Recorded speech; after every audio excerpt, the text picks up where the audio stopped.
Check. Hello and welcome everybody to day number 2. Yeah, 2 or 3 if we two could, or three, whatever yeah. you want to say. But our first, pretty much full official day of Yeah. all qualifying. Correct. Yesterday was seeding round 1 and qualifier round 1. Basically, how seeding works is they took your top 5 times within that 5-minute run. They took those, they averaged them out, and then they sorted the people how they would be in there, and then basically went into Q1. We had a couple standout drivers yesterday. I believe it was Dixon. Yeah. He was very, very fast in a couple classes with the Reflex racing rig. All-wheel drive. Who ended up taking that one? Yeah, bonjour à tous et bienvenue du coup pour ce week-end de Coupe du Monde, pour cette deuxième journée de qualification avec donc hier les pré-qualifs en début de journée et ensuite la Q1 et aujourd'hui Q2, Q3 avec en fin de journée les premières manches avec les finales numéro A et comme l'a dit effectivement Matt, avec des pilotes américains très très rapides sur la RX-28. So I understood nothing of what you said. But yeah, amazing time yesterday. Looking forward to today for some more awesome racing. And yeah, a couple standout drivers. Like you said, we're a couple different manufacturers. What are all the manufacturers that ended up getting TQ? I know of Reflex. Yeah. There was RTRC here in four-wheel drive, correct? And Atomic, where is he? Atomic? Here. So Atomic yeah. grabbing that one. So a couple different manufacturers grabbing some top spots there from yesterday, and looking forward to today. But man, Dixon kind of impressed. It was he was in a league of his own in that final Pan Open class where he was almost 2 laps up on the field. Yeah. But he was saying that a couple drivers might have had some issues early, so maybe we might see something different today. Yeah, he is fast. And his car is just amazing. So we'll see what can happen with the French guys or another drivers. But yeah, he's really fast, and we'll see what can happen today. We are Q2 and Q3 today. Yesterday we have Q1. And at the end, we just count 2 on 3 of them. So we'll see what can happen today. And after we'll have the grid and the TQ. Yeah, so we'll have AAA mains later tonight with how it is a little bit different than racing that I'm at least used to with bump ups and everything like that. Obviously, they still have the AAA mains, but they run double B mains, C mains, D mains, but with no bump ups. So it's really critical that guys are able to get in a good Q2, Q3 today, or, well, they won't make the A mains. Yeah. To be honest, this day is one of the most important days of this PNWC because, like you said, we can jump up between both theories. So this day is really important for all of the drivers, and we'll see what can happen today. Awesome. So it's going to be a good time, guys. Thank you for tuning in with us here. Let me see if we can get... Well, the French are definitely awake this morning. None of the Americans, that's for sure. It's in America, they're sleeping. What is it? It's 1:15. Well, they might be going to sleep right about now. Is what that one is. So we're about to get this one started, guys. Thank you so much for tuning in and enjoy the racing. Yeah. Thank you. Allez, on est donc parti pour la Q2 aujourd'hui avec, comme vous en avez l'habitude depuis maintenant hier, eh bien cette stock NIMH des châssis 100% réservés à des piles et des châssis avec des piles rechargeables. On va ici parler notamment des châssis de la marque Kyosho, MR02, MR03 et MR04. Bonjour à tous et à toutes sur la chaîne Fan de Z et sur les différents comptes, que ce soit Mode Media et autres, pour cette troisième et avant-dernière journée de cette Coupe du Monde 2024, de cette PNWC World Cup qui a lieu ici à Vélizy, proche de Paris. Merci à tous donc d'être présents pour ce live. On est parti sur une très très grosse journée avec, comme je viens de vous le dire, d'abord cette Q2 puis ensuite cette Q3. Hier nous avons eu la Q1. À la fin, nous retiendrons seulement les 2 meilleures qualifications, ce qui permettra d'avoir une grille de départ qui sera strictement et uniquement grille de départ pour toutes les manches, à savoir celle de ce soir et toutes celles de demain. Et pour information, vous avez donc aujourd'hui, comme je viens de vous le dire, Q2, Q3. Et ce soir, vous aurez donc les seules manches finales A, avec donc des manches de 8 minutes et uniquement les pilotes les plus rapides.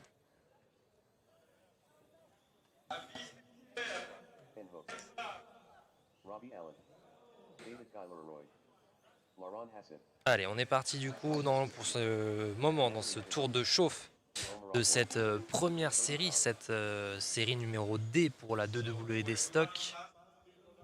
Et bonjour à tous pour ceux qui rejoignent petit à petit le live sur les différents canaux disponibles avec pour notamment la partie française, la chaîne Fan de Z. Un grand merci à Mode Media et à Radbody pour tout l'événement et ce qu'ils nous proposent ce week-end autour de ce live.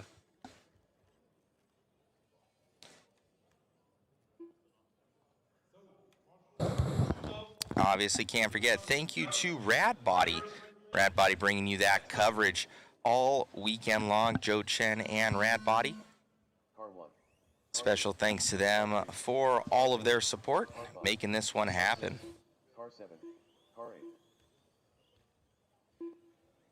So, Antoine, was there a resort last night for this one, or they run it straight through? Whatever seating was is what it is, or do they do it after round two? To be honest, I don't understand. So, resort, do they do it?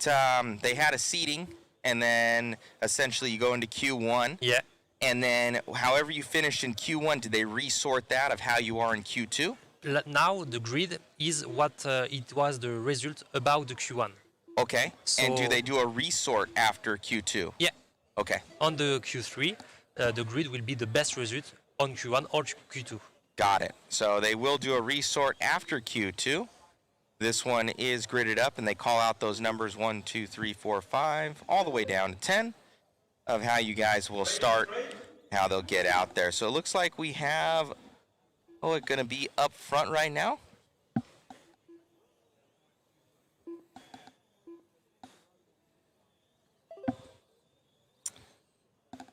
So Hoek being shown. Oh, I forgot. So with how they have it set up right now, yeah, is it best 2 out of 3 then? Because this is showing overall. Yeah, so the goal for all of these drivers is to be on the A, obviously the most important, on the top 10.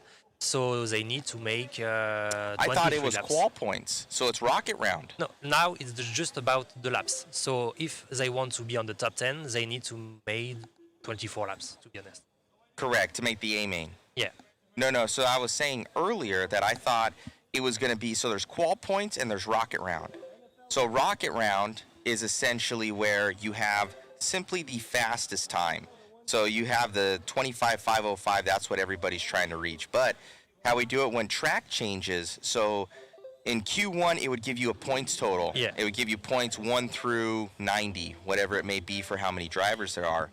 But if, and then in Q2, it's a totally separate race. Yeah. And then you go basically 1 through 90. So if you have a 1 and a 1, you TQ'd everything. But with how it is right here, it's rocket round. So Yeah. rocket round signifies the overall top speed of what they're doing. So with that, you can still make it in the A main even if you break twice and you have a really good run in Q3. So that is something to take into consideration. So it is single fastest time that could get you into that A main sort. So really, really important to get those good times.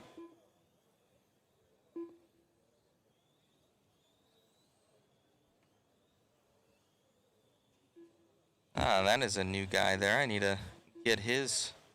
Yeah, 23 laps, it's on the top 10. Michael Skotorski.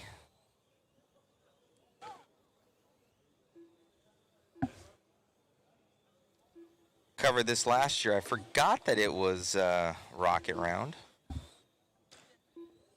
Allez, donc effectivement, ce qu'on disait, l'objectif pour ces pilotes de rentrer forcément dans le top 10 de cette qualification. Et ici, l'objectif pour le moment de rentrer en top 10, ce serait à minima de faire un 24 tours, voire mieux si possible, bien entendu.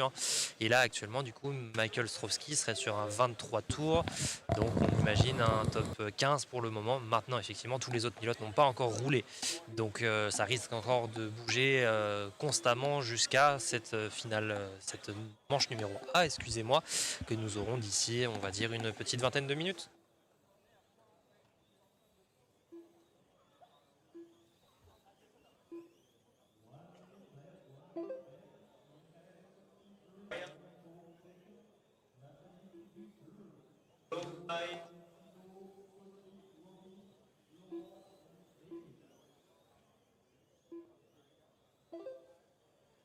Allez, pour l'instant, du coup, ça reste à l'avantage de Michael Strowski.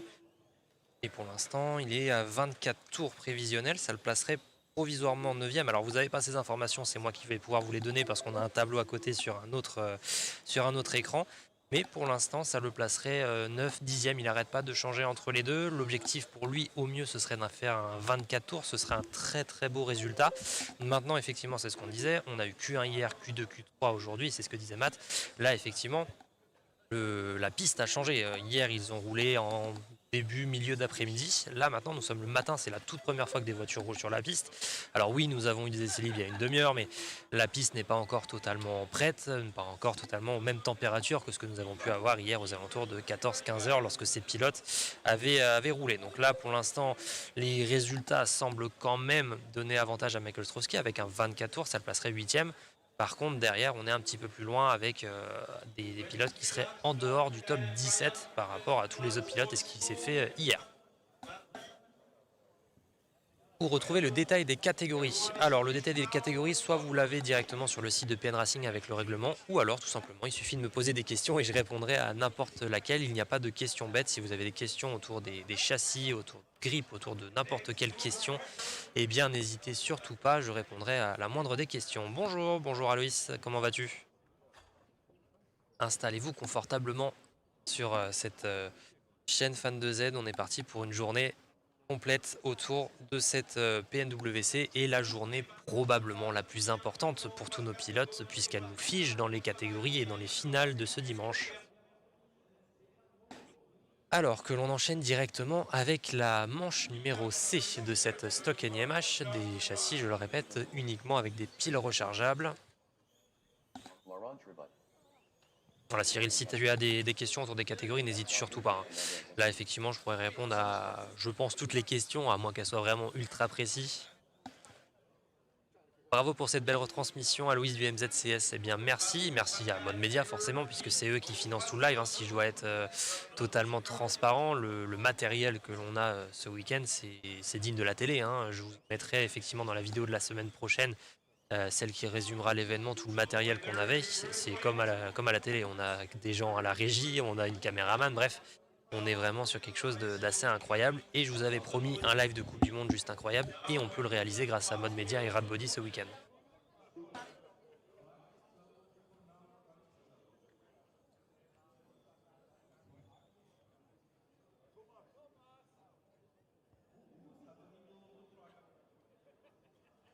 Allez, la manche numéro C qui va donc pouvoir commencer.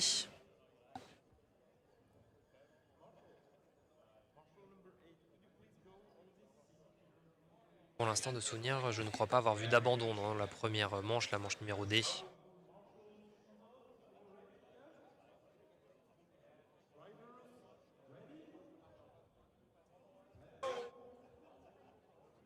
Allez, ça va bientôt démarrer, je viens d'entendre le speaker dire que c'était parti. Allez, c'est parti pour la voiture numéro 1 et les autres vont suivre ensuite. Oh, attention par contre. La voiture numéro 2 qui a tapé dès le premier virage. Donc je le rappelle, le but de ces qualifications, 5 minutes, objectif faire le plus de tours possible.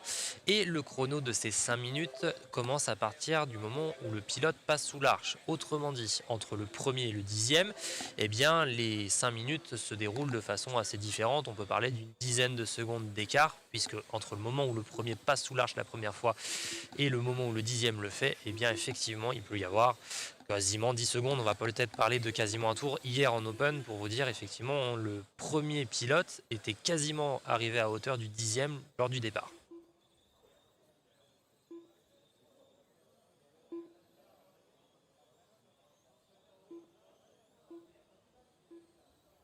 Allez, les places s'échangent. Et Stéphane Jvatal pour l'instant qui se placerait dans le top 8 avec un 24 tours. Ça semblerait intéressant pour Stéphane Jvatal et c'est un petit peu pareil pour Pascal Dohagne. Pascal Dohagne qui se placerait 9e dans le classement général. Alors pour l'instant, eh bien, on ne va pas trop s'attarder pour le moment sur les places prévisionnelles puisqu'elles n'ont pas encore une grande importance à 1 minute du début de la course. On s'y intéressera d'ici 2 petites minutes.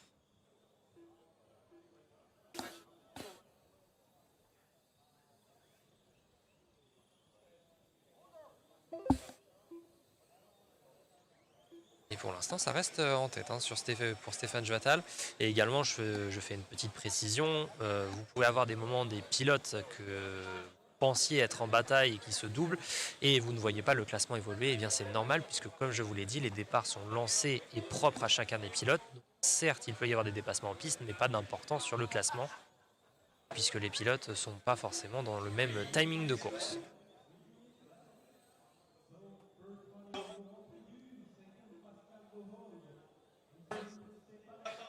Et le classement qui fait que de bouger là, entre Laurent Tribu, Stéphane Joattal et Pascal Dehogne.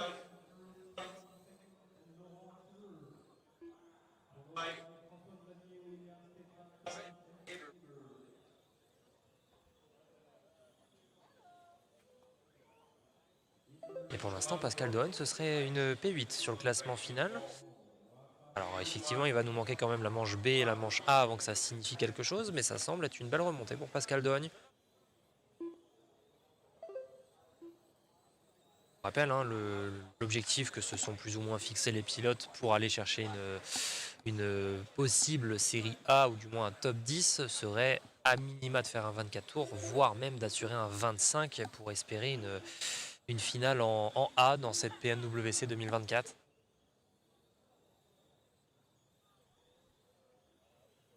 Et pour l'instant, le meilleur tour en piste, il est pour Laurent Tribu en 12.4. Et le classement qui ne cesse de bouger là, entre Stéphane Joattal et Pascal Dehogne.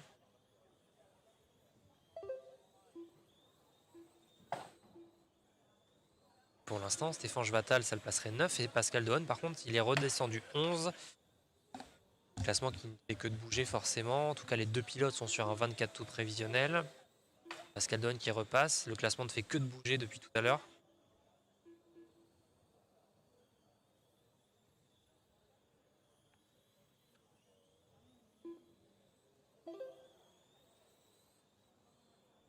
Alors qu'il reste un petit peu plus d'une minute de course pour chacun des pilotes. Pardon. Pas encore de femmes présentes dans cette PNWC. Puisqu'effectivement, il y a deux femmes présentes. Nathalie Tribu pour représenter la France et Mélinda Rals pour représenter l'Amérique.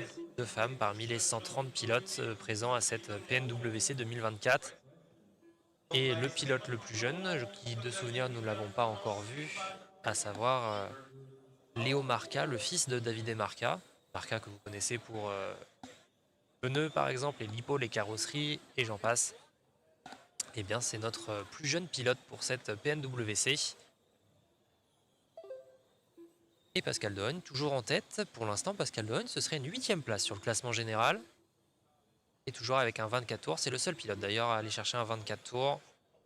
Et vous le voyez en bas à gauche, du coup, vous avez le classement actuel de cette manche avec les prévisionnels qui apparaissent de temps à autre. Et en bas à droite, vous avez le top 5 de cette catégorie avec, vous le voyez, en 5e place, Thierry Pereira. Donc, autrement dit, l'objectif pour les pilotes, si c'était d'atteindre un top 5, ce serait de battre Thierry Pereira en faisant un 24 tours en 5.02. Autrement dit, quasiment un 25 tours. Et je pense sincèrement que pour aller chercher et prétendre à une série A à la fin de cette journée, eh bien je ne serais pas étonné que les 10 pilotes soient tous les 10 avec un 25 tours ou du moins très très proche de ce fameux 25e tour. Alors que du coup Pascal Dehogne termine seul pilote avec un 24 tours prévisionnel et se placerait 8e sur le classement général de cette Q2 en comparant Q1 et Q2 bien sûr.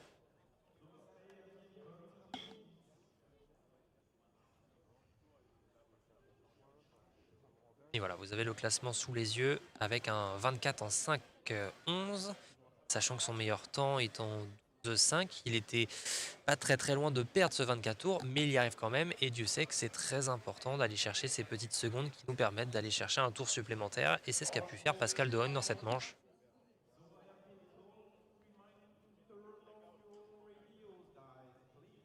Alors qu'on va enchaîner avec la manche numéro B. Et justement, Mélinda Rals, la personne, une des deux femmes que nous avons à cette PNWC 2024, est présente sur le podium, qui nous vient des États-Unis et qui était l'une des organisatrices principales de la PNWC en 2023 au Texas. Et Linda qui est la femme de Grant Matsushima pour ceux qui connaissent. Grant qui est un très très bon pilote de la team PN Racing, ancien champion du monde si je ne m'abuse. Un des noms très très connus de la Mini Z et notamment aux États-Unis mais également dans le monde aujourd'hui. Un des grands amis de monsieur Philippe NG.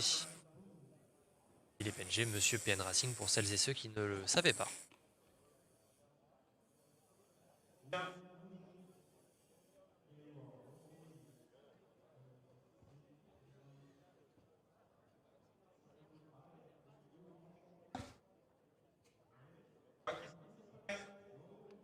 Allez, le circuit qui est ouvert et les pilotes qui vont déjà pouvoir faire leur tour de chauffe.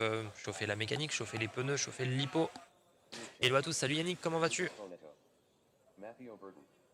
On est parti donc pour cette troisième et avant-dernière journée de cette PNWC 2024, une des journées les plus importantes de cette Coupe du Monde, puisque je le rappelle, en Coupe du Monde, vous avez donc les manches, les finales, le samedi soir pour ce qui est des finales A, et le dimanche pour toutes les autres, et les finales A également pour le dimanche, mais vous êtes figé dans les catégories, pas possibilité de remonter ou de descendre dans les séries, et donc pour se placer au mieux, eh bien, ce sont les séances qualificatives qui le permettent et vous en avez la preuve en ce moment avec la Q2. Vous avez eu la Q1 hier soir sur la chaîne Fan de Z et la Q3 que vous aurez dans l'après-midi.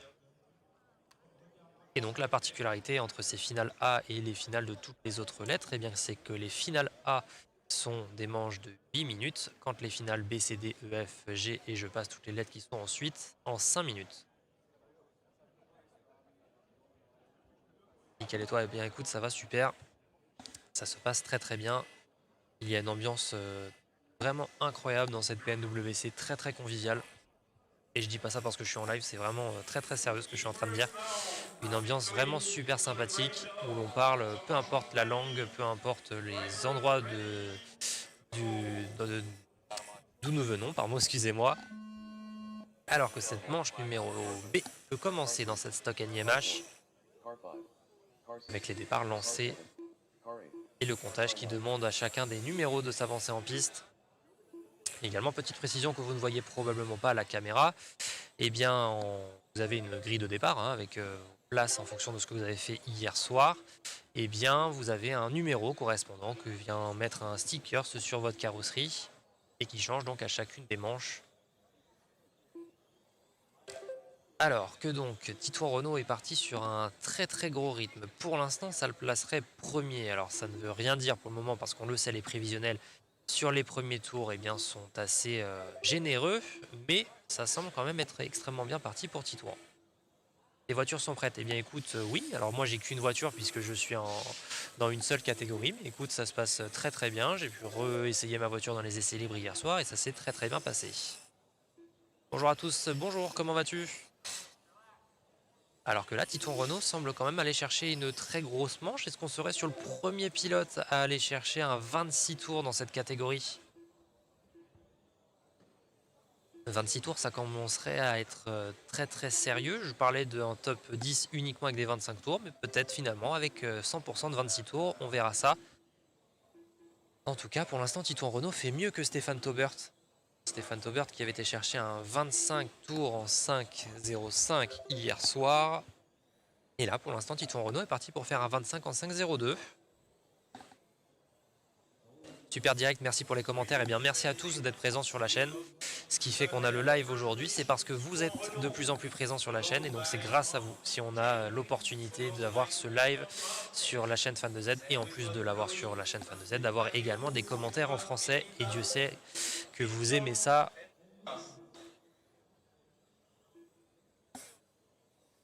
Et pour l'instant, Titouan Renault qui semble être sur un rythme très important. La voiture violette que vous avez en ce moment sous les yeux dans ce milieu de ligne droite, bientôt fin de ligne droite à l'instant. Et ça semble être parti sur un gros rythme. Alors attention par contre, parce qu'à chaque fois, il perd quelques dixièmes à chaque passage sous l'arche. 5.04, 438, 5.04, 719. Il perd 2-3 petits dixièmes à chaque fois. Donc le temps de Stéphane Taubert va peut-être malheureusement devoir lui échapper, mais ce serait quand même une remontée en A. 719, on est passé à 778. Il perd un petit peu de temps à chacun des tours par rapport à Stéphane Taubert. Alors regardez, 778, on passe maintenant à 658. Il a été plus rapide sur ce dernier tour. Une Renault en tête. Ah, c'est pas une Renault, c'est Monsieur Titouan Renault. Alors attention par contre le retardataire. Et oui, du coup, bien avec cette bataille avec le retardataire, et bien Titouan est repassé deuxième. Alors ça reste intéressant, il remonterait en série A bien entendu.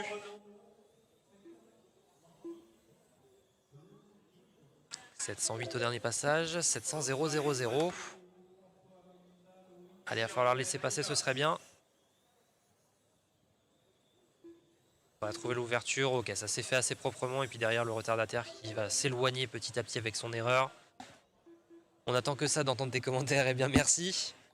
Alors que malheureusement, Titouan redescend à la 3e place. Bonjour, bonjour Dominique. Comment vas-tu?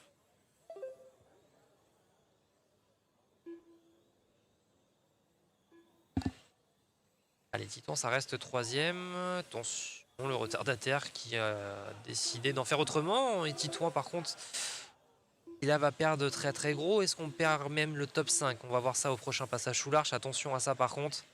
Parce que la manche était très bien partie. On assurait un top 10 pour sûr, voire même un top 5. Et là, attention, encore une fois, malheureusement sous l'arche. Et oui, on est redescendu 4e et on a refait une erreur avec un retardataire après l'arche. Attention à tout ça. Attention à ne pas gaspiller tous les jokers qu'on peut avoir en main. C'était 4e et on redescend 5. Attention à ça. Maintenant, la piste est assez claire, mais il reste 30 secondes. Il y a peut-être moyen d'aller chercher Albert Vidal. Il manquerait une petite seconde. Il a gagné 5 dixièmes dans le dernier passage. Attention, une nouvelle fois ce retardataire qui cette fois-ci par contre s'écarte. 5-0-1 au dernier passage, 5-0-0, 860. Ce serait bien d'aller chercher un 25 tours pour Titouan. Ça ouvre pas beaucoup. Alors effectivement, on en parlera à la fin de cette manche. Je vous expliquerai pourquoi ça ouvre pas beaucoup. Alors 25-0-0, 827. Il reste pas grand-chose. Alors que la manche se termine. Alors est-ce qu'il arrive à aller chercher le 25e tour dans ce dernier tour de course? 827, on passe à... on est repassé à une seconde, on a perdu du temps. Et bien malheureusement, je pense que ça se termine avec un 24 tours, ce qui le place 5e au provisoire. Attention à ce qui va se passer en série A, de voir si ça lui conserve une 5e place. Et ouais, ça reste 5e avec un 24 en 5-0-1. C'était dommage, c'était très bien parti en début. Et puis malheureusement, les retardataires. Et justement, on va y arriver, je vais vous expliquer pourquoi. On a une impression de vitesse en virage plus rapide qu'en ligne droite. Alors la ligne droite, effectivement, si je peux vous donner des infos sur ces circuits, on est avec un circuit de 19 mètres de ligne droite. Vous imaginez qu'effectivement, avec des stocks en NIMH, c'est très long, c'est assez important comme ligne droite. Et les pilotes ont le temps d'aller chercher un café dans cette ligne droite. Super live, merci Antoine, bonne chance à tous et à fond pour les MRM 78 Boys. Et bien on les verra je pense tout à l'heure. Et donc du coup pour répondre à votre question autour des retardataires, de pourquoi ça n'ouvre pas. Alors je vous explique, en fait les départs ne sont pas des départs arrêtés, ce sont des départs lancés. Et le comptage, je ne sais pas si vous l'entendez totalement dans le live, le comptage dit voiture 1 go, voiture 2 go, voiture 3 go, etc. Et en réalité les 5 minutes de nos pilotes commencent uniquement à partir du moment où ils passent sous l'arche. Ce qui veut dire qu'effectivement, nos pilotes n'ont pas totalement les mêmes 5 minutes. Là, Titouan était parti premier et le 10e est peut-être parti 10 secondes plus tard. Donc ces 5 minutes se sont déclenchées plus tard. Donc effectivement, on a la sensation que ce sont des retardataires, mais finalement, ils sont peut-être en bataille. Et c'est ça la chose qui est assez compliquée à comprendre. C'est qu'effectivement, les écarts semblent être assez importants en piste, mais finalement ils sont peut-être en bataille et c'est ça la chose qui est assez compliquée. Maintenant effectivement on est d'accord que ce qui s'est passé tout à l'heure n'était pas super très propre. Pas de pénalité pour les gorilles qui ont foutu en l'air. Non, pas de pénalité. Maintenant, vous inquiétez pas, on a des personnes au comptage et on a Phil NG et Grant Matsushima qui veillent aux aguets sur toutes les manches et je peux vous assurer qu'au premier qui va faire quelque chose de pas super propre, notamment dans les manches où les titres peuvent se jouer, je peux vous assurer que la pénalité de 10 secondes va tomber. Et là, effectivement, c'était, je vous l'accorde, pas super propre. On l'a vu en live. Et malheureusement, effectivement, pas de pénalité dans ces qualifications. Parce que les batailles en piste sont assez floues, étant donné que les 5 minutes commencent différemment pour chacune et chacun des pilotes. Alors que l'on voit maintenant les pilotes les plus rapides, les 10 pilotes les plus rapides de la Q1 que nous avons eu hier dans cette stock NIMH. avec une majorité de pilotes espagnols. Allez, c'est parti. Et on va voir du coup si le temps de Titouan Renault va lui permettre de rester dans cette... enfin d'aller dans cette manche numéro A, pardon, d'être dans le top 10. Avec, et je ne l'ai pas précisé, Mambi Cheng qui était tout à l'heure dans la série B, qui a également pu se placer 9e. Et Pascal Dohan qui était lui 10e. On va voir si les remontées de chacun vont pouvoir se faire à la fin de cette manche numéro A. En tout cas, super efficace Titan, oui tout à fait, parce que finalement il était en série B pour le départ. Et derrière, ça arrive quand même à le placer dans la série A, à voir ce qui se passe dans justement cette deuxième, dans cette Q2. Alors qu'on est tout de suite parti sur un rythme assez important pour nos 4 premiers.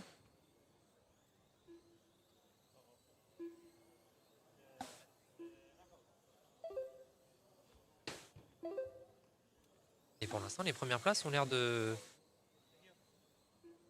s'échanger là entre Daniel Schweitzer et Stephen Taubert.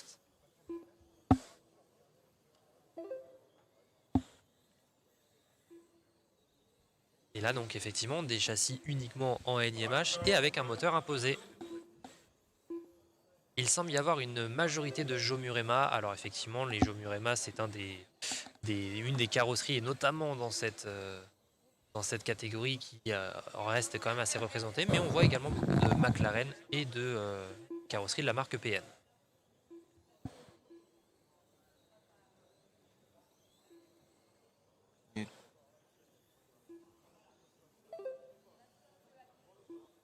Allez, Stephen Taubert toujours premier, avec donc nos 3 premiers qui semblent aller chercher un 25 tours.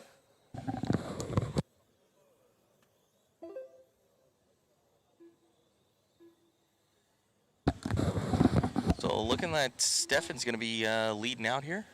There's somebody's flag that's wrong. Yeah. French. Allez. Pour l'instant, Stephen Taubert qui semble aller chercher un 25 tours. Ce serait son meilleur 25 tours. Pour l'instant, Titouan Renault, du coup, ce serait une P5 pour provisoire. Il reste quand même 2 minutes 30, donc on va vérifier ce qui se passe pour lui. Mais en tout cas, la bonne opération semble être faite pour Titouan.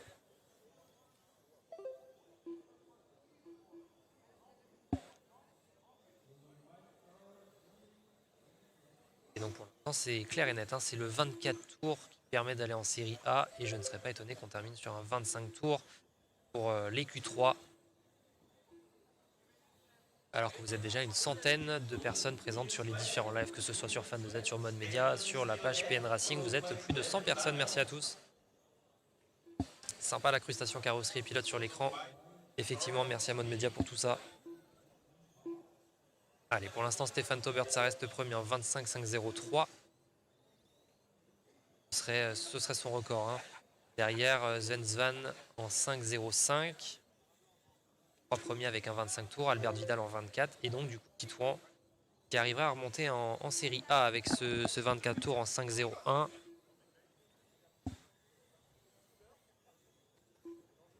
Et merci à toutes et tous d'être présents donc sur ce live. Si vous êtes des pilotes, des téléspectateurs français, n'hésitez pas à venir directement sur la chaîne Fan2Z, la chaîne YouTube.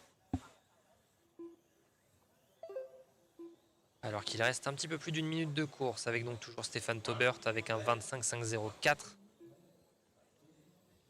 Albert Vidal avec un 24,500. On n'est pas très très loin du 25 tours pour Albert Vidal.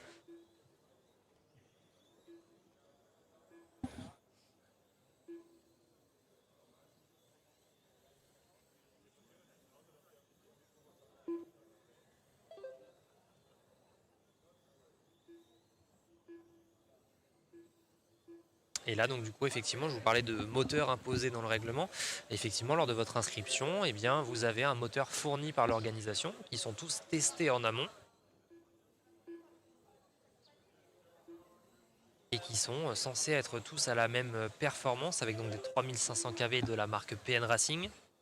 qui sont tous marqués et ornés d'un bandeau de couleur PNWC qui permet de les reconnaître et de faire en sorte que les pilotes aient bien le même moteur tout au long de ces 4 jours de compétition, permettant de piloter à armes égales. Alors que cette manche est justement en train de se terminer, peux-tu nous dire sur quel châssis carreau tu roules, Antoine? Eh bien, je roule avec une RTB et une carrosserie Mako orange que vous verrez probablement tout à l'heure lors de la série A de la 4 roues motrices. D'ici, je pense, 3-4 bonnes heures déjà. Allez, et donc Stéphane Taubert qui prend pour l'instant cette pole position avec un 25,505. Derrière, Svan était à seulement 1 seconde. Daniel Schweitzer à 3 secondes de Sven. Et puis derrière, Albert Vidal en 24 tours. Alors que les applaudissements du public sont déjà présents pour cette manche numéro A. Et donc derrière, Titouan Renault qui arrive à aller chercher une 5e place. Et Pascal Dohen qu'on avait vu en série C qui vient grappiller un top 10.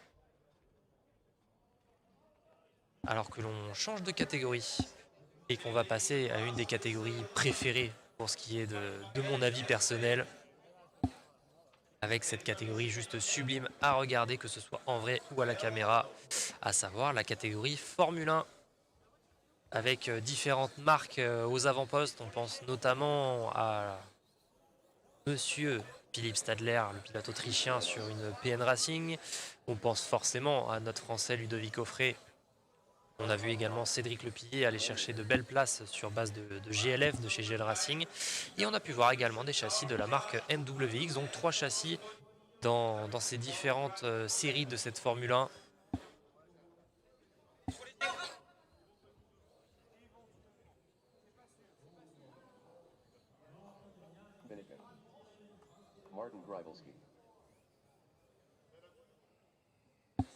Et là, l'enchaînement, effectivement, vous venez de les voir passer en bas du comptage. C'est un petit peu couru puisque Thierry vient de finir sa manche A de stock et il enchaîne directement avec la Formule 1. Ça s'est très très bien passé en stock pour Thierry, mais un petit peu moins en Formule 1, ce qui fait qu'il se retrouve en série A de la stock et que la Formule 1 est en série C. Donc il faut enchaîner 10 minutes de roulage en l'espace de 10 minutes, tout simplement, sur 2 catégories complètement différentes. Alors oui, la vitesse de pointe est plus ou moins similaire.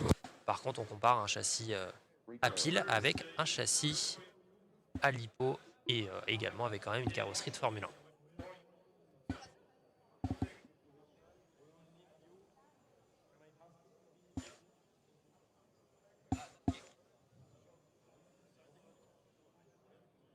Pensez au pouce, il n'y a que 6 likes. Effectivement. J'aime bien quand c'est vous qui le dites. N'hésitez pas à vous abonner également. On approche à grands pas des 1600 abonnés. Je ne pensais jamais dire ça un jour et pourtant on y est déjà. On passait les 1000 abonnés, dites-vous, aux alentours de la mi-février. Et on est déjà en train de parler de 1600 abonnés un petit peu plus de 6 mois après. Voilà, rien que ça. Allez, la toute première Q2 de la Formule 1 qui va pouvoir débuter.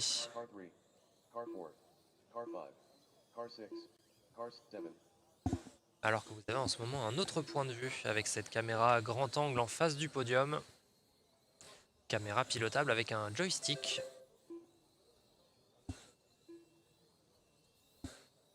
Allez, on est maintenant donc dans cette catégorie de la Formule 1. L'objectif en Formule 1, c'est d'aller chercher pour ce qui est du top 10, eh bien, tout comme en stock, un 24 tours. C'est Kartsendoz en 10e place en 24 tours 5-10. Donc je pense que également dans cette catégorie Formule 1, l'objectif serait aux alentours des 25 tours pour glaner un top 10 à la fin de ce week-end.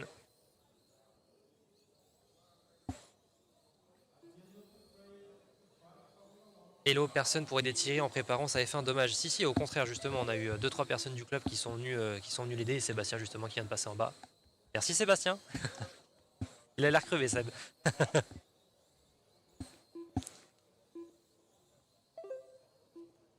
C'est que la voiture passait pas au contrôle technique? Elle passait pas au contrôle technique, sa voiture? Elle passait pas au poids. Bon. Donc merci Sébastien pour Thierry. Parce que c'est un peu ça aussi également l'esprit de la mini Z, c'est l'entraide. Et là vous en avez une belle preuve avec justement Thierry qui devait enchaîner les 2 carrosseries et Sébastien qui est venu l'aider, notamment parce que sa voiture ne passait pas au contrôle technique par rapport au poids. Et donc Sébastien a couru dans les stands pour aller chercher eh bien, l'Est pour rentrer dans dans la règle de poids minimum imposée dans cette catégorie de la Formule 1, et pour derrière ensuite emmener le châssis à Thierry pour enchaîner ces deux catégories qui pour lui se font en l'espace de 10 minutes. Alors que pour l'instant, la grosse surprise, c'est Monsieur Jeanne Benecta qui semble aller chercher très très gros, tellement gros qu'il est parti pour faire mieux que Philippe Stadler.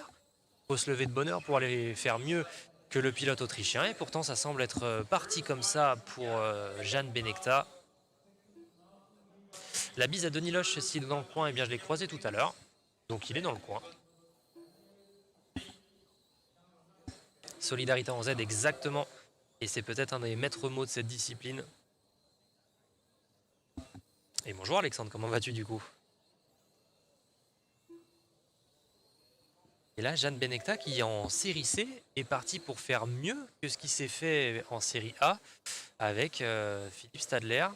Philippe Stadler, si vous ne le connaissez pas, je vais vous le présenter de façon assez simple. Champion d'Europe en titre, podium en Formule 1 lors de la dernière Coupe du Monde. Bref, un pilote que l'on ne présente plus dans cette catégorie Formule 1, mais même en général en mini-Z. Un des rares pilotes autrichiens et pourtant un des meilleurs pilotes du monde.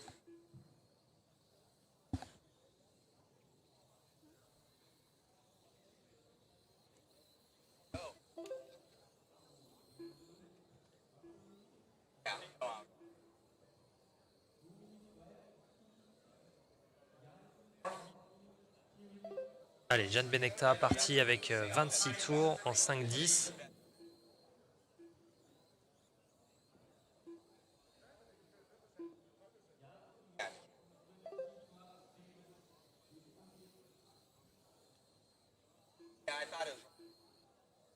Allez, 26 tours en 5-0-9, ce serait le seul et unique pilote de cette catégorie Formule 1 à aller chercher un 26 tours. Alors, effectivement, il y a une des choses que l'on peut préciser, puisque hier, la manche numéro A dans cette Q1, on l'avait commenté avec Guillaume Louis, qui nous avait fait l'honneur d'être présent au cast de cette Coupe du Monde. On avait commenté cette manche, et effectivement, une des choses que l'on peut préciser, c'est que Philippe Stadler, je pense notamment à lui, mais également pour Ruben Clon, pour Cédric Lepillet, pour Ludovic Offray, eh bien, il avait eu des grosses batailles, tellement grosses batailles qu'il y avait même également beaucoup d'incidents dans cette catégorie de la Formule 1.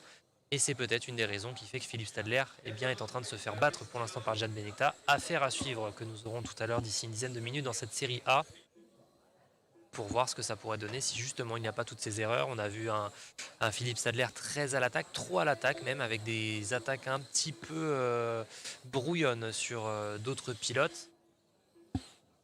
Et puis d'autres batailles à différents postes qui avaient permis à certains d'aller haut dans le classement. On pense à Cédric Lepillet qui avait été chercher pendant longtemps une première place pour redescendre derrière à la 3e à quelques dixièmes de Philippe Stadler.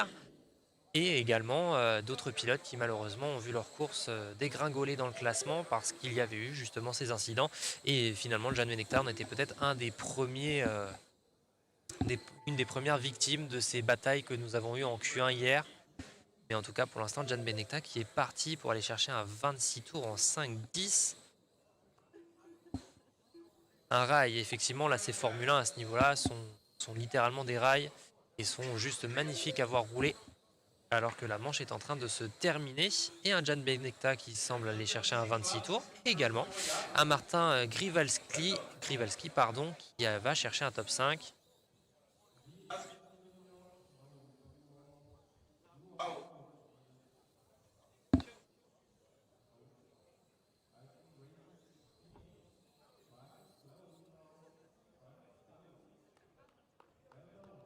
Hello, pas de tour dans les stands, ne serait-ce que pour voir les châssis les plus rares, les F1, merci pour le live. Eh bien, pas de quoi pour le live. On va essayer de voir pour avoir une caméra et d'essayer de vous faire un petit tour du paddock. On va essayer de faire ça aujourd'hui, ou demain d'ailleurs. Essayer d'aller voir tout le monde et puis surtout d'interviewer un petit peu de pilotes, un petit peu de non connus.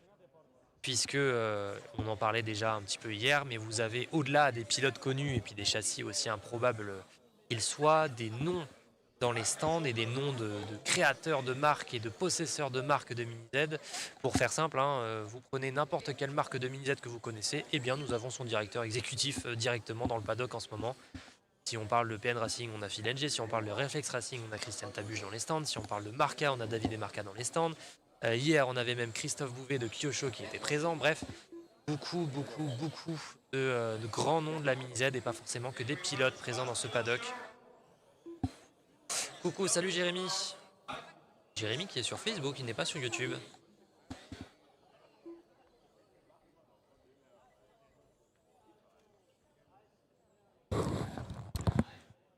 All right, so we've had no new TQs, huh, Antoine? So even at the first one. What? No new TQs. No. No. Do you think it can be possible to have a camera for the paddock? Yeah, we'll get it going. Yeah? Yeah. Intermission. On va essayer de voir pour avoir une caméra pour faire un tour des stands. Et d'aller interviewer un petit peu tous les pilotes et surtout de voir les châssis de chacune et chacun d'entre eux.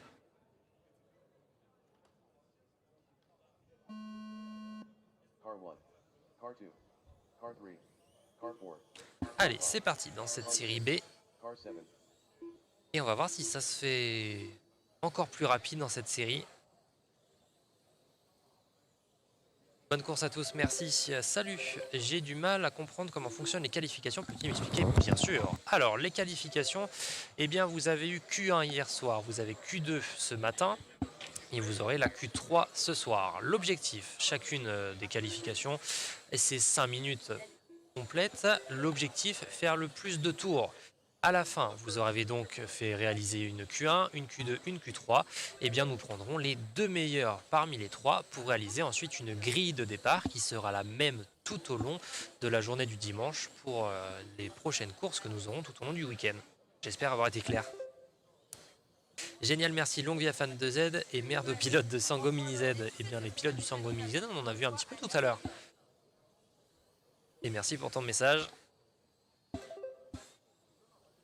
Fan de Z qui semble vous plaire de plus en plus et c'est avec grand plaisir que tous les dimanches à 18 h on vous sort une vidéo.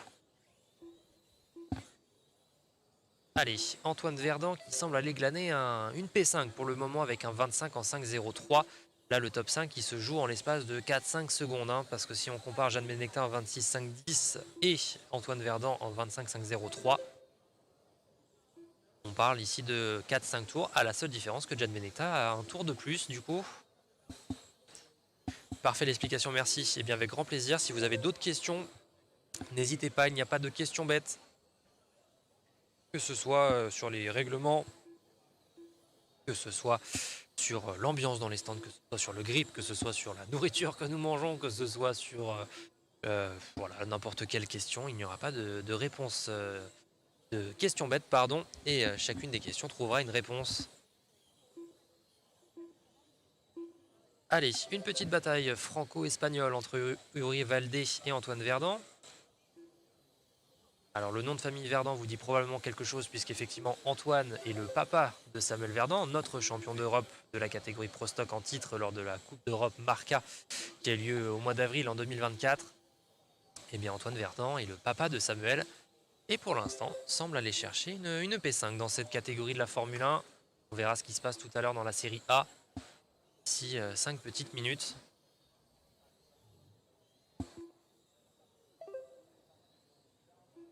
« 25 en 5.02. Et si on allait chercher un 26 tours pour monsieur Antoine Verdun?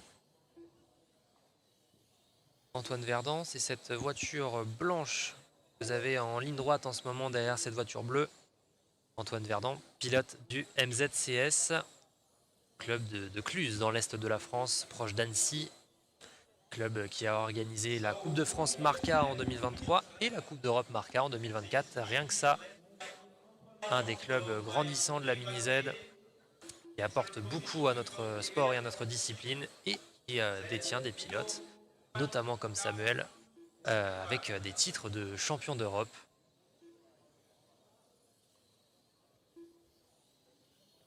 Et Antoine, pour l'instant, ça semble être un solide 25 avec un 5.03. Alors qu'il reste 1 minute 20, on a toujours 3 secondes à aller chercher. Est-ce que ça se tente pour Antoine? Voir avec cette voiture blanche que vous avez, la voiture jaune qui s'écarte, c'était parfait. 5.03, on est passé toujours en 5.03 416. On va voir ce qui se passe au prochain passage sous l'arche pour Antoine. 416, on passe à 457. On a perdu un petit peu de temps dans le dernier passage.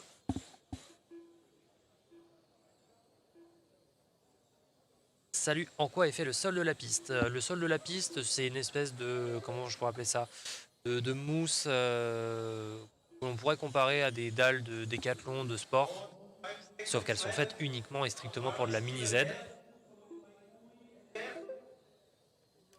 Là, ici, on est sur une piste complètement neuve qui a été déballée mercredi dans la journée, montée dans la journée, et donc une piste neuve qui a été rodée au fur et à mesure des jours. Alors Antoine en 5,02, ça s'améliore un petit peu, maintenant il reste 20 secondes, ça semble compliqué d'aller chercher 2 secondes dans les 2 derniers tours, quoique. 5,02, on reste à 5,02 au dernier passage. Et donc les caractéristiques du circuit, on est donc sur une piste Kyosho complètement neuve qui a maintenant 3 jours dans les pattes. Et également une autre information, cette ligne droite de 19 mètres, une ligne droite interminable pour notamment ces catégories Formule 1 et Stock NIMH. Alors qu'Antoine donc semble terminer premier de cette manche et aller chercher un top 5 provisoire pour l'instant si on compare Q1 et Q2. Il ne restera plus que la manche A de cette Formule 1 pour comparer avec tous les autres pilotes. 25 en 5,02. Un beau top 5. Derrière Urivalde, lui va glaner un septième temps dans cette Q2. Elbert Ortiz un 9e temps. Et derrière, par contre, on est hors du top 10 pour Stéphane Jvatal et tous les autres pilotes. Et pour vous montrer un petit peu le niveau de cette Coupe du Monde, Kartsendos que vous voyez en ce moment 5e dans cette manche et au total 13e, et bien 13e à cette Coupe du Monde pour le moment, et pourtant 3e lors de la Coupe d'Europe. C'est vous dire le niveau de cette Coupe du Monde. C'est que quelqu'un qui a terminé sur un podium de Coupe d'Europe se retrouve au-delà du top 10 en Coupe du Monde, ça veut dire qu'il y a un niveau juste incroyable.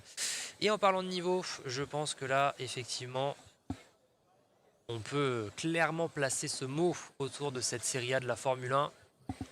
En Coupe du Monde, pas de titre pour les plus jeunes. Il représente l'avenir de toute catégorie en modélisme RC.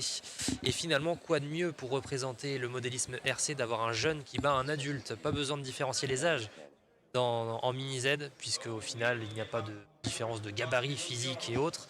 Au contraire, autant comparer un jeune à un adulte. Quoi de mieux quand on est un enfant de battre des adultes? Alors je peux comprendre la démarche de effectivement motiver les jeunes à gagner. Maintenant on peut motiver les jeunes lors des championnats régionaux, on peut motiver les jeunes de France à la limite. En Coupe du Monde, je pense qu'on peut les comparer à des adultes s'ils ont eu l'audace de s'inscrire. C'est qu'on peut les comparer avec ce qui se fait de mieux dans notre discipline.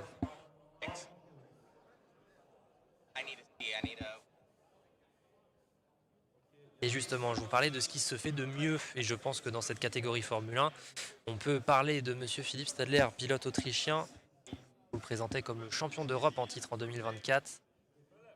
Eh bien, je peux également vous le présenter en tant que podium et de souvenir vice-champion du monde dans cette même catégorie de la Formule 1 l'an passé au Texas en 2023. La carrosserie jaune et verte, couleur assez reconnaissable.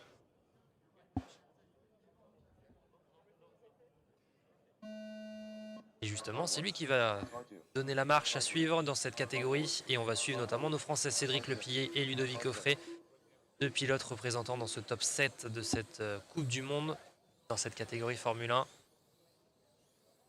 Et on va voir justement si ce fameux 26 tours est faisable. Pour l'instant, les prévisionnels ne veulent rien dire, donc on ne va pas s'y intéresser de suite. En revanche, on va pouvoir suivre cette voiture verte. C'est lui justement, Philippe Stadler, le pilote autrichien. Seul pilote autrichien d'ailleurs présent à cette Coupe du Monde. Alors qu'on a un pilote à l'arrêt qui semble... Non, c'était bon, c'était juste un souci par rapport à l'arche.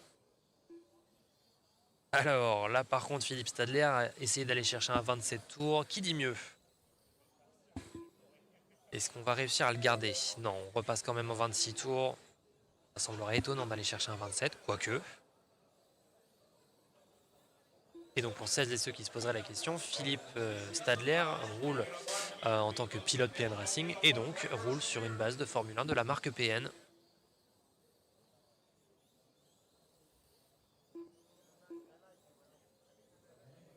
Et derrière, ça semble suivre de façon assez importante avec Ruben Klomp à seulement 2 secondes de Philippe et Cédric Lepillet à seulement 4 secondes de Ruben. Derrière Ludovic Offray, on va voir son prévisionnel dans quelques instants. Sa meilleure manche en Q1 c'était 5,02. Là il est en 5,12. Cette fois-ci en 25 tours.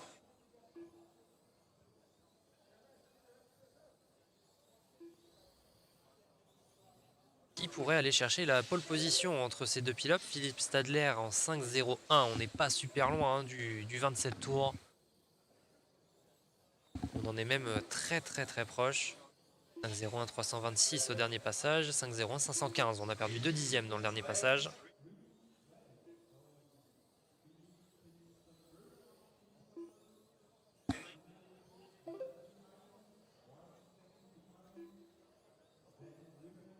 Stadler qui reste premier. Mais par contre, Cédric Lepillet lui passe deuxième à seulement 4 secondes de Philippe.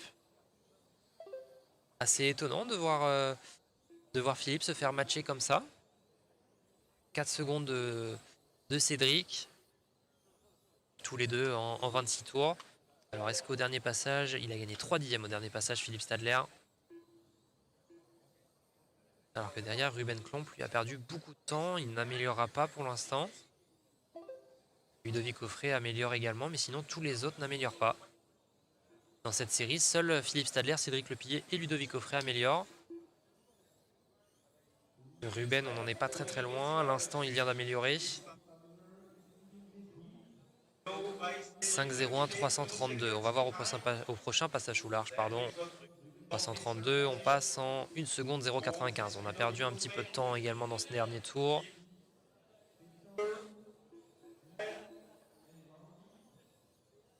Seconde 0,95, on passe à 7 dixièmes. Ok, 3 dixièmes trouvés dans ce dernier passage. Attention, retardataire qui a envie de se batailler. Allez, repassage sous l'arche, 791. On passe ensuite en 1 seconde 218. Voilà, avec le retardataire, on a reperdu les 3 dixièmes. Sauf que là, cette fois-ci, il a champ libre, Philippe. Ludovic Offray qui fait son apparition dans le top 5. Pas très loin d'aller chercher un 26 tours. Alors, on est repassé sous la petite seconde pour Philippe Stadler. Là, pour le coup, s'il va chercher un 27 tours, il va assommer la concurrence. 922, on passe à 680. Il trouve 3 dixièmes partout.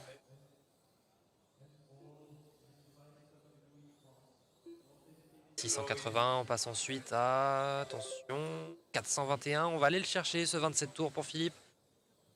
Le prochain retardataire, excusez-moi, semble assez loin. Oh, attention, petite erreur, 421. On passe ensuite à 534. Effectivement, la petite touchette, vous avez vu, il a fait une micro-touchette. Eh bien, c'est un dixième. Voilà, bienvenue à la PNWC 2024 où nous parlons en centièmes et dixièmes de seconde. 134, on passe ensuite en 449. Quand il n'y a pas d'erreur, on améliore pour Philippe. Attention, cette fois-ci à ce retardataire avec cette voiture jaune. Parfait, et ça c'est très propre et c'est très intelligent. Et justement, Philippe qui améliore 387. Attention, par contre, il reste 20 secondes. Ça semble compliqué d'aller chercher 3 dixièmes, quoique.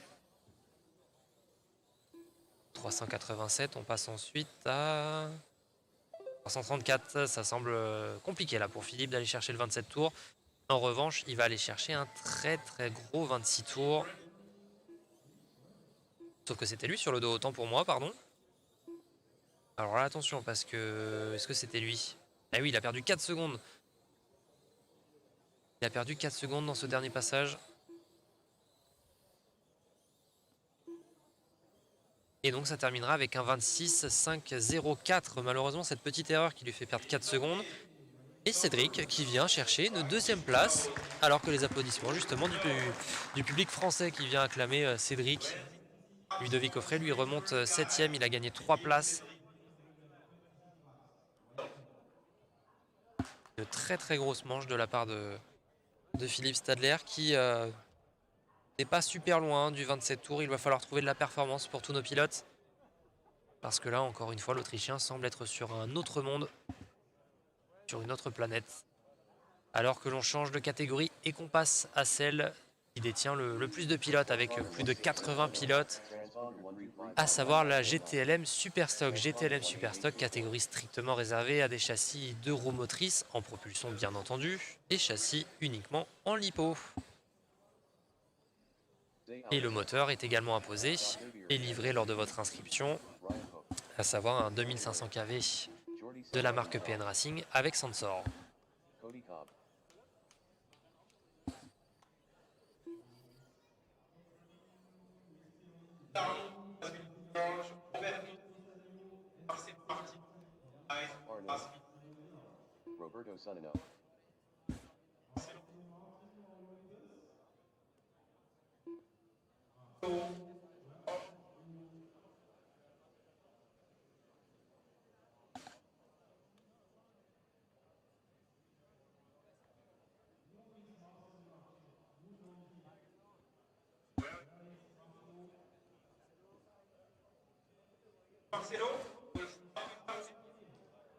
Allez, on va donc pouvoir avoir cette première manche sur les 9 pour la Q2 de cette GTLM Super Stock.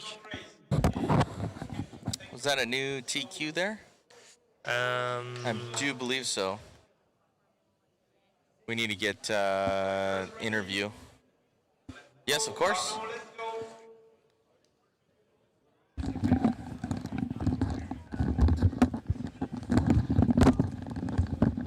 How are you doing, Joe? Good morning, good morning. Good morning. Yeah, it's been a pretty clean start today. I don't know. Welcome to Saturday.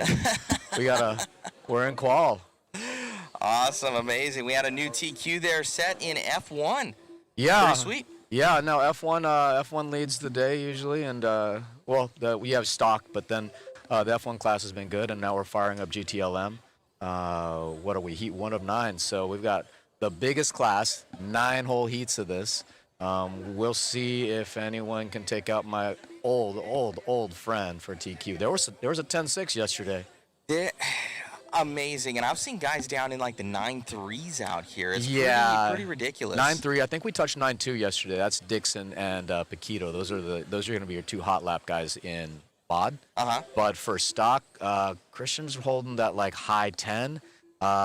Somebody threw it on a 10-6 though, but we'll see if they can string together enough of those to knock them off the current TQ for 5 minutes.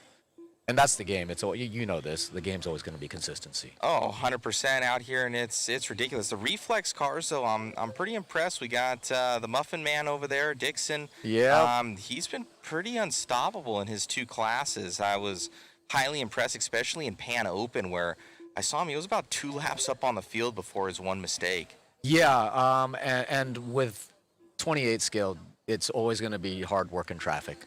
Yes. There's skill involved, but there's always going to be some luck. You got to roll the dice. Sometimes that hole opens up. Sometimes it closes down on you. Go high or go low. It's pretty crazy. We got Ryan Hoek up in the lead of this one. Yep. Got that Kyosho symbol on there. Coming from something else, we got maybe it is a Kyosho Mini Z. Yeah, right. Now, he's driving that Joe Marima body. You're seeing him come into the chicane down low. Now, this carousel right there, I think it's the hardest part of the track. The lefts and rights here onto the straightaway, that's relatively simple. That area right there, this double apex, I tend to pipe it there, but this right there where he's coming through, that's where you can make a lot of time, and that's where people are making the risks, or at least for me. You can hug that tight, that'll save you quite a bit of time, but you can catch it pretty easily, especially as you start picking up the speed. Looks like we have a battle here between Adresse and Ryan. They are flip-flopping positions. Yeah. So most likely the all yellow. And they flip-flop again. Oh, Jose's gonna drop down on that one. Roberto up to the top. These guys are slinging all over the place here, Joe. Yeah, well, you've got about a 1 second covering those 3. We are IFMAR start right now, so they are not racing on track, but they are racing for time. Yeah, against the clock right now. But Christian's time right now is sitting at that 25.508.4, and man, it's in just a different league. He's, next closest is going to be Robin with that 27.503, and that's a lot of time on this track, man. Yeah, you can't discount Thomas Robin or Philip Stadler. Like, both of those guys are extremely fast. Thomas Robin, of course, being creator of RTRC, Christian being creator of Reflex RC, It's kind of Reflex crazy Racing. how those guys are on top right now, you know, and they're That's the best thing about it. Like, you have guys that make their own chassis, racing their own chassis at the absolute top. Other people around them as a team racing those chassis, and it's just fun to watch. Like, imagine if you had like back in the day, Gil Losi racing his chassis against who was AE? Gene Hustings? yes, Yeah. So imagine those two duking Cliff it Lett, out. you know, Cliff all Lett, those yeah, guys. exactly. It's that kind era. of that era for that of 128 scale, and that's really cool to see. Yeah, who do we got on chat right now? We got TJ, Mecavoy, Mecadang Dang Dang. There we go. We also have to remember out in the States right now, it's about 5:17 in the know. morning. These Tao. guys, we have a lot of our Oh my goodness. a lot of our French Connect out here. Antoine's been doing awesome, by the way. Awesome. Shout out to him doing a lot. We don't know French, or I don't know French, that's for sure. And Allons-y. other than That's all I bonjour. got right now. Allons-y. I said that to you last year. Allons-y, let's go. So shout out to Antoine from Fan des Z. He's been doing a great job and helping us out. A lot of the commentary, and knows a lot about this, so it's good to see. Yeah, who else do we got?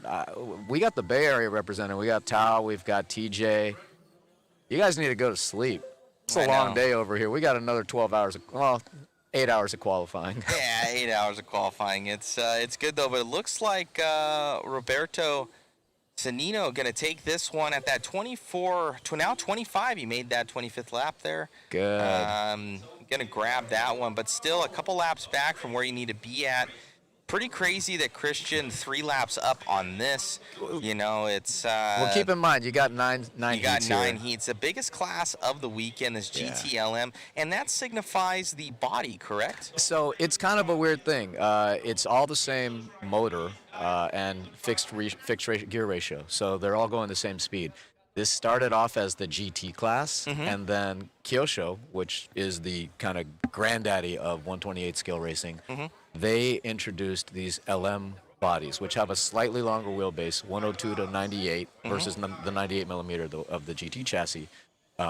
And of course, LM is LM. Everybody loves Le Mans racing. So especially here, like you come to Europe and like this is the land of Le Mans. So what's up, Tao? People started racing the Le Mans class. Got it. And at some point, there were 2 classes. There was kind of a GT Superstock and an LM Superstock. And by the way, if I'm butchering this history, this was during the time when I was semi-retired from RC racing. But in PNWC, they decided to combine those 2 together. So you will see some LM cars out there in that 102 wheelbase. And you would think it might be a handicap, but it's actually moving. I'm actually experimenting with the 102 Superstock myself just to see what it's like. It definitely has a different feel than the 98 millimeter, but just trying to find different options, seeing what other people are racing around the world, and make that the fastest it can be. Well, it's pretty ridiculous. These guys are flying out here on this track, and so we were noticing from last year at RCHQ, one of our platinum sponsors, I know, for the event. And special thanks also to Rad Body for bringing us out once again, you know, and making it happen.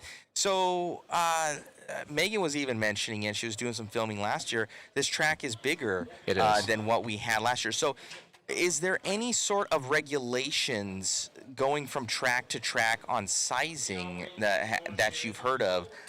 You know, whether it be, obviously, if you go into a facility, it's a little bit different. It's based on the building size. But when you have something like this, is there like something by X that they're doing? No, it's not necessarily a regulation.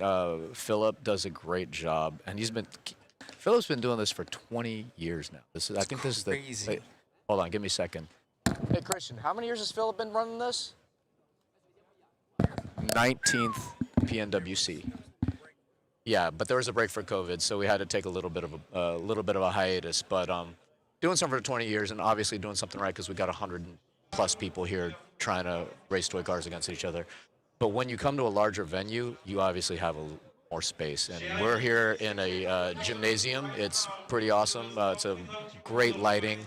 The temperature's really, really nice. They've laid down carpet. They've really kind of gone that extra mile to make sure we have a consistent track surface. when we do have a smaller space, we kind of work around that. But ideally, in my opinion, this is about the right size for a World Cup level track. You want that long straightaway, let it eat a little bit, make people work into turn one, let a little bit of those motor games play out. But at the same time, you also want enough raceability in the infield. So I think this track, I haven't counted the tiles yet. I'm guessing it's probably around a 35 to 40 tile track, which puts it at about 50 feet, 50 to 60 feet, I'm guessing. Anything less than that, I think you're starting to kind of choke the cars up a little bit. Not that that's bad. It's definitely fun, but for a World Cup, I mean, we want to see them move. No, for sure. As we get this next race started here, oh man, we got some fast drivers coming up, and Yeah, we do. there's going to be a resort, I'm guessing, after Q2. They resort every round. I broke an all-wheel drive, and I am in the worst sort for this round. So I will be starting my my Q2 all-wheel drive, trying to do a little bit of recovery. But we've got 2 more Qs, so Got it. it'll So, be fun.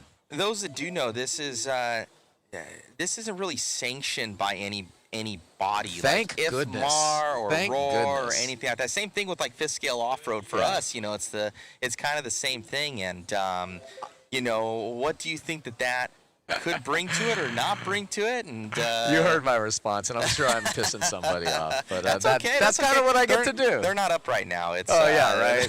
That's kind of what I get to do. I mean, like, let's face it. Like, it's not completely internal. RC is RC. It's been around for a long time. It's had its ups and it's had its downs. Alternative entertainment, whether that's largely video games, is really kind of taken quite a bit of the audience away. But you still have us trying to come out here, have fun, trying to encourage new people to come in. In my brief experience with sanctioned racing, it hasn't done a great job of that. Got it. I don't know how you feel about that, but when you go to a privately hosted event or privately hosted series and you see entry numbers that are through the roof, yet you go to a sanctioned event and Yeah. they can't even fill the pits and you can literally register the week of, that is a signal for me, you know? And here, the PNWC is sold out in 10 minutes. Like, Yeah, you it's crazy. literally had to be on that clock like it's a new, like, Jordan drop or something, Yep. you know? Yep. No, it's I would equate this to pretty much like obviously like the what it be, the Roar 8 scale Nats Nitro or something like that. For that kind of fills up super quick. Yeah, But exactly. this is every year here that these guys are doing it. And it's 128 scale. and it's 128 And we go scale. global. And actually, Yep. I made a mistake yesterday. I thought it was international and U.S. alternating every year. What Philip likes to do, he likes to do a U.S. round, a European round, and then an Asian round. So Asian round. I've Got it. heard there might be some nice tropical weather for 2020. Well, count us in next year if. It's if it going to ends be a up- good one. I'm if hearing it some ends up- rumors. If it ends up happening, we can get Philip in here and he can. Yeah, he can well, spread those rumors. we can put him on the spot. Where's Philip at? He's over there. Let's He's get him over there. here. Hey, Philip. Philip, you want to talk?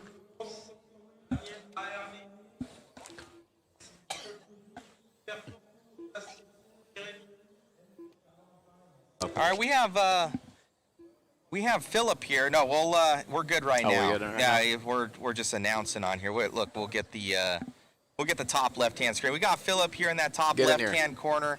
Main man, myth, the legend. Philip, we're hearing all sorts of stuff. We're going through 19 years of this event and another sold-out PNWC. Yes, I think this is the great one. We sold out in 7 minutes for 100 entries. Oh, is it 7 now? I thought it was 10. It's in. No, that's 7. That's crazy. But Thanks for letting me in. and after we calculation how many run we can on schedule, so I released 30 more drivers. So finally, we have 130 drivers, 270 entries, and 19 countries. 19 countries. 19 Yes. countries. So we've been talking about countries. Yeah. Where are we going next? I know we're not done with Paris. But where are we going next? I want to put you on the spot. not yet confirmed. Not yet You confirmed. know what? Many countries they want to do it, Yeah. but I need to choose even the hardware, software, everything. I want to make sure everything running smooth, everything fair, and all the facilities and all the suppliers and the crew members. Yeah. That's what I need to consider. Yeah, and Yeah. they've been doing a great job here in France. Yes, And right. It's been a yeah, really, they really did a smooth good job. show. Yeah. Yeah. Well, awesome. Well, thank you so much. We don't want you to give up too much information, but are you having fun out here at the Yeah, end sure. of the day? This is my first year I didn't race because I want to take care of the event, make sure Yeah. everything's smooth. Yep. Any correction, any problem I need to solve. So, but they all the crew members do a really great job. You guys do a really great job, and so all the mini-Z community, all the races to the world is not only here. That is a really good thing happen. Yeah. Yeah, thank you so I much. saw- Thank you, Thank Joe, too. Rad Yeah. Body, Joe, Yeah. and making it happen the last Yeah. 2 years. He saw it and he's like, we need some good coverage. you Yeah, know, we've at been. these This events." has been Philip and I's like secret for like 20 years, and like we want more people to understand what we do, how we do it. Yes. And it's kind of the same, but it's a little bit different, and hopefully people are liking it. But it's good. It's showing in the numbers that I can kind of see from people tuning in. It's rivaling that at 10 scale. Yeah, You know, really. events for it, and that's good. Yeah. You know, as far as viewership but international, there's a lot of international guys. A lot of people, at least in the States right now, they aren't awake right now, but Yeah. we have a lot of our French viewers on, and a lot of our European viewers that are up with us tuning in. Good. But that's good. Well, amazing event so far. It's I the saw your second one I've been to. your wife and your daughter here too, right? Yeah, So you yeah. you brought your family. They're enjoying I it. They're brought my enjoying fam- it. That's Yes, good. That's yes, good. Yes. That's good. Yeah, I know this guy since the first PNWC 2005. It's amazing. I know, right? I know, right? Well, we'll do it again next year. It'll be 20 years officially. Yes, right. Good. That's Yeah. amazing. Well, thank you so much. Yeah, Hopefully thank we you so are much. there. We'll get Joe in on We'll it. Maybe figure we can this get some- out. We'll Yeah, figure it out. We'll start planning tickets. We'll start planning. Yeah. Thank you Amazing. so much. Thank you so Yeah, much, thank Philip. you. Thank you. Yeah, thanks, Philip. So yeah, so that's the main man right there from PN Racing, and like you said, it's to run a race. You were there at the very original one in I 2000 was. and what 5? 2005. That's Were they actually mini-Zs then? Yeah, they were Kyosho Mini-Zs. They We were were Kyosho driving Mini-Zs. Kyosho Mini-Zs 20 years ago, and the game has it's evolved.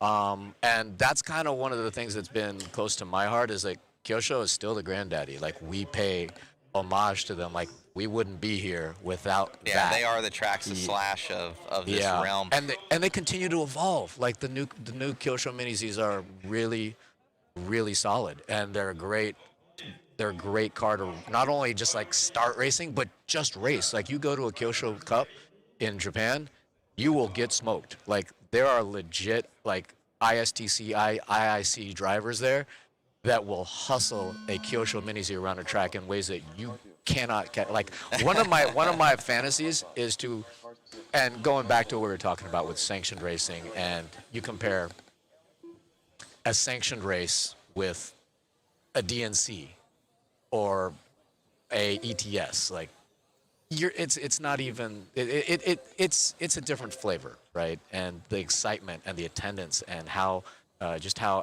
people want to go there, like it's just a different type of thing, right? And so if I were to have a fantasy event in the future, I would want to mix those worlds. There's amazing drivers that quite honestly they just don't travel. They don't have the opportunity to travel. And that's on both sides, whether that's what we do in 128 or the Kyosho Cup. And I want to ideally mix those two. Like let's get Dixon driving a Kyosho Cup car against who is it? MJ in Tokyo. Yes. MJ's the dominant driver right there. Or let's get them in a 128 scale car and like let it rip on these like 50-foot straightaways. Yeah, it's pretty cool. I need to grab one myself and race down in Cali. It's Well, we got you. There's a couple tracks down there, right? No, SoCal is actually, we were talking about this earlier, it's kind of the hotbed again. Like it's so funny because like SoCal was the hotbed of RC for so long, especially back when you and I Yes. were both coming up. And then, of course, RC kind of went through its thing, and now with just real estate in that area being so expensive. I know you try to you do your thing and you run tracks out there. It's hard. It's really hard. It 100% is. We do have a good little track down there called Huckleberry that's in that kind of SoCal area. Yep. But yeah, I've run out there a few times. I need to get my cars. You need to get back. your cars yeah, dialed that's in, right. man. But yeah, this kind of scale, Yeah. you know, really, I know guys have these in their garages, you Yeah, know, so and setting it up, and it's pretty cool. And I know there's a couple tracks down there that they spit off a few that There's more than a couple. That's Okay. the crazy thing. So yeah, you've got all your garage tracks, your little, like you'll have your club tracks, but there are not 2 but 4 legit tracks in SoCal. nice, Like they can host a regional, if not national level event, nice. and with a little bit of, because it's hard to have like a 50-foot track in SoCal permanently anywhere. Plus all the pits and everything else. And all the support Yeah, systems, for the sure. food, the bathrooms, yeah. So maybe with some adjustments, they could host a Worlds in the future. That is awesome. But Yeah. sounds like what you said is Philip, you know, he's not locking in on anything, but you know, he's checking out all these facilities Yeah. and where they have all the amenities, you know, for making it a world-class event. Yeah, and the family aspect is a thing. Like we're here to race, but we understand there's reality. Like having a place where you can bring the family, like dollars are dollars, and if you can turn this into a family vacation, it's amazing. I'll honestly say that again. I said this last year, the last time we spoke. Thailand was like one of the nicest experiences, and then to be able to then take the family out and kind of like go up north to Chiang Mai or whatever, or go down south to I forgot what that island is. There's a beautiful, like there's so many beautiful places around that area that you can take your family to and kind of like lump it into a family trip, you know. That's just, awesome. Just give me 2 or 3 days to go race toy cars. No, this is awesome. Well, I'm gonna have to come borrow one of your rigs one of these times. And have you gotten your own? I won't say too much, but that special track. Have you figured that one out yet? Oh, we don't talk about secret test tracks. We don't talk about secret test tracks. I'm not tracks. talking about nothing. No, but we will get you out here. I believe you and the crew did get a chance to run rentals Yes. last year at the PNWC. did. I think we can do a little bit better than that, and I think you need to have a little rip on a mod pan car at some point. That, or I want to drive those little, the go-karts. The go-karts. The go-karts would be try fun. The go-karts yeah, out. I think y'all should duke it out on go-karts, but you should definitely get a get a few laps in a full mod car. No, most definitely. Hence, yeah. Why would you I know, not? mod. Why would you I not? gotta have mod. Why would you you know? not? It's nah. You know what? This looks like my speed right here. This GTLM stock class. You know, where it looks like a good class, man, and showing in the numbers. Yeah, it's. I'll be honest, mod is hard to drive. You know this. Yeah. I know. Legit mod has, like whether it's 10 scale or 28 scale. They're too fast. We're quarter throttle, half throttle in the infield. Too fast. It's all modulation, and I love that. Like that's what I Yeah. love, being able to hold the car in the corner with a throttle and just bend it in there. But that's not for everybody. And then stock is stock. You're just driving punched. It's like Yep. you're thrashing. Yep. But that doesn't look like it. But like those guys are thrashing right now. The best. I don't know. I'll talk to some of the guys about it. But I think that this is probably the most similar to, say, like a 17.5 touring car in terms of speed. This is a big straightaway, and they're topping out probably about halfway, which feels about right for a 17.5. This is definitely fast. It feels faster to me than a 21.5 because I'm about to go over to Bakersfield and run ISTC and make That's myself. right. Yeah. It's next week for the Worlds. Yeah. That's going to be out there. I know that you're bringing out Red RC. Yeah. I believe helping out with them and Absolutely. And those guys with Ocean and forgetting her name off the top of my head right now, but the photographer, they're doing an amazing job, amazing work. They've from the always Red done RC great crew. work. They've always done great work, and that's like kind of where I started off with all this. Was like, hey, let's like post-COVID, RC had blown up in some ways and crashed in other ways. Like like there was so much RC happening kind of at that home garage hobby level, but then the coverage just disappeared because one, we couldn't travel. Two, everybody's budgets kind of like shrank a little bit on that side. Even though they were making all this money, they kind of decided that, hey, we're going to go a different route with how we support events, how we support coverage. And one of the things I really thought we needed was third-party coverage of these types of events, especially the high-profile ones, whether it's an IFMAR event or a DNC or whatever. Yeah, you'll see these days, that each companies will post their pictures of their drivers and stuff like that. But you don't really get a good feel of what's going on unless you have kind of a third party come in and doing kind of what they do. But in all honesty, those third parties, they're hard to find. Even with this, I'll just talk about it. It's not, the thing is you don't really make any money doing this, and to get the money to do it is still expensive. At the end of the day, like even for Rad Body, it's not, it's one of those things where it's promotion for it. But it is tough to do it, and not a lot of people look at this and they're like, oh, they think it's just a camera. And there's a full ensemble of stuff here. You guys had to definitely bring. You brought the house for sure, and that's what people. I hope people start to understand that it isn't just, hey, I'm going to show up with my iPhone and stream this on Facebook Live or YouTube Live. There's a crew. And it takes people. It really does. And, absolutely. Shout out to our crew, Megan, that's on camera, my beautiful girlfriend. We got Jason Bollinger. He's over here. That dude's a machine. Yeah, He's killing it on photos. And you guys can grab those on Smug Mug compliments of Rad Body free of charge. And if you guys want to print those out, it's got unbranded logos on there. You know me, I hate branding, even my own. He's like, I want it as small as possible in the bottom right-hand corner. Yeah, and I want none. Because I know how annoyed I would be if I got an awesome photo look at that logo of me just like three-wheeling it under the timing loop, and I gotta sit here and figure out how to Photoshop someone's logo out so I can make it my profile pic. I would be furious. I'd just be like, crop the photo. But you need the whole context of the photo. Go check out Smug Bug, download your shots, and all of it's on there, guys. If you go to that Mod Live Media, that has it on there, and around here we posted up little flyers so people can check that out. But just a huge thanks when you guys leave those likes, shares, and then even in the future here. Obviously, it opened it up to Rad Body, but maybe we can get on some more sponsors to kind of help out, with these events and make it that much better, get more crew out, everything like that. Yeah, absolutely. Because again, you said it's the people, and that's like what makes it happen. But that's also the cost, and let's face it, everybody got to eat. Oh yeah, everybody got to eat. 100%. Well, it's thank you so much for bringing us out. But it's a lot of people don't understand what it takes to do this, and I think yourself, you even have more of a, you look at it, you're like, dang God, man, it's a lot. It's a lot, and then the thing is that I also it's a lot of time too. It's two things. It's it's a lot, but then I also start scratching my head and what else can we do? How can we take it to that next level? And you and I have had those conversations. I get it. And we may have a few things cooking in the future. I've got the zip line cam with me too. I've been looking at how we can set that up. We can rig the zip line. I got the zip line with me. I just haven't found the right rig point where I'm gonna not hit somebody in the head.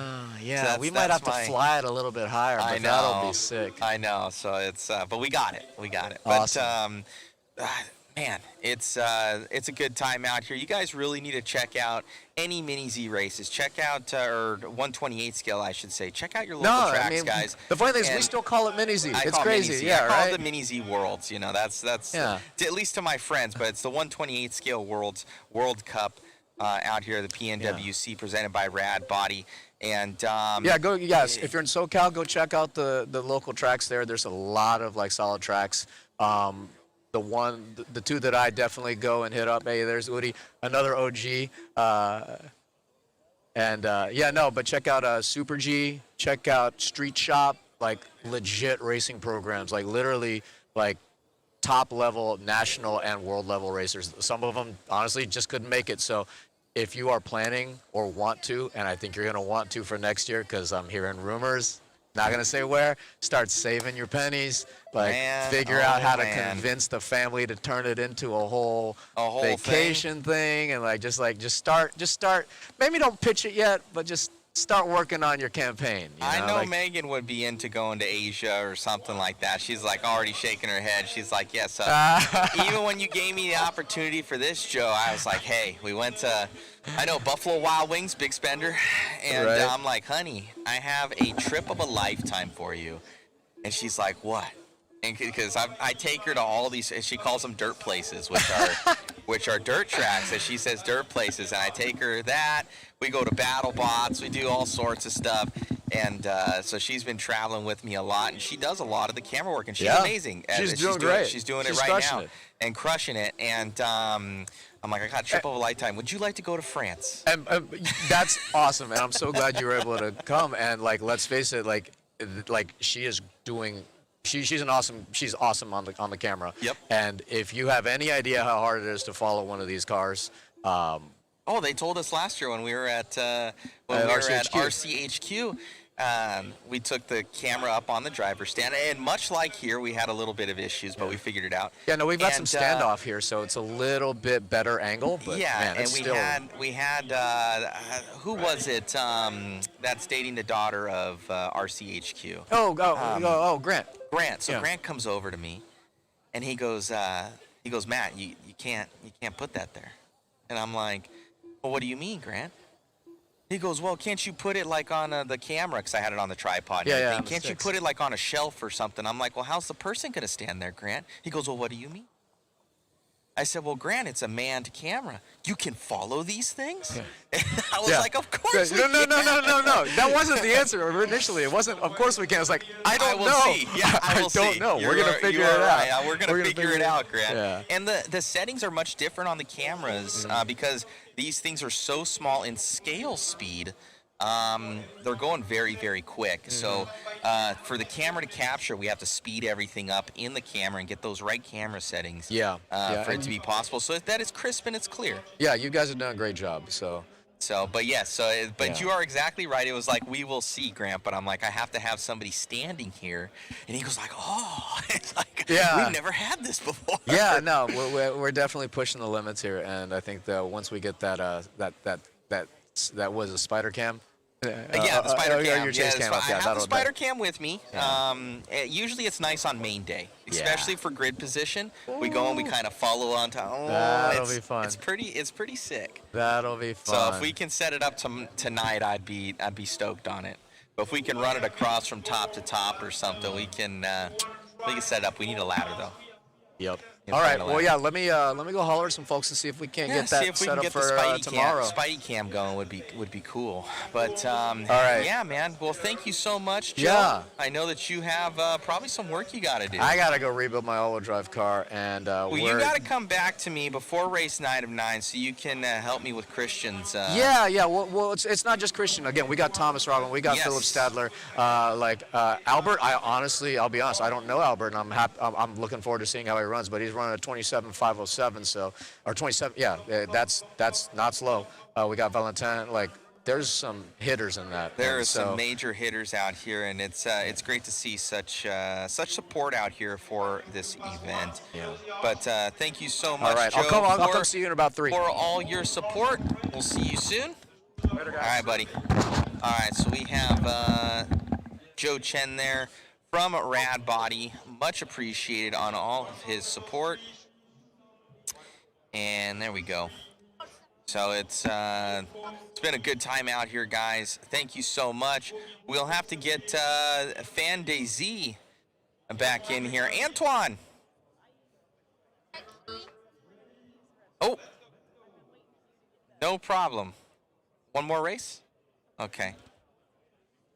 I'll introduce, we got Antoine here. We had Joe in here for a little bit.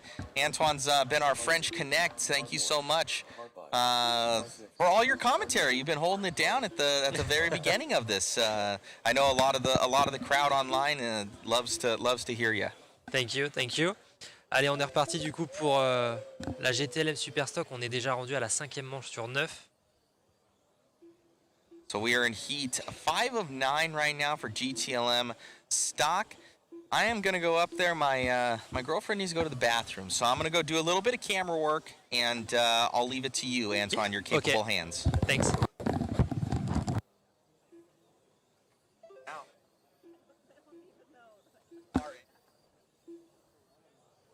Allez, donc cette GTLM Super Stock, catégorie la plus représentée de cette Coupe du Monde.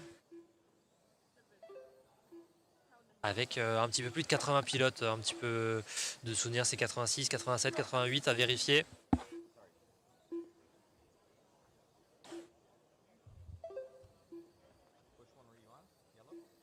J'espère que vous allez encore tous bien. On est reparti du coup pour un petit peu de commentaires en français. Vous avez eu forcément les Américains et c'est normal. On est sur leur chaîne. Vous avez eu du coup le chef de mode média et également Monsieur Radbody, celui qui finance le live. Donc c'est normal effectivement qu'ils reprennent l'antenne de temps à autre.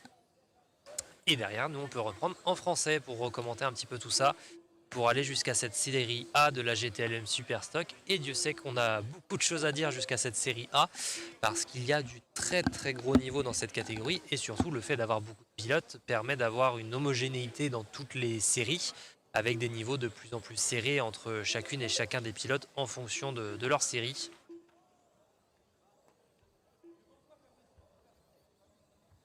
Et avec en invité surprise dans cette catégorie, et surtout dans cette série que vous avez en ce moment sous les yeux, avec Monsieur Koopstra, et effectivement un drapeau... pardon, pas Monsieur Koopstra, excusez-moi, je n'ai plus le pseudo sur lequel il a choisi, mais effectivement sur cette manche, eh bien on a eu une surprise en arrivant jeudi, puisque nous avons sur place Monsieur Félix Dumalanade qui a fait le déplacement de la Slovénie jusqu'en France. Il s'était inscrit sous licence de la Slovénie avec un nom et un prénom méconnaissables. Et pourtant, c'était bien Félix qui était présent jeudi dès les essais libres et il est en ce moment en train de rouler sur cette manche avec la Mazda que vous venez de passer à l'écran. Seb Sébastien.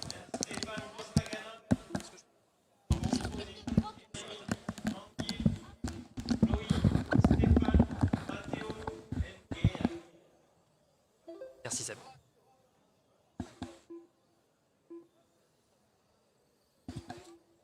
Allez, et pour l'instant du coup un 25 tours en 5.06, personne qui s'approche du top 17, c'est ce que nous avons sous les yeux sur notre deuxième écran que vous n'avez pas en ce moment à l'antenne. Personne pour aller chercher un top 17 par rapport à ce qui s'est fait en Q1.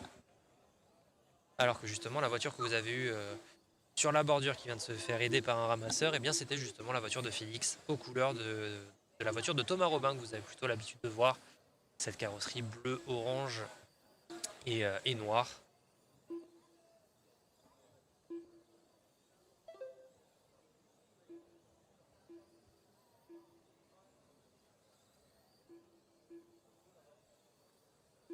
Alors que vous êtes quasiment 60 sur la chaîne YouTube Fan de Z, merci à tous. On est parti pour une très très grosse journée, la journée la plus importante, c'est ce qu'on vous disait tout à l'heure, de cette Coupe du Monde, avec donc les séances qualificatives qui permettent de réaliser la grille de départ pour les manches de demain et la manche de ce soir pour ce qui est des finales A. Et donc je vous donne rendez-vous dès ce soir pour justement ces finales A, les toutes premières courses de cette Coupe du Monde, avec uniquement les séries A par catégorie. Donc ce qui se fait de mieux pour chacune des catégories. Rendez-vous dès ce soir pour des manches de 8 minutes avec des batailles à tous les postes.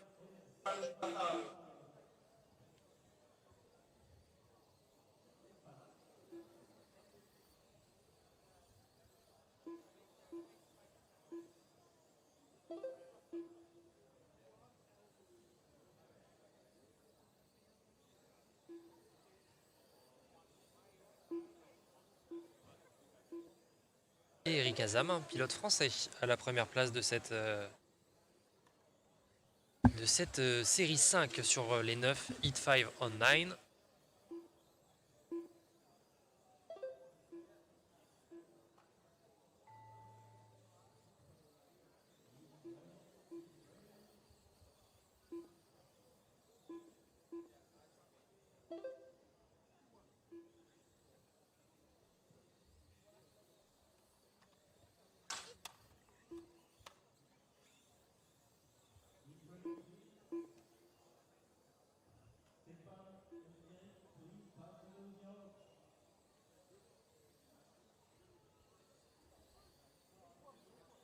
Et pour l'instant, bataille aux avant-postes entre Eric Azam et Monsieur Martin.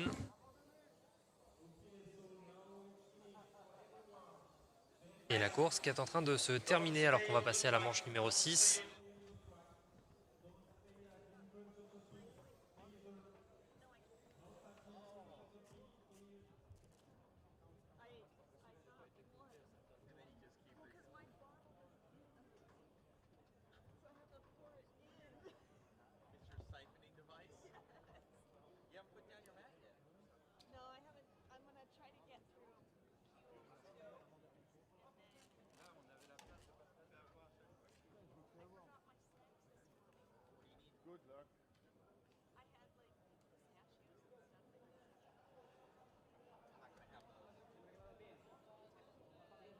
Allez, on va donc passer à la manche numéro 6 sur 9.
Allez, on va passer à la manche numéro 6 sur 9.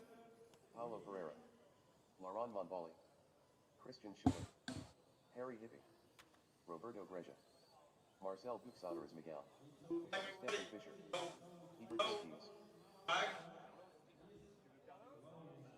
Toutes les puces sont donc check. Ça va pouvoir être bon. On attend juste que Carlos répare un petit bout de piste. Parce qu'on est sur l'endroit sur lequel ça tape le plus avec cette diagonale avant l'arche.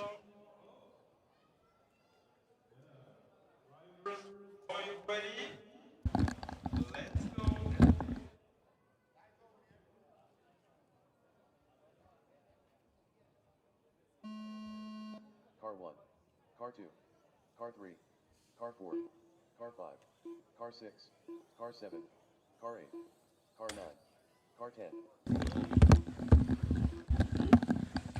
Et allez, on est parti du coup dans cette manche numéro 6 sur 9. Alors est-ce qu'on va pouvoir avoir des pilotes qui vont tenter des top 10 et remonter? Alors effectivement c'est un peu plus compliqué dans cette catégorie parce qu'il y a plus de pilotes, donc c'est ce que je disais tout à l'heure, des homogénéités dans les séries, et c'est ce qui fait que derrière ça se joue à la seconde près, hein. Pour vous donner une information assez simple, pour le top du top 8 jusqu'à la 17e place, on a 6 secondes par exemple. Donc ça se joue à rien du tout. Derrière certains pilotes, ça se joue au centième, voire même peut-être au millième de seconde pour certains. Et c'est l'avantage ou l'inconvénient. Chacun verra ce qu'il souhaite dans ces séries et dans ces catégories surtout, où il y a beaucoup de pilotes. Et on est sur la catégorie qui a le plus de pilotes avec plus de 80 personnes présentes dans cette catégorie, la GTLM Superstock. Alors pourquoi cette catégorie est finalement la plus représentative? Eh bien aujourd'hui en mini-Z, les châssis sont majoritairement pour ce qui est de la compétition en lipo, ce qui est le cas de cette catégorie. Et derrière on est avec des châssis en 2500 kV, donc le moteur le moins important.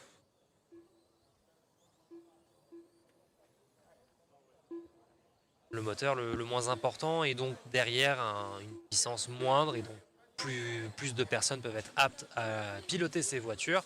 Et derrière, le ratio imposé permet justement une limitation et une homogénéité, je vais y arriver, entre tous les pilotes dans cette catégorie. Alors effectivement, vous verrez des différences de vitesse de pointe entre certains pilotes. Elles ne se font ni par le moteur, ni par le ratio. mais derrière par des réglages, que ce soit ESC, que ce soit à la radio, que ce soit même des réglages plutôt bêtes, hein, de très bons roulements peuvent changer la différence, bref. Le moteur en tout cas est le même pour chacun d'entre eux, le ratio idem, et derrière c'est simplement la mécanique pure et dure qui peut changer cette vitesse de pointe, et puis même un petit peu le pilotage, puisque un pilote qui arrive à enchaîner les tours propres, eh bien, aura peut-être plus de roulis et donc pourra aller chercher davantage de vitesse de pointe.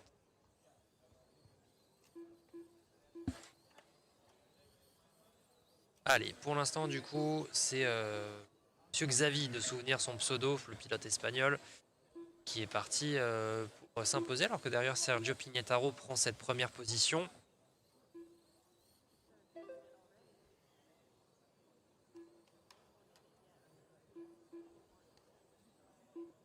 Sergio Pignataro, pilote italien, pilote de la team Marca,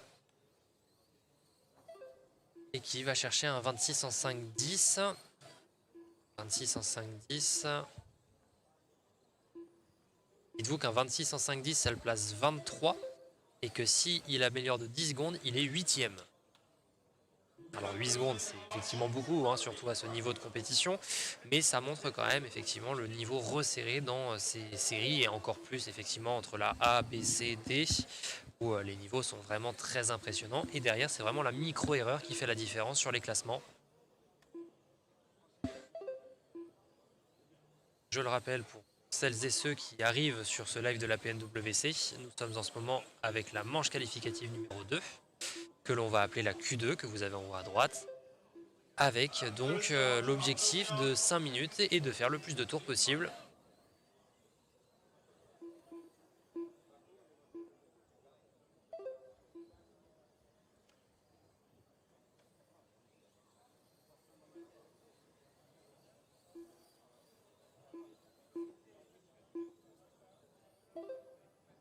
Allez, et là la bonne nouvelle pour Sergio Pignataro, c'est qu'il vient de se positionner en 17e position du classement général. Donc il remonte dans nos écrans que nous avons à la régie. Là, s'il améliore de 1 seconde, imaginons, il pourrait passer de la 17e à la 12e place. Donc c'est extrêmement serré. Pour l'instant, il reste 17e sur nos écrans. Parce que je le rappelle, effectivement, on compare dans un premier temps les pilotes qui ont roulé en Q2, donc toutes les séries que vous avez eues juste avant, et on compare également à ce qui s'est fait en Q1 hier soir. Donc ça nous fait pas mal de données à analyser, mais pour l'instant c'est une 10e, et même maintenant une 16e place, donc Sergio qui remonte petit à petit, 15e à l'instant. Donc Sergio qui grappille des places alors que le temps est en train de s'écouler, et que la qualification numéro 2 pour cette série se termine. Sergio qui remonte même 13e à l'instant, la grosse performance du pilote italien.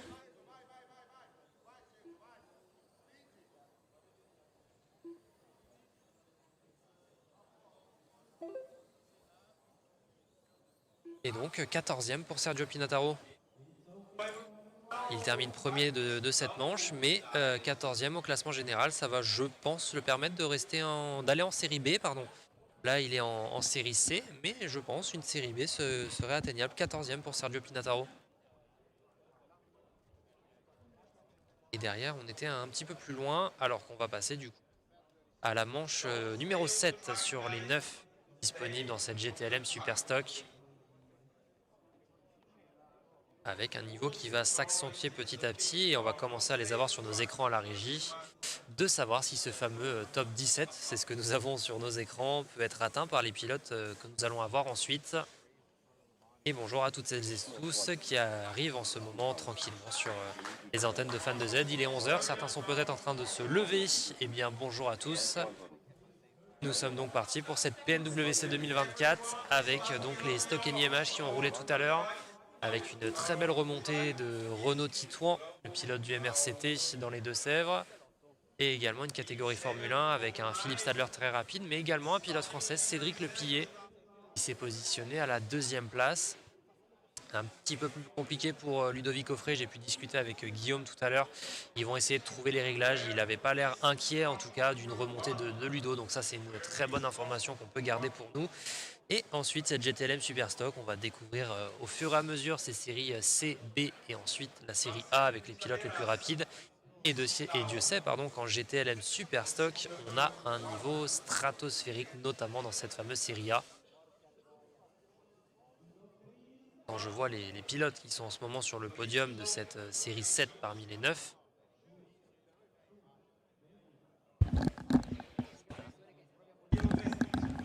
je peux vous dire qu'il y a du niveau dans cette série, alors imaginez celle que nous aurons ensuite.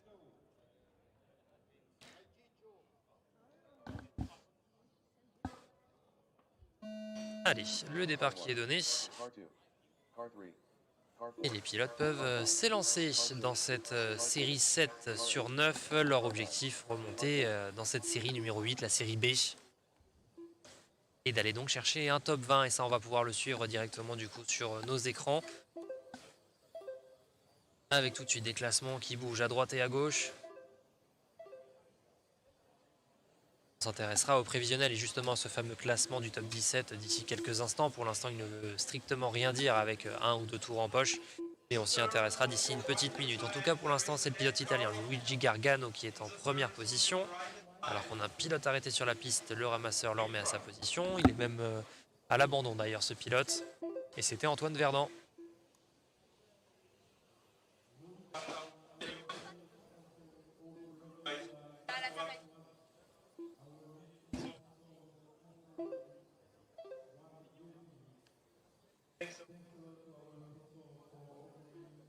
Et pour l'instant, c'est un pilote français qui est en première position de cette série. Arnaud Raggi ou Raggi, excusez-moi, je n'ai pas envie de mal prononcer le nom, donc on l'appellera Arnaud dans cette série.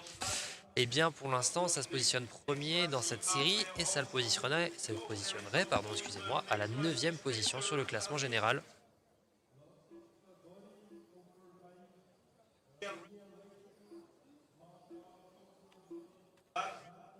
Beaucoup de Français et d'Italiens dans cette série. Et même des pilotes franco-italiens, je pense à Riccardo Giannini, 2 et 3e maintenant en ce moment. Et Luigi Gargano toujours en tête pour le moment.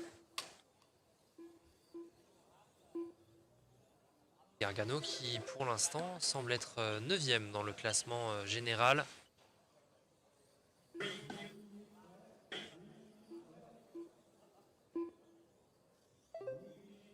Derrière, par contre, c'est un petit peu plus loin. Pas d'autres pilotes dans les capacités d'aller chercher un top 17. Mais Luigi Gargano, ça semble être 9e. Alors, on verra ce qui se passera tout à l'heure en série B, A, de savoir si ça lui permet de rester à cette 9e position. Ce qui semblerait étonnant, hein, si on doit être totalement honnête. Parce qu'on sait qu'en série B et A, ça va aller encore plus vite et qu'on voit que le niveau monte crescendo et que le grip commence à arriver.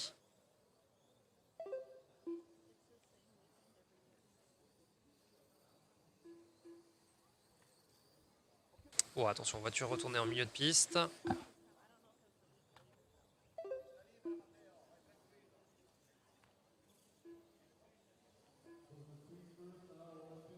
Oh, et par contre, Luigi Gargano qui est redescendu très très loin. On ne le voit même plus dans le top 17.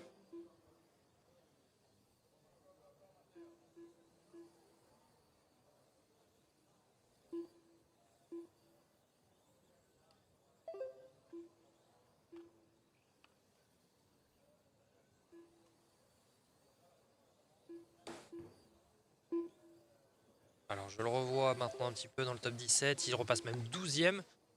Ouais, je parlais tout à l'heure de secondes pour rien du tout. Du coup que le 16e jusqu'au 12e, eh bien vous avez 4 dixièmes de seconde. Donc là effectivement c'est normal de voir Luigi remonter de la P12 à la P17. Alors que Daniel Jetzer, lui, pointe le bout de son nez à la 14e position. Ça remonte bien pour le pilote hongrois si je ne m'abuse. Luigi Gargano qui remonte, Daniel également, hein, ça passe de 11 et 13.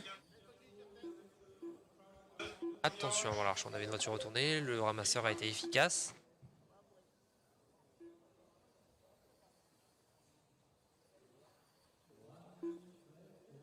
Et malheureusement, un pilote à l'abandon dans cette manche, Antoine Verdant.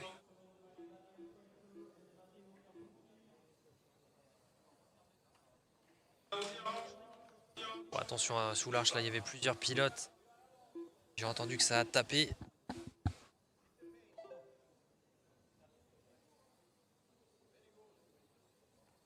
Et Daniel Jetzer qui monte maintenant 9e. La grosse remontée du pilote hongrois. Derrière Luigi Gargano, ça semble... Non, j'allais dire ça semble être à l'abandon. Non, mais en tout cas, il a perdu beaucoup de temps. On a même Matteo Capucci qui a remonté devant lui.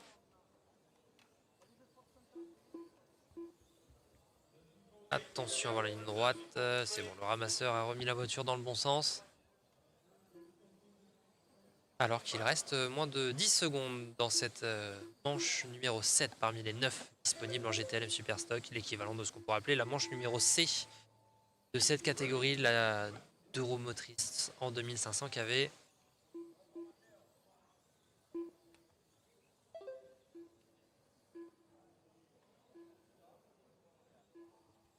Et attention à la bataille entre les deux pilotes là.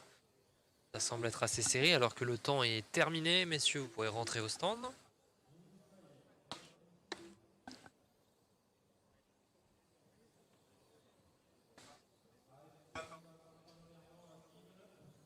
Et donc Daniel Schweitzer qui pointe le bout de son nez en 11e position pour le classement général. Donc une belle remontée. Il était en série C. Là, ça semblerait être une série B. À voir ce qui se passe tout à l'heure dans les autres séries. Alors que tous les pilotes rentrent dans les stands.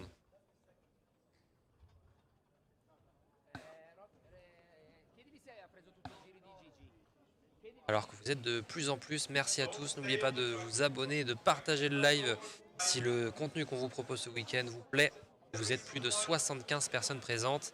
Et j'en profite pour vous donner rendez-vous pour notamment ce soir, même si vous avez, j'imagine, prévu de passer tout le week-end sur la chaîne YouTube Fan de Z. Mais pour celles et ceux qui n'ont pas le temps de passer la journée sur la chaîne, je vous donne notamment rendez-vous ce soir pour les finales A, les toutes premières courses que nous aurons avec uniquement les top 10 de chacune des catégories. Nous aurons seulement les séries A ce soir, des manches de 8 minutes avec des batailles à tous les avant-postes. Et je vous donne rendez-vous donc dès ce soir pour toutes ces manches. Si toutefois vous n'êtes pas en capacité de regarder les 48 prochaines heures de live disponibles sur Fan de Z. Et un grand merci une nouvelle fois au VDZ de nous permettre d'avoir cette retransmission de 1 sur la chaîne Fan de Z et de 2 de cette qualité et de 3 avec des commentaires en français.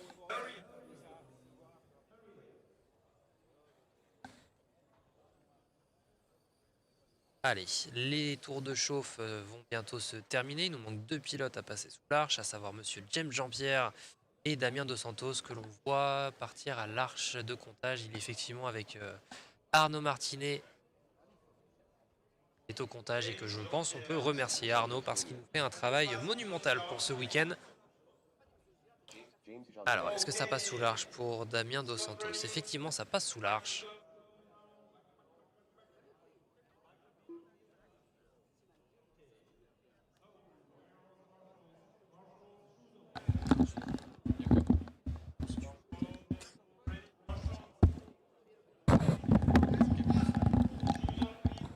Allez, on va voir un petit invité pour la GTLM Superstock. Bonjour Antoine, comment vas-tu? Mais ça va et toi? Ça va, ça va. Bon, je commence à être habitué d'être derrière les écrans Oui, avec c'est toi bon. au final. Tu commences à avoir compris comment ça marche? C'est ça exactement. Allez, c'est parti. À peine le temps de parler La que ça GTLM, commence déjà. la catégorie est la série B.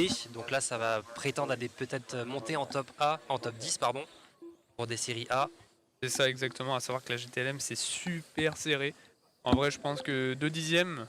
Ah mais tout à l'heure, on avait vu, en 2 dixièmes, tu gagnais 10 positions. Ah, Donc, c'est ouf. C'est C'est juste impressionnant. énorme. Ça, c'est de la course qu'on aime. Ouais, et puis avec cette catégorie, ça fait des belles batailles aussi. On verra en course, notamment ce soir ou demain même. Voilà. Bon, on va laisser aux pilotes le temps de trouver leur rythme. Les espaces vont commencer à se créer, puis on va pouvoir suivre la course d'un peu plus près. Mais pour l'instant, on a Titouan qui est pas mal, Ouais, trop ça a mal l'air de bien parti se normalement. Pour l'instant, Ouais, c'est un top ouais. 3. Alors, t'as raison, on va attendre une petite minute avant d'y regarder. Meilleur chrono en 11-17, ça commence à envoyer fort. Surtout en super stock. Pour l'instant, à 1 minute de course, ça le placerait deuxième du classement général. Exactement. Alors que t'as le bonjour de Yannick. Ah ça va et toi Yannick? Bon allez, Titouan très régulier à la corde partout. Prend pas mal de risques hein. Ouais, tout à l'heure en stock NIMH, il avait été peut-être un peu trop incisif avec des Ouais. retardataires. Là, il prend du risque exactement. Bon, allez. Attention, il va falloir gérer Attention, les deux. retardataire exactement. Bon, il y va tranquille, super ouverture. Ok, Ouh, ouais, ok. gros, c'est passé comme une lettre à la poste, entre guillemets. Il a eu un peu de chance, ou de la maîtrise, on sait pas. Peut-être les deux. Voilà, exactement. Bon, et ça laisse bien passer. Ouais, c'est c'est une propre. belle série, franchement, c'est propre. Ah, dommage. Petite erreur pour lui, c'est pas très grave. Bon, est-ce qu'il y a des batailles en piste sinon? Alors, en français, on a Damien qui est 3ème. Pas Ouais. trop mal parti. On a James Jean-Pierre qui est pas mal aussi. Alors, petit. J'ai été dans les coulisses. Malheureusement, il a oublié de mettre un écrou, James Jean-Pierre. Ah merde. Voilà, donc c'est bon, il est parti. On a pu rapidement lui réparer la caisse. C'est parti. Et après, en 6ème position, on a Frédéric, 7, David Lartigot, 8 et Gauthier en 8ème position. Exactement.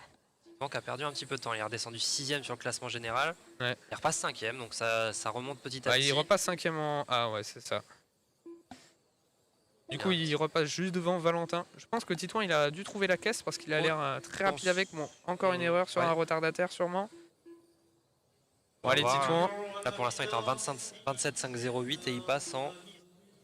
Ah, du coup, ouais, l'erreur, ça coûte 26. cher. Une erreur, ça coûte. Ah ouais, ça coûte quasiment 5-6 places. Ah hein. ouais, là c'est... Ah oui, ça fait mal. Bon, allez, Titouan, 0 erreur. Mais bon, faut prendre du risque si tu veux remonter en A. Bon, déjà, il remonte, sur le hein. prévisionnel, voilà, déjà une petite remontée en A. Et là il est tout seul. Il a pas dû de faire un beau retardataire. chrono sur le dernier, je pense. Ouais, 11-21, il a fait sur le dernier. Ah, il remonte. Ça Ah non, pour l'instant, 11-23, 8ème. pardon, pas 11-21, excusez-moi. Pour l'instant 8ème. C'est ça. Maintenant 7ème, ça remonte petit à petit. Ouais, en fait, sur le quand prévisionnel. Quand il est Voilà. pas gêné, ça se passe bien. Bon, déjà 3 minutes de course de passer. Ça va vite, hein. Ah, Ça va très clairement, vite, bien clairement. évidemment. Tu vas rester avec nous pour la série A quand même, parce que là... Allez, je vais rester avec toi Là, pour c'est la parti série en A. série A. Exactement. Puis après, j'irai bricoler parce que j'ai beaucoup de trucs à faire. T'as quand même des choses à faire aussi, c'est vrai. Exactement. Les voitures ne marchent pas forcément. Ouais, tu peux nous parler un petit peu de ta voiture pendant qu'on regarde la course? Alors Comment ça se laquelle? passe Parce que je fais 3 catégories. Bah, celle que tu as envie de nous parler. Ah bon, alors la prochaine, c'est la mode. Quelques tests ce matin non réussis. D'accord, c'est-à-dire malheureusement. Qu'est-ce J'ai que essayé t'as de changer de testé? dureté de pneus parce que je vais pas avoir assez de pneus pour faire toutes les courses. Ok, Donc j'ai essayé un changement de dureté, ça n'a pas marché. ok, t'avais essayé quoi? J'ai essayé de passer en firme. Et t'as pas aimé? J'ai pas du tout aimé. Ok, Du tout, ah bah du tu tout. vois, c'est... Ça a tourné pas rond, ça tournait mais pas rond. Ouais, bah ça tournait carré alors. Voilà, exactement, ça tournait carré. Bon bah Titouan, du coup, ça reste 8ème, on va voir ce qui se passe en A. Ça va peut-être être chaud pour monter en série A quand même. C'est ça, exactement. Après, Ouais, ça il se est joue 8ème à... de la série A. Il y a 7 dixièmes hein, pour remonter 6ème par exemple. Ça se joue à pas grand chose. David Lartigot qui est bien remonté aussi, apparemment il Ouais. est sur le point de gagner 7 places. Oh, James Jean-Pierre a dû avoir un gros problème parce qu'il était très très bien parti et là il se retrouve dernier de la série. Il reste 40 secondes. Allez, plus que 40 secondes de course, ça va le faire.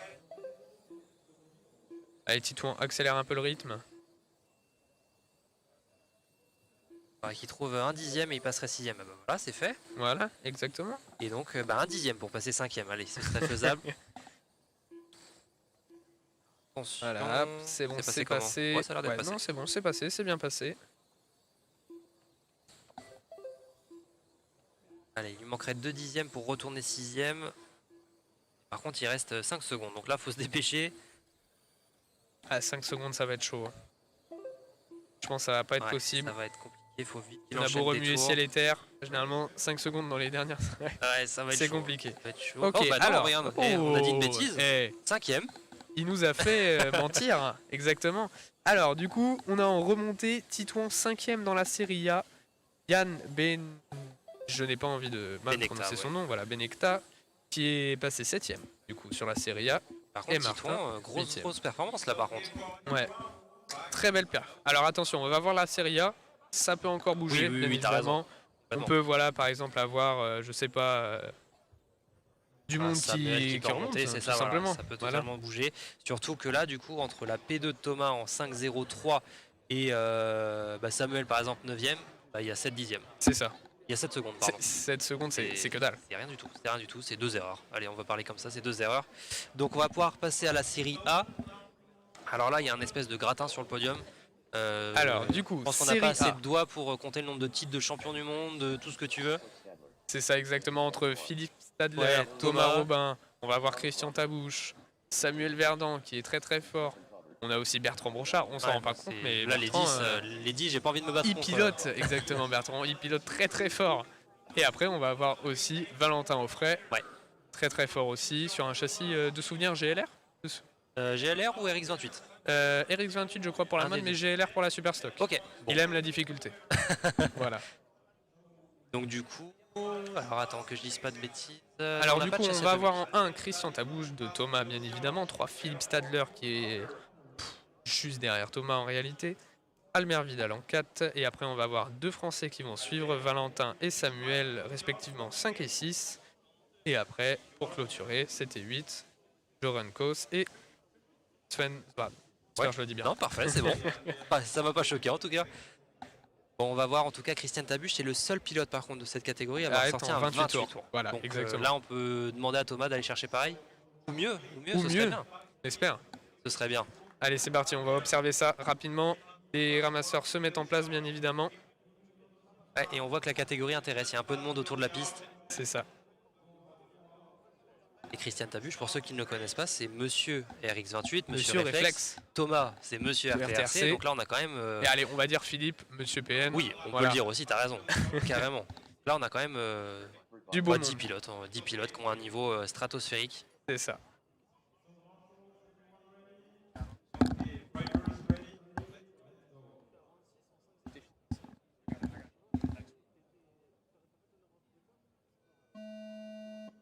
Allez, C'est parti, Christian Tabouche qui s'élance, suivi de Thomas Robin.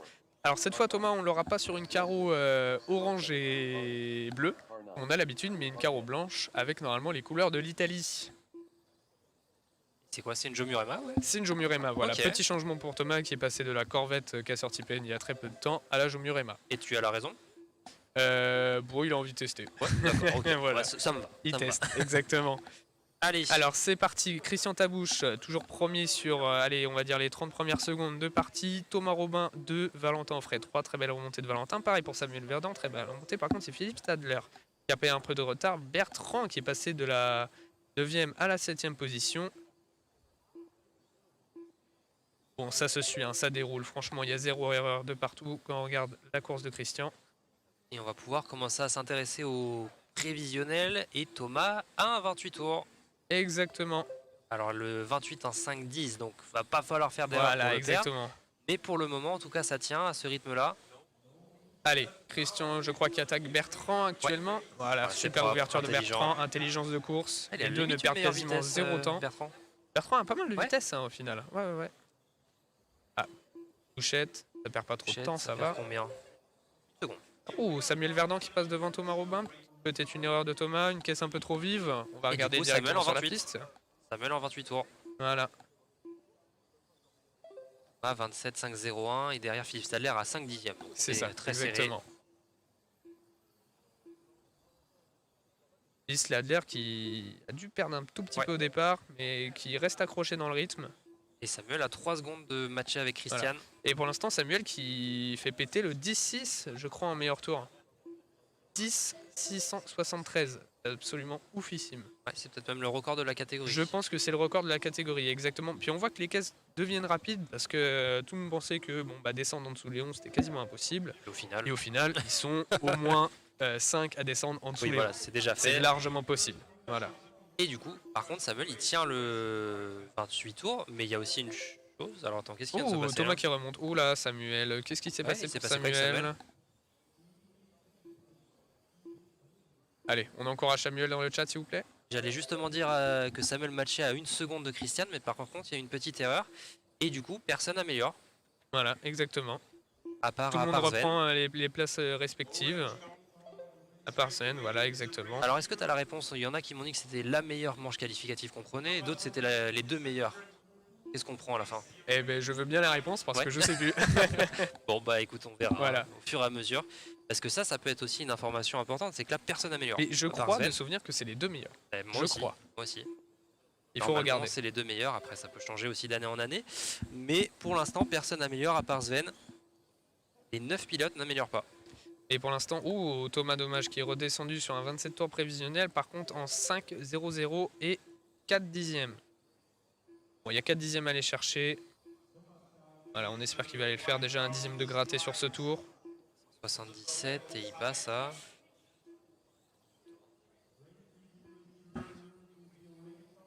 Allez Thomas, à 2 secondes 6 de Christian. c'est ça.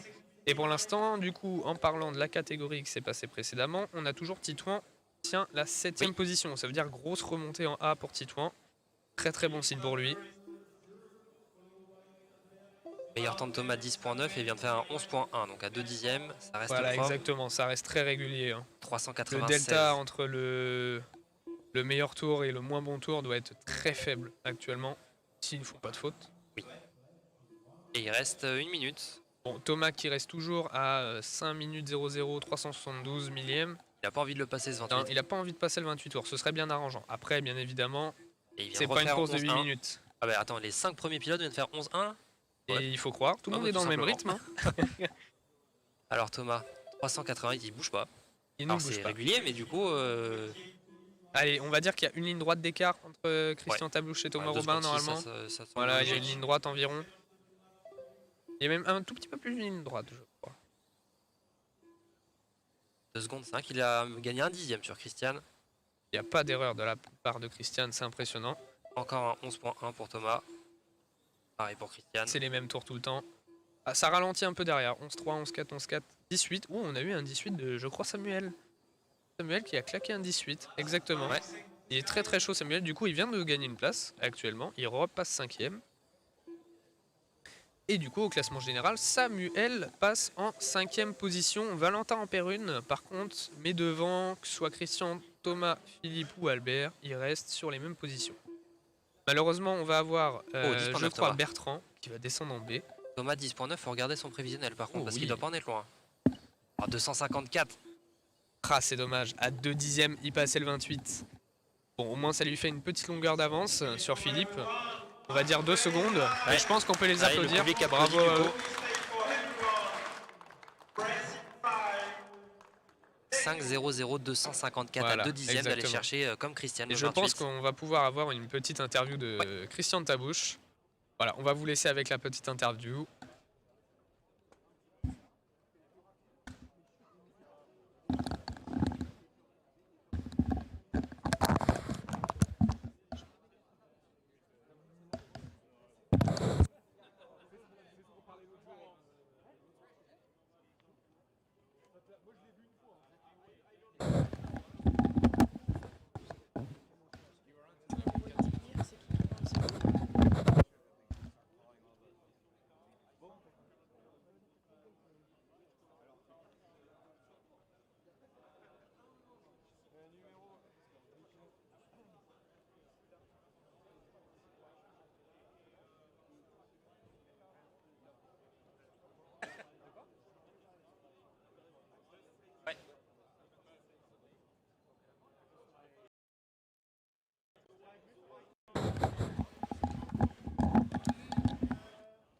Alors qu'on est en train d'attendre Christian Tabuche pour l'interview.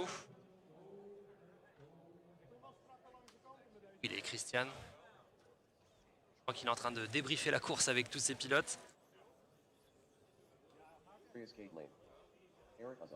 bon, il est en train d'arriver. Et vous allez avoir l'interview en anglais et la traduction juste ensuite.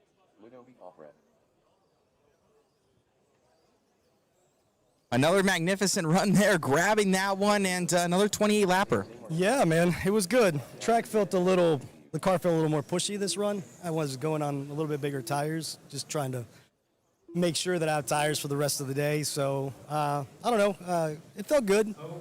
Thomas got a little bit closer, so. Yeah, it looked like, I think it was at that 27 flat for him, but needing that 28 lap run, you're able to grab it again. Any sort of changes going to the next one, you think? Nah, just charge up and maybe change the wheel disc size to a little bit smaller one to get a little more steering. Right on, man. Congratulations. Thank you. You got it. Back to you. Donc effectivement, Christian qui disait que sa voiture était encore plus... alors c'est pushy le mot qu'il a utilisé en anglais. En gros, ce qu'il veut dire, c'est que la voiture était encore plus agressive et c'est ce qui lui a permis du coup, de refaire bien, ce qu'il avait déjà fait en Q1, à savoir un 28 tours. Et il a aussi dit une petite chose qui peut nous intéresser en tant que Français, c'est qu'il se rend compte que Thomas, il se rapproche un petit peu et qu'il n'est pas très très loin. Donc il s'en est rendu compte et dit qu'il a un petit peu de travail à faire pour essayer de rester premier. Il a notamment parlé de voir avec des pneus un petit peu plus petits pour voir si effectivement ce serait possible de gagner encore du rythme. Mais en tout cas, la petite bonne nouvelle, c'est qu'il a remarqué que Thomas était très très proche. Malheureusement, Thomas, il lui manquait 2 dixièmes. Donc on va voir ce qui se donne, ce qui va se passer pour la Q3 tout à l'heure. En tout cas, ce qui est sûr, c'est que Thomas semble se rapprocher. Maintenant, Christian a 2,28 tours, quand Thomas a 2,27. Donc la différence va se faire ici. Donc on imagine une pole position pour Christian Tabuche. Mais vu que rien n'est encore fait, on ne peut pas encore s'avancer sur ce qui pourrait se passer tout à l'heure.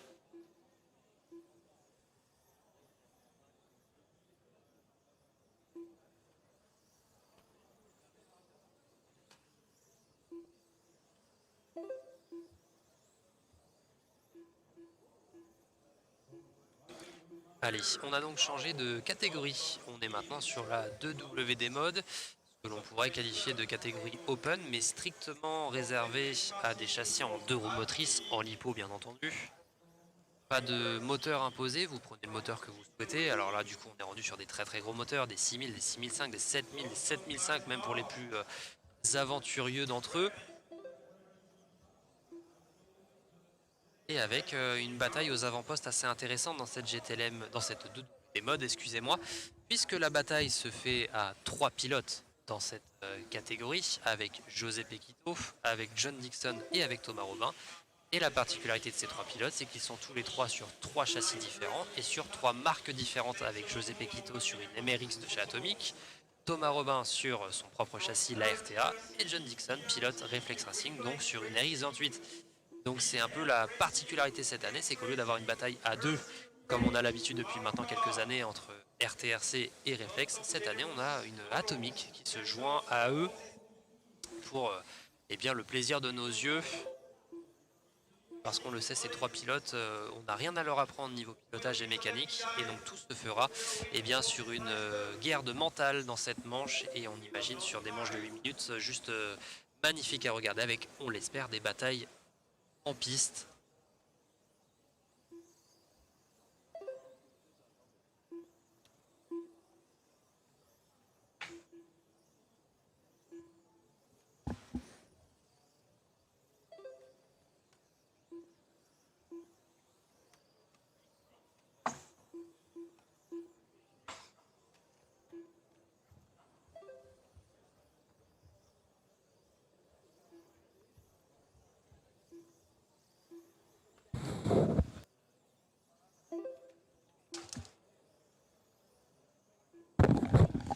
Je vous laisse du coup avec les commentaires en anglais, je reviens tout à l'heure, à tout de suite. Alrighty, guys. Thank you so much to Antoine coming on in, helping out. As we go into two-wheel drive mod heat 1 of 5 coming up here. Hopefully, you guys are enjoying the coverage.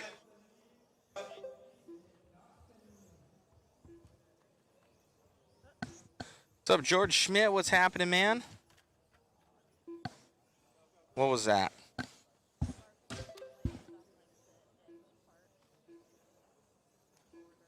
See if we can get that instant replay in here. Oh, he kind of turtled up there. Check out that instant replay coming your guys' way. Kind of a cool little crash there. Goes up and he just turtles himself up on the edge. Back at it again. George saying big thanks to you guys. Great media coverage, good resolution and content. Although I can just follow the English speaking one.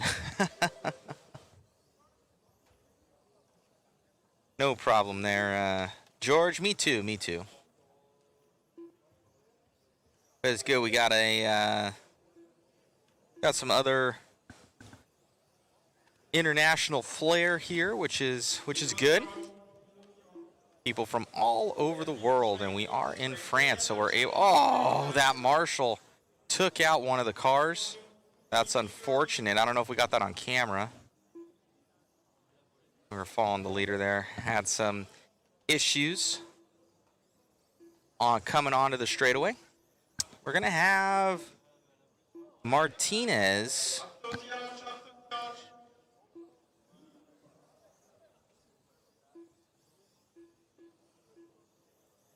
going to be leading that one out. He's from Puerto Rico.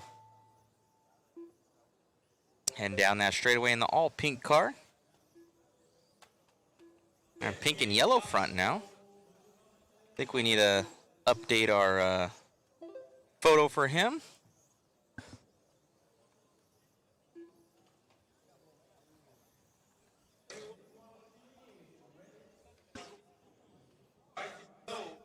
What's going on? Steven 72. Puerto Rico. Yes, Puerto Rico.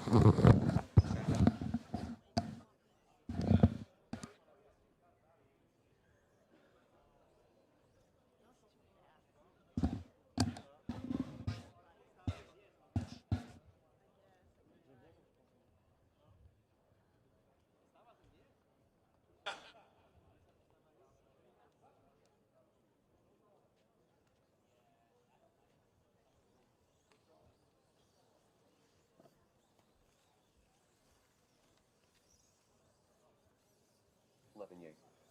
Daniel Schweiger. William D. Swerd. Vincent Richard. Stefan Fischer.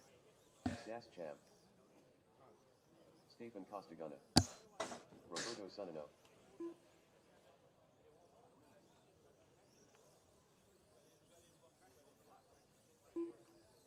Pascal Dohovny.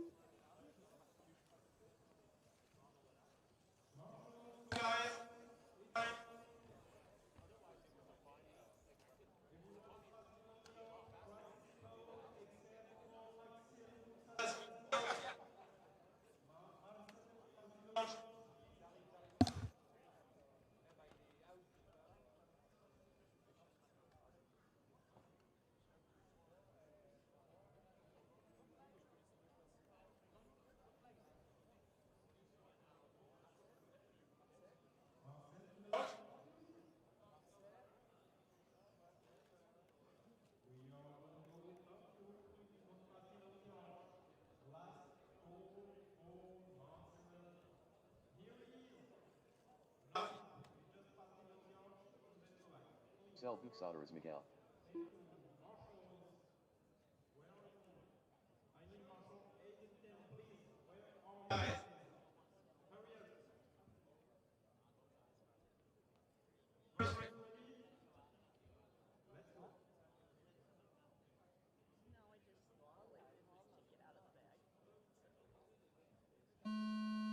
Car 1. Car 2. Car 3. Car 4. Car 5. Car 6. Car 7. Car 8. Car 9. Car 10.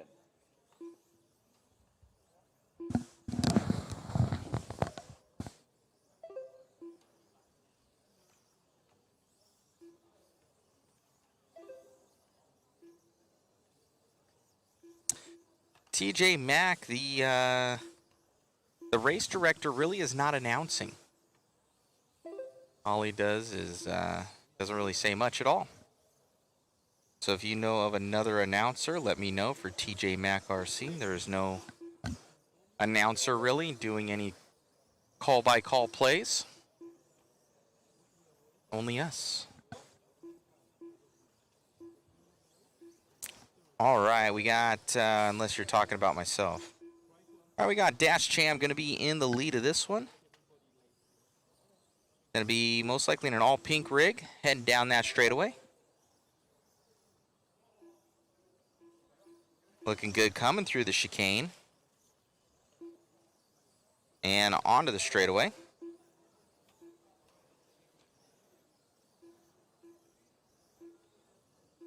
Cham leading us out here. He's looking at a 12th overall run right now with that 28. Oh, now a 29.509. Jumping up to that number 11 spot.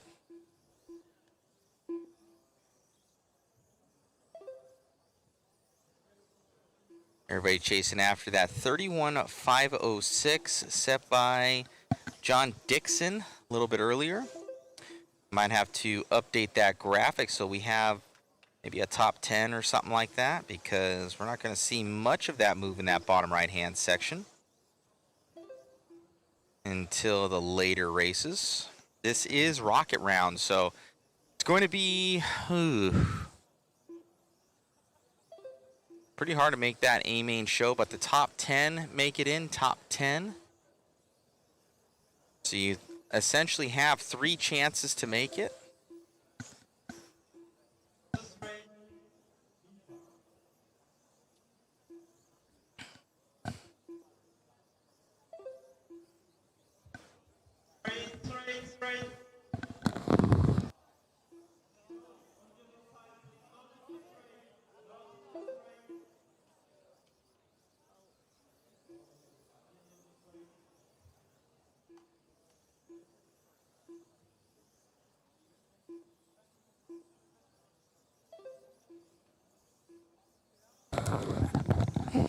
Looked like the car was on the wrong side there. Cham still leading us out with 2 minutes to go.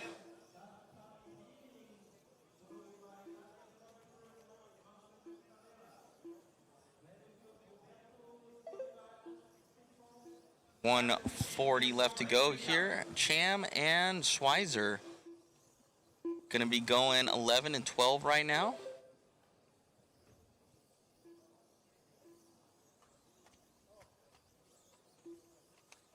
Cham trying to make it past some traffic. Ooh, Dyson with them.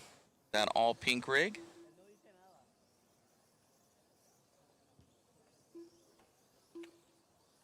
Ping ponging back and forth right there. With 1:10 to go, 1:10 to go.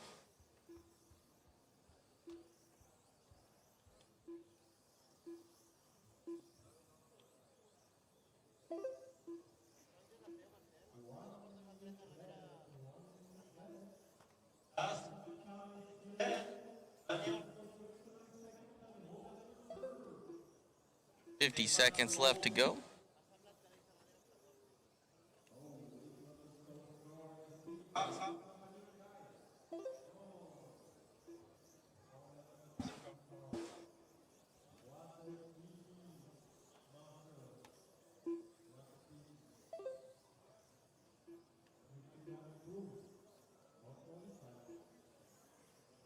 So Cham still 1 out of that top spot. He really needs to get on that 29-lap run, and he does it. So he's still in that 11th spot right now here for Cham. He's up 31 positions from where he was at previously. So definitely improving, but it's not going to be good enough. He needs to make up another second to get into that top 10 of where he needs to be, and that's not even safe here as we have a bunch of fast guys coming up. We got Cham, Schweizer, Sanino, Toscana, Fisher, your top 5. As they're starting to finish up their times right now.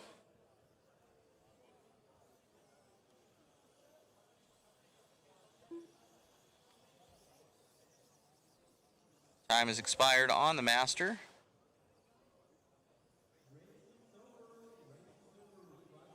And the race is done right there. Cham, he will make the top 10.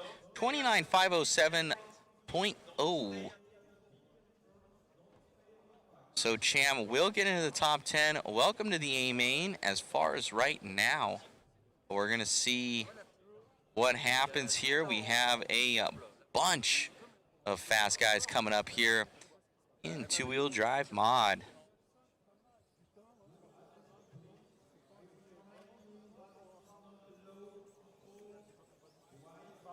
Exquisite. Christophe Baron. James Jean-Pierre. Matteo Capucci. Sergio Pignataro. Cal Calvo Alba. Thomas Lone. Grant Matsus Hima. Laurent Monvali.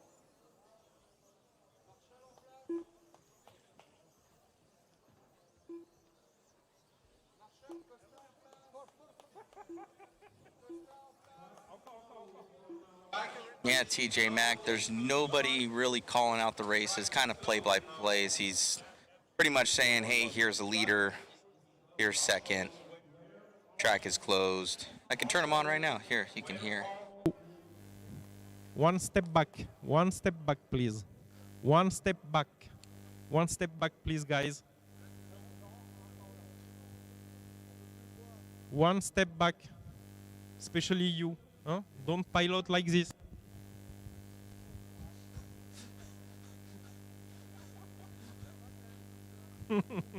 Okay, marshals, are you with us? Okay, every shoes are off. Perfect. Drivers, ready? Let's go.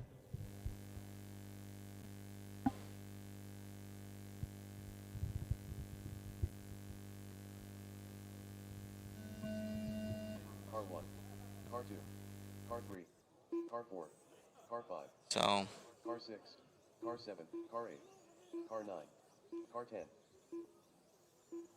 now it's pretty much directing the races, not so much announcing the races, if that makes sense.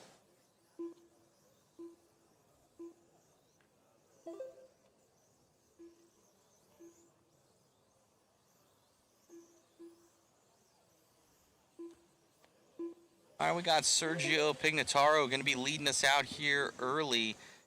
Looks like he's already up to a number 6 spot here. Up 20 positions right now. He's on that 35.09. Oh, dropping down here for Pignataro. From it looks like Italy. Gonna have an orange front, gray back, from at least from his profile picture that we got from him. Orange front, gray back. Down the straightaway right now. Megan absolutely killing it on camera. Doing an amazing job. Give a shout out to her guys in the chat. Down that straightaway. Dodging a little bit of traffic there here for Sergio, but Sergio's going to be dropping back now here to Quiza, but Quiza, he's running in the red right now. Sergio going to drop back to the front, and Quiza down to the 4. Italy leading this one out right now. Got the orange and smoke gray car heading down that straightaway. Your leader.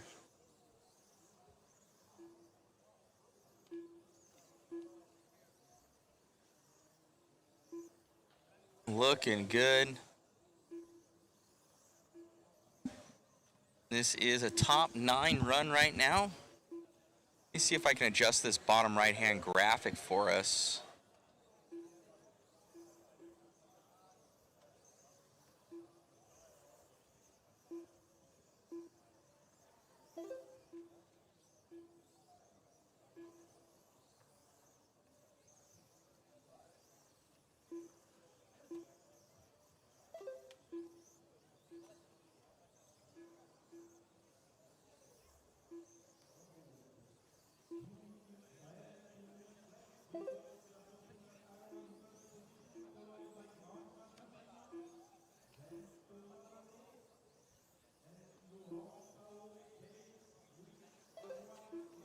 So at least we might see a little bit more information for you guys there, so you can see Sergio up to that number 8 slot in the top 10, because that's what you need to get to the top right now.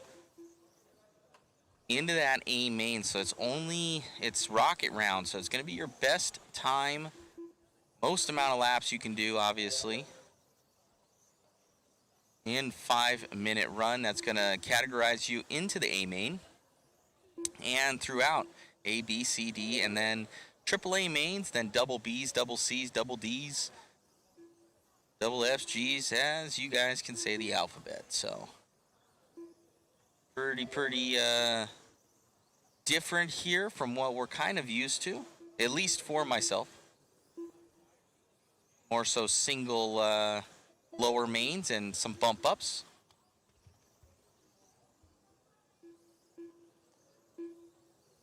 Clean this one out here for Serge, your leader.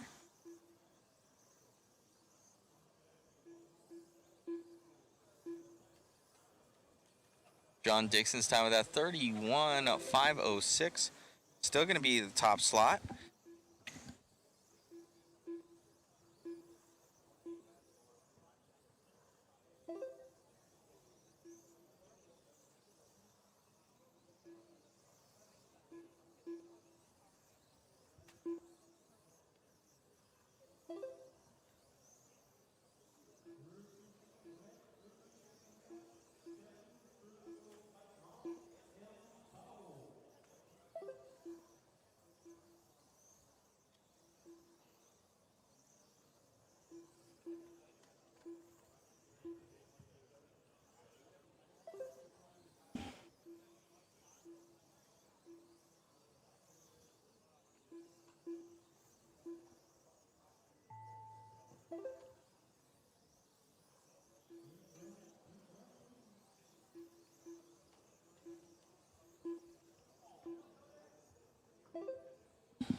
So it looks like Serge going to finish up in that P1.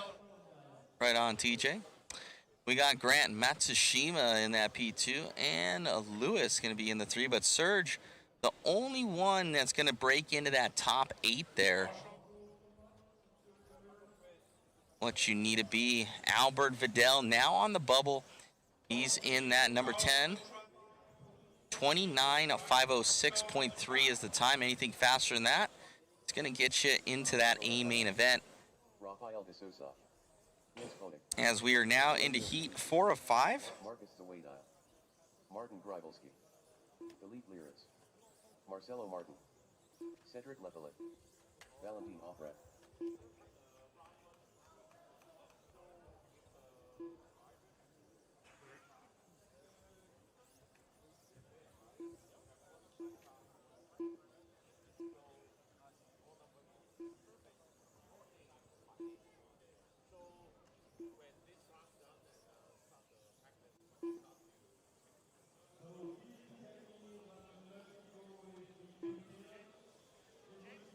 We're at the PNWC World Cup out here in Belize.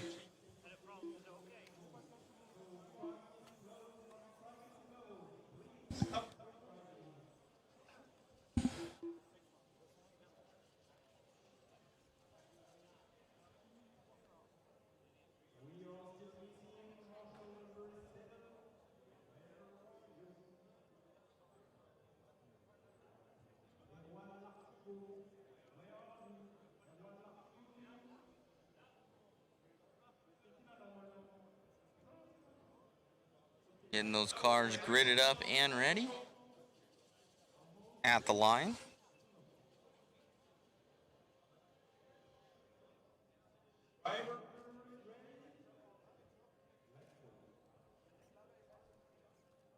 This is the B main slot.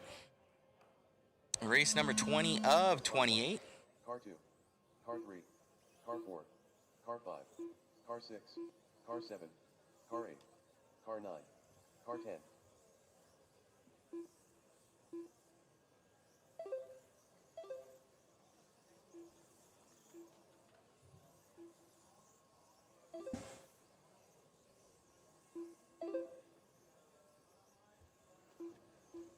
Dylan Alonso, correct. Thank you, Fuel Racing. So yes, there are no bump ups. Qualifying ultimately matters in this one. You got no second chances after qualifying. You are where you are. I personally like bumps. I like to kind of, the mains mean something of those lower ones. You're able to kind of level up. But that's how they run it.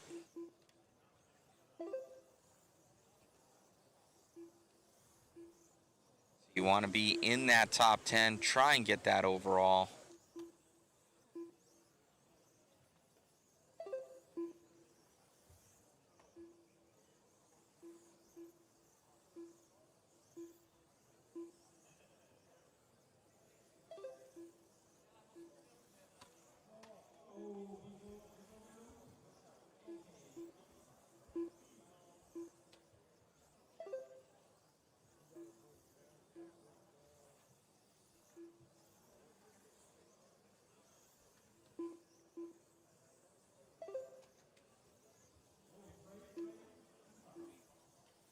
So it looks like Philippe getting up to the top 8, that 29.502.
So Sousa crashing here. Oh, Sousa's out.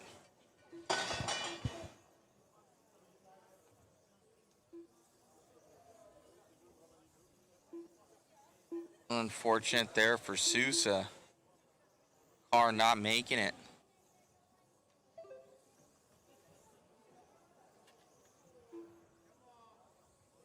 Philippe now leading us out, but only as high as 18 here for Philippe, so nobody breaking into that top 10.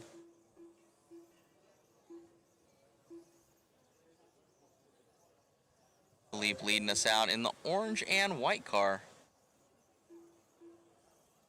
Oh, I actually like that little angle that our picture girl Megan had in there.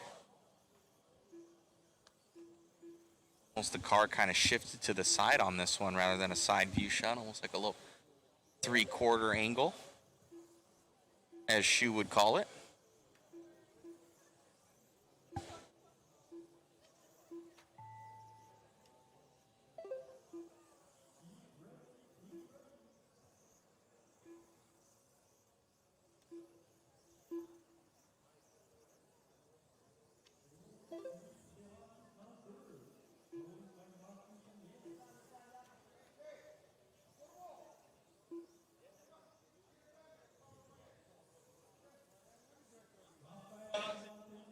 We got somebody talking up there. Uh-oh. Somebody is mad.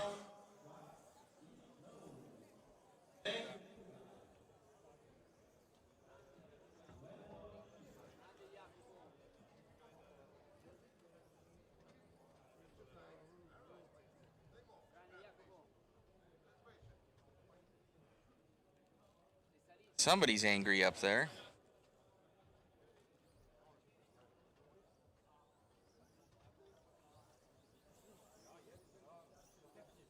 Dolloy, Damian DeGroat, Jose Piqueto, John Dixon, Thomas Robin, Matthew Garocha, Albert Vidal, David Lardigo, Ricardo Janine.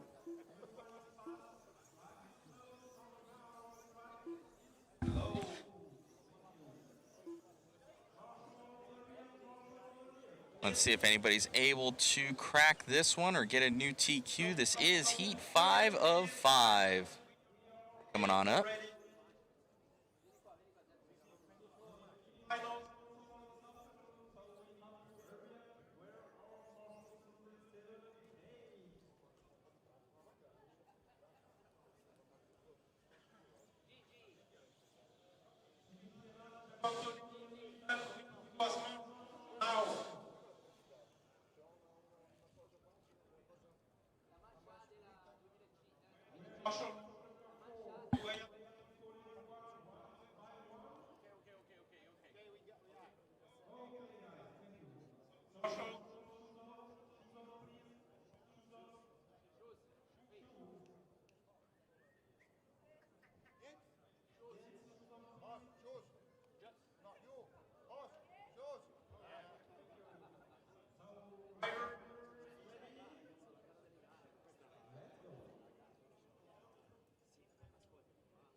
car 1, car 2, car 3, car 4, car 5, car 6, car 7, car 8, car 9, car 10.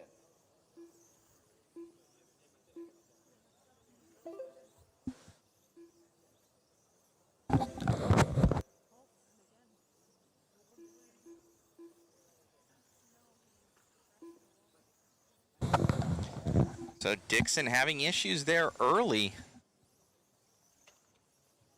Look at that, our estimated positions all set up here. Thank you to RCGT and RC Garage for all their support. Looks like those top spots there.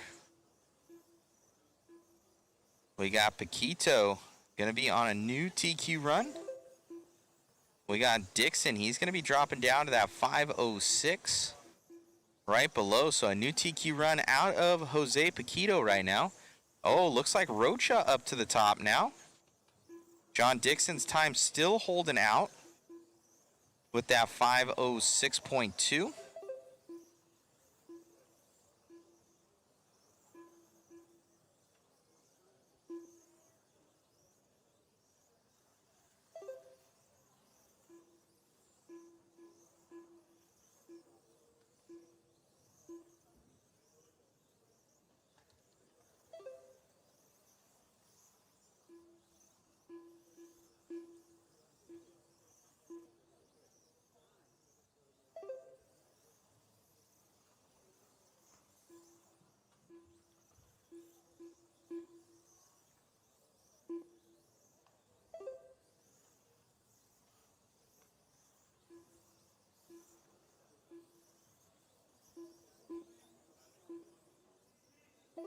We got Paquito.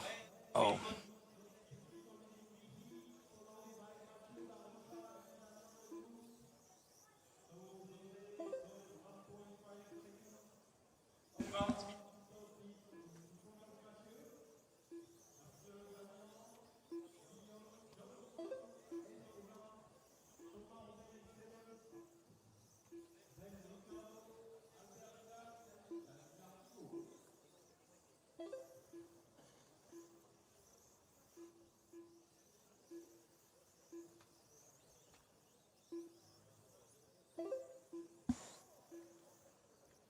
.215 left to go here for Paquito. Leading us out. He is on a new TQ run, that 31.504. It's going up there above the 506 here from Dixon.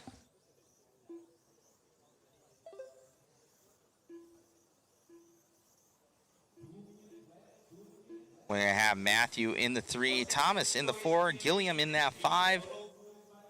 Paquito, new TQ run right now. Leading us out with that green, blue, and red car just off the straightaway.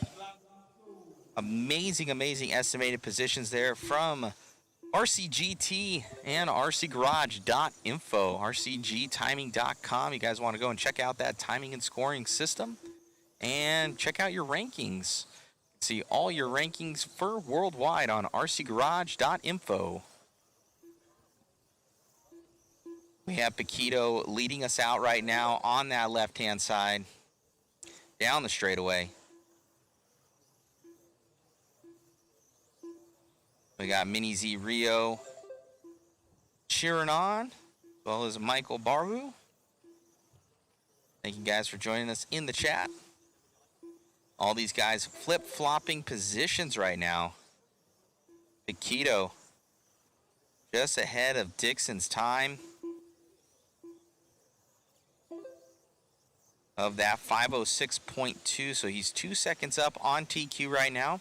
Matthew Rocha going up a couple slots there. He's going up 2 positions.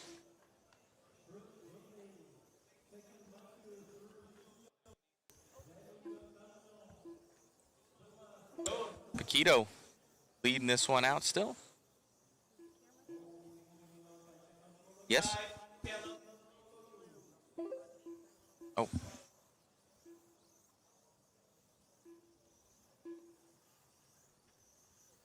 Go and check some power how are things on our main camera after this one? Paquito still leading us out here. And down that straightaway.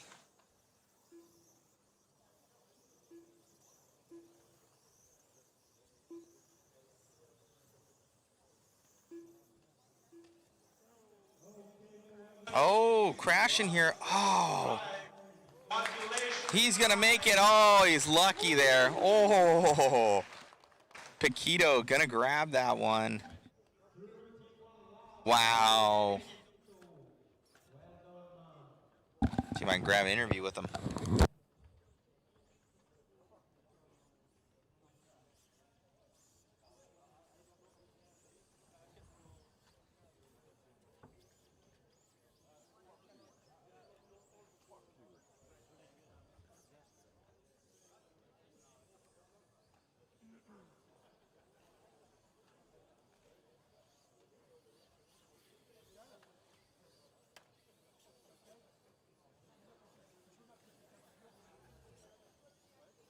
Chen.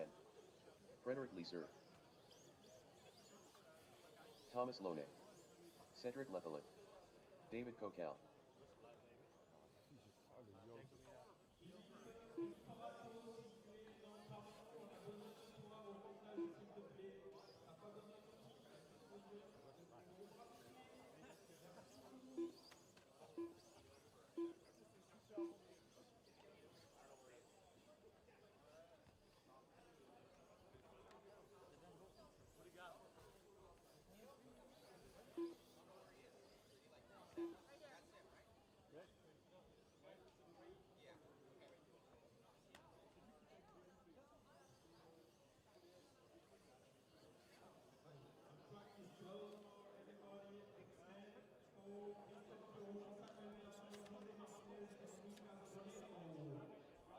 Stop Baran.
Car 1.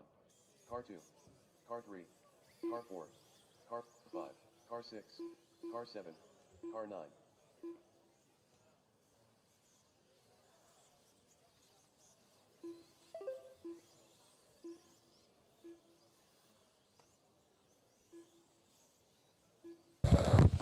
I'll try and grab that that interview here with Paquito. He's out there driving or marshaling, I should say, right now. All right, we have all-wheel drive mod coming up here. Samuel Verdon going to be leading us out on a top 3 run right now here for Verdon. He's up 28 positions.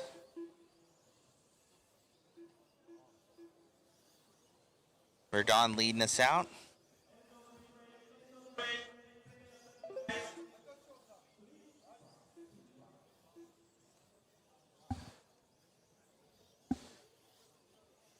Verdon, your leader.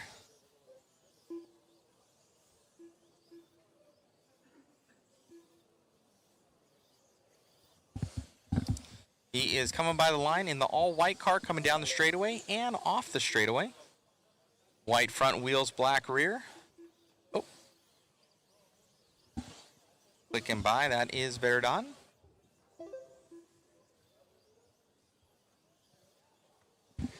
The all-white car going to be your leader. Oh, Going off the tough block right there.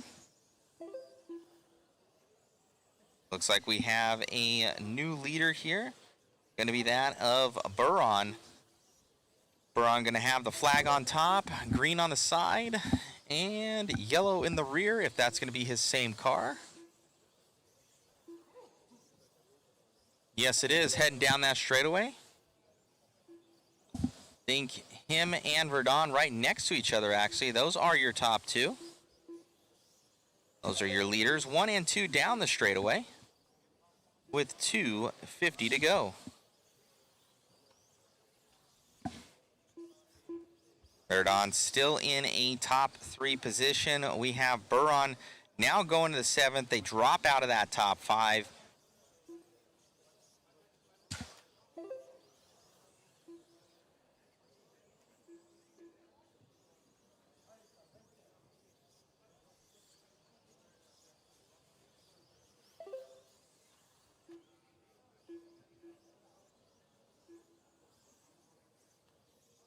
.210 left to go, 2:10 to go.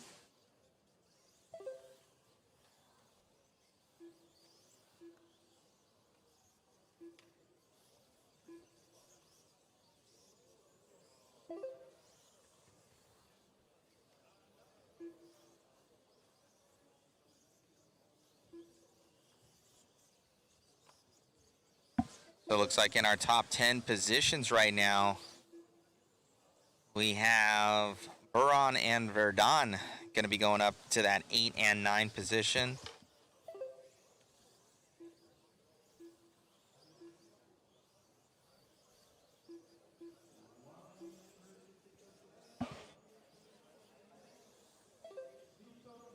It's like Cham getting knocked down 1 position. Now 2 positions as Buron goes up. You can see those left-hand green arrows pushing them up 22 positions each here for both Buron and Verdun.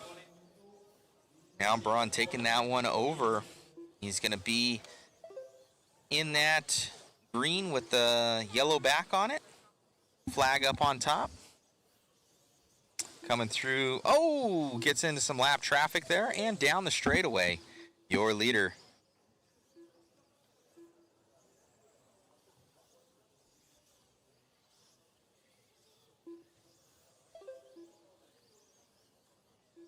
Top spot here for Verdun, doing work.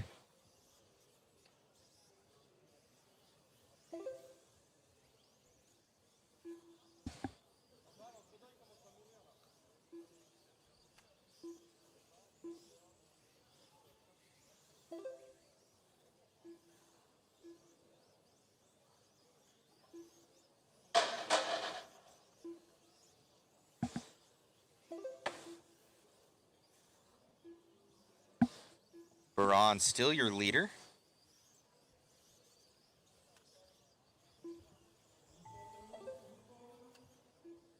Like Joe Chen, our main man, myth, the legend of Rad Body, down there in that number 4 position. But Buron is going to be your leader. 29 laps, looking to grab that number 8 slot, get himself into the A main, as well as Verdun, but going to be on the bubble.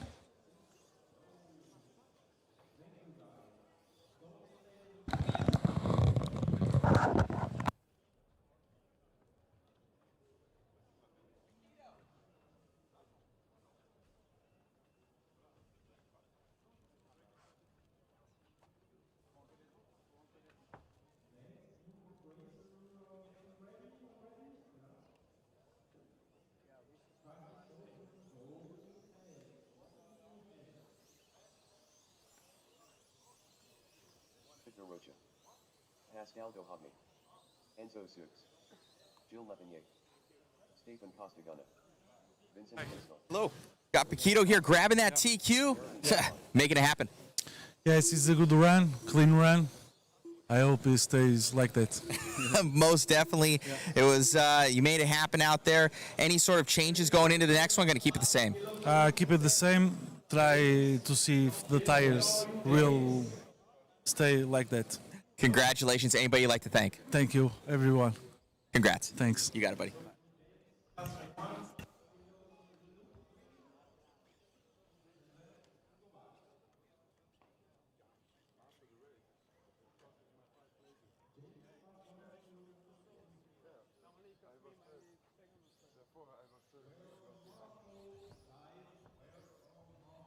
Jean-Pierre.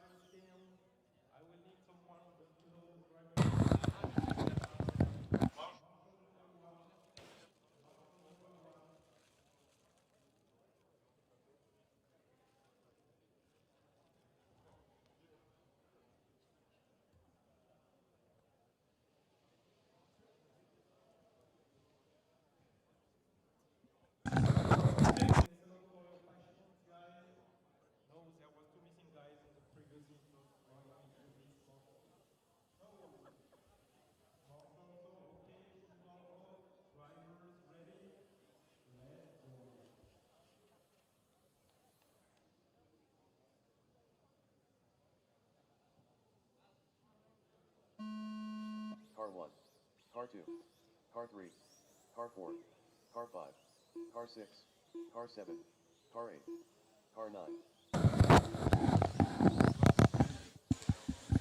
All right, as we get this one going, just had that interview there with Paquito. He grabbed that TQ.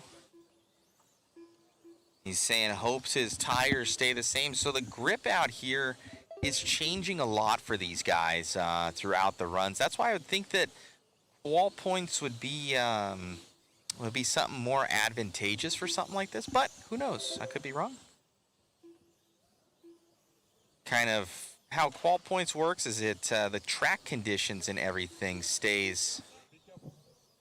You're able to get it kind of from grouping to grouping within how it was, and whether the rubber being laid down or the tiles or whatever it may be will not affect from round to round, or you have to deal with those conditions as everybody else does. That's what I would think would be a little bit more, but that's how they run it. 350 to go, 350 to go in this one. We're going to have Enzo Soquez.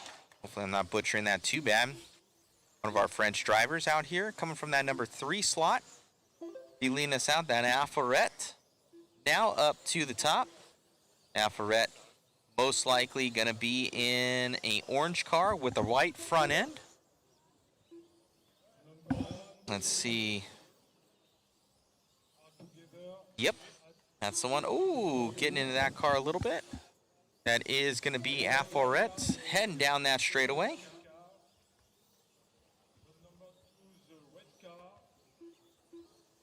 One of our French drivers.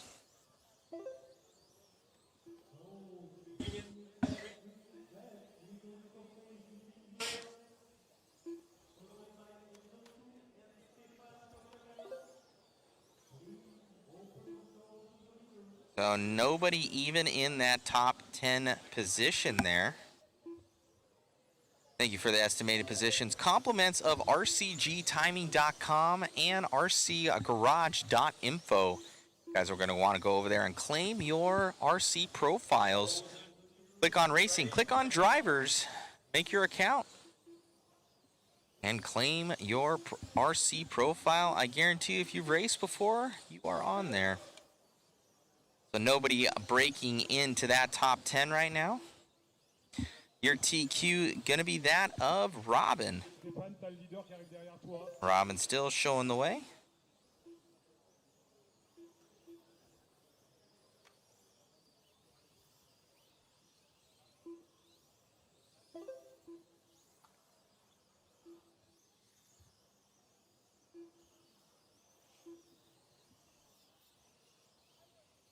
Got 150 to go in this. Sub 2 minutes.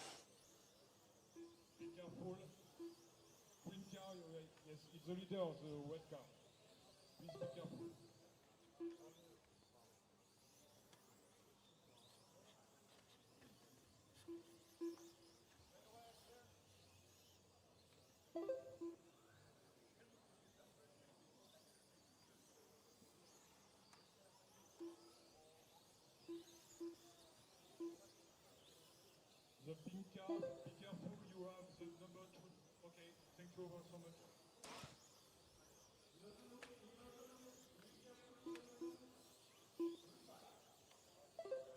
Alpha Red going to be our leader.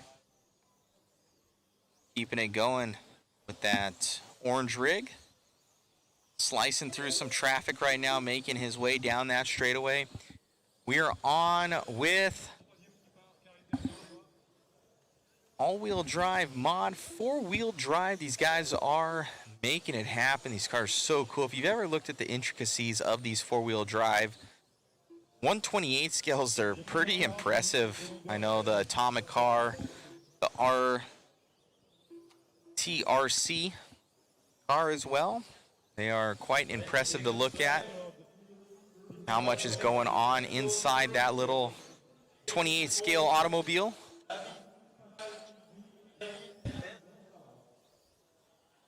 Alpharet, your leader.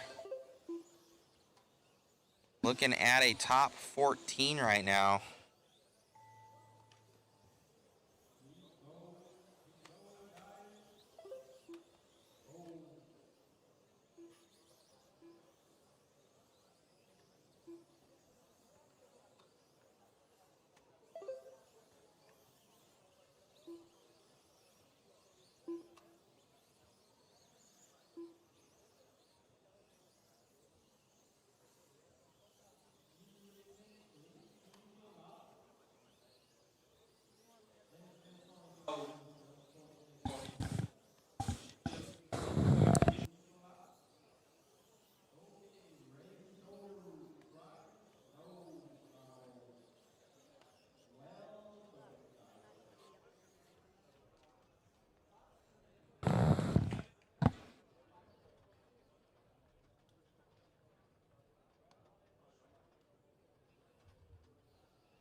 All right, nobody breaking into that top slots right there. Fabian Devos, Jose Alvarez, Laurent Sassner, Eric Azam, Bertrand Brockhart, Jeremy Gerard, Dos Santos Damian, Arno Rajic, Erwan Lardigo.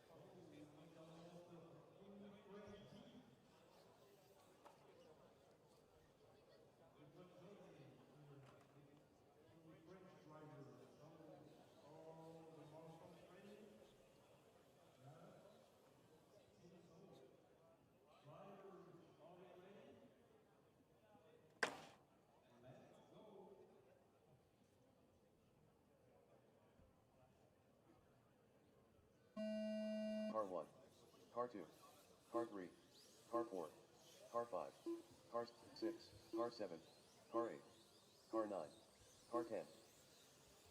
All right, as we get this next one going, 5-minute clock is up. Ooh, one of your top guys there hitting the tough block.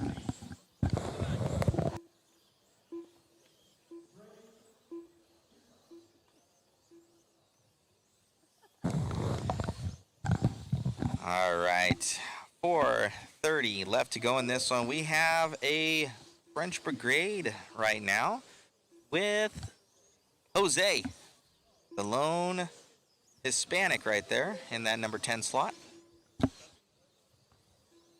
We got DeBove's going to be leading us out. He's going to be in the neon yellow rig.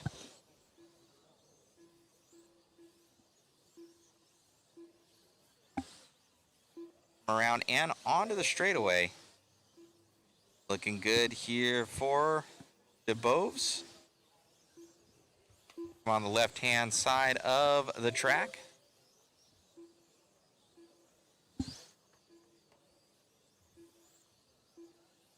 Your leader making his way down that straightaway into a top 9 position right now. Into that top 9 here for DeBove's. 29,505.6. Going to be just ahead of Champ there and Buron. So Buron going to drop down and Champ will drop down with DeVos taking that one. It's going to knock Samuel Verdon out of the top slots here.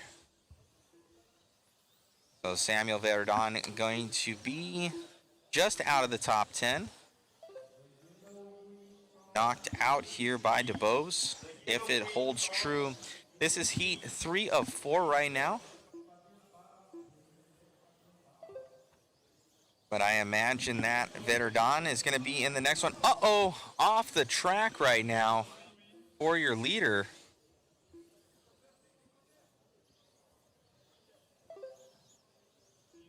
But back on we go. DeBose doing work right now. But he's only into that number 11 slot now. So now out of the top 10. Your TQ still holding by Thomas Robin. Your overall leader. Or TQ setter, I should say. 2 minutes left in this one. For the neon yellow car of DeBose. Oh, looks like Lartegard going to be leading us out now. It's going to most likely be in an all-pink car. Pink car down that straightaway. Oh, going off there for DeBose. Oh, DeBose, I think, leading him out. That is your leader down the straight here. Those two are battling it out. An 0.97 to a 10.3 right now. Both of them are breaking into the top 10, though. So top 10 for your leaders. DeBose and Lartegard.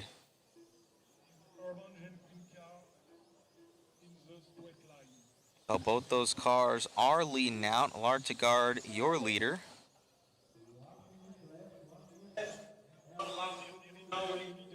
And now DeBose dropping down to that 13. So Lartegard up to that number 9 slot. You can see on that bottom left estimated positions by rcgtiming.com and RC Garage. 40 seconds left to go. Lartegard, your leader, 29,506. Might take over Buron's time here. We're going to see, though. Your leader out from France right now. Lartegard doing work. Going to be in the pink car with the white rear wing. Oh, getting it wrong. A little bit of traffic right there. Issues for him. That might drop him out of the top slots. Looks like he's still holding on to that number 9. He's got about 4 seconds up on Cham right now from yesterday.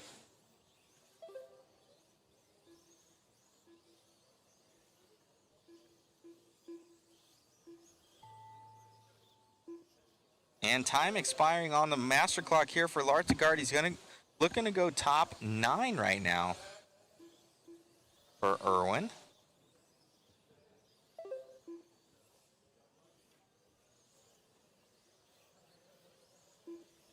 Irwin Lartegard almost grabbing that one there for Buron. It's going to be half a second back there for him. A very good run for him. We got DeBose going to be that P2 and Bouchard finishing out our top 3 in all-wheel drive mod. Heat 3 of 4, that was the B sort. We come to our A sort, the fast guys are coming up. You guys are in for a treat.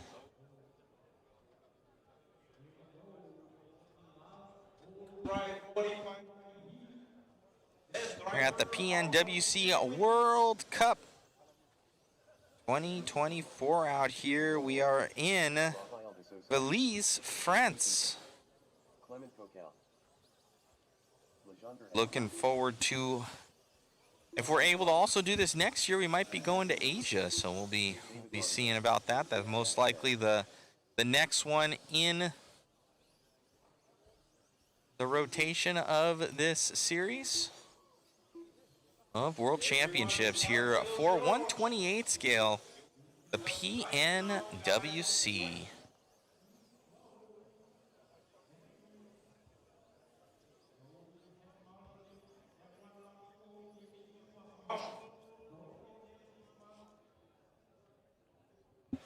So it looks like, somebody almost falling.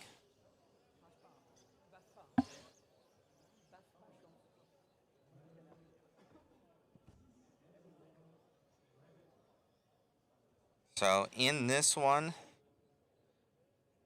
looks like the only ones that broke the mold were going to be Buron and Lartigard from earlier heats. The rest of them are in this one.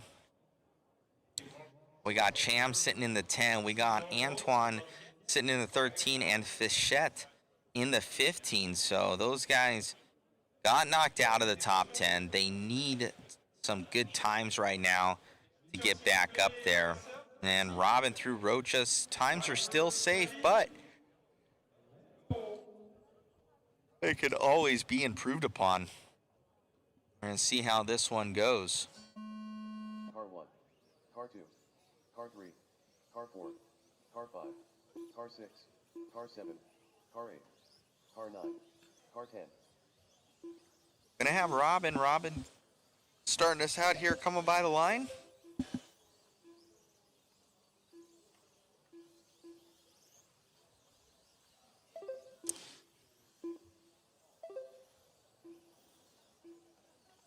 All right, let's see what's happening here. Robin and Coquel's time still looking good. Got a weird sound in the background there. Coquel looking good. We got Lloyd going to be in that P2. Jose Paquito, Robin, Rocha.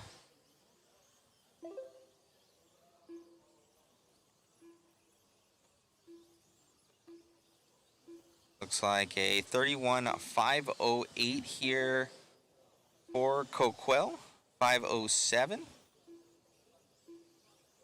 That right there is an all-new TQ run here for Coquel over Thomas Robin.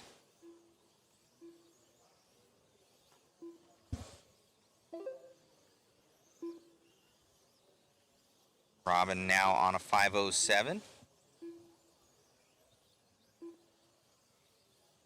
Improving his TQ time. We got Paquito going to be in that P2. Coquel dropping down one position in his overall standings. Bunch of guys that are showing the way. Robin, though, going to be your leader in the RTRC.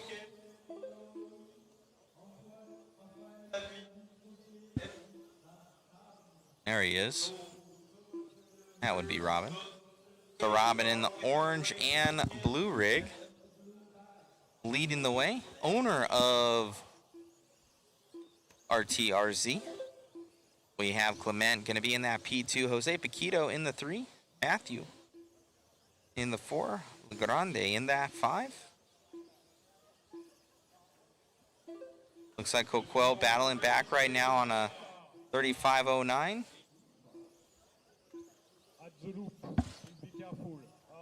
Leading this one out in the all-white rig. Might have changed up. Looks like Paquito up there as well. Make sure refresh this, make sure all is good. Yeah, there we go. Something was off. We got Rocha now up to the lead. Should be in a pink car. Oh, Rocha's down. Need something going on with the main timing and scoring right there. Paquito now up into the lead. Paquito coming by the line right now onto the straightaway. Paquito, your leader.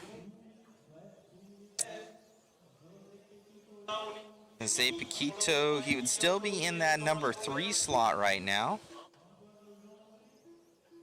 He's on a 35.02.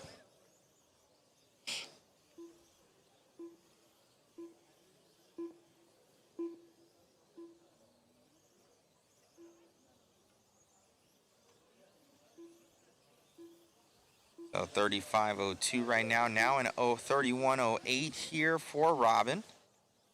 Robin now up to the top spot. Coquel keeping that P2 overall, as their times are not improving, but their top times before of Thomas's TQ of a 31.508 is holding.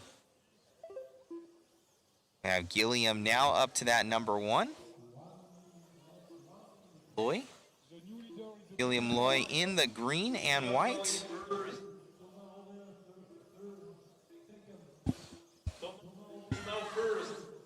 These guys are click-clacking back and forth here, guys. They're so close on the clock. Look at that, 058, 066, 07, 08.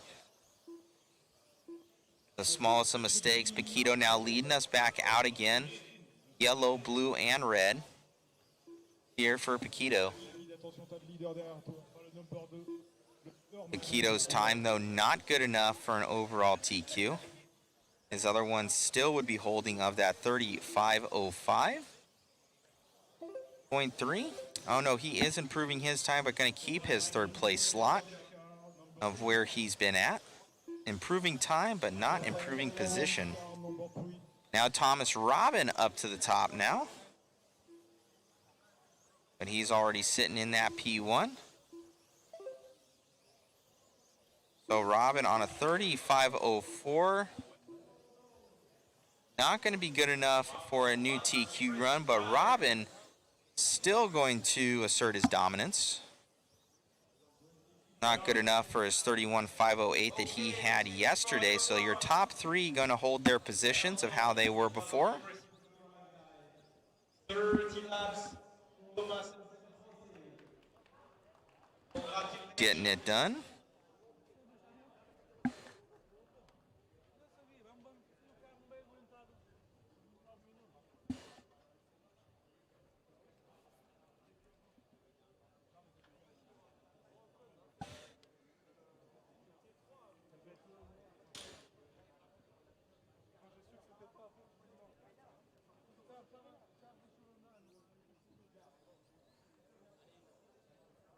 All right, as we get into Pan Open here, Joe Chen going to be starting us out here early. Joe Chen. Jose Martinez. No big earth shakers in that last one in all-wheel drive. Top three stayed the top three. Fabian Devos. Pan Open, heat 1 of 3 coming on up. Current TQ time to meet is that 31.506 set by Dixon yesterday.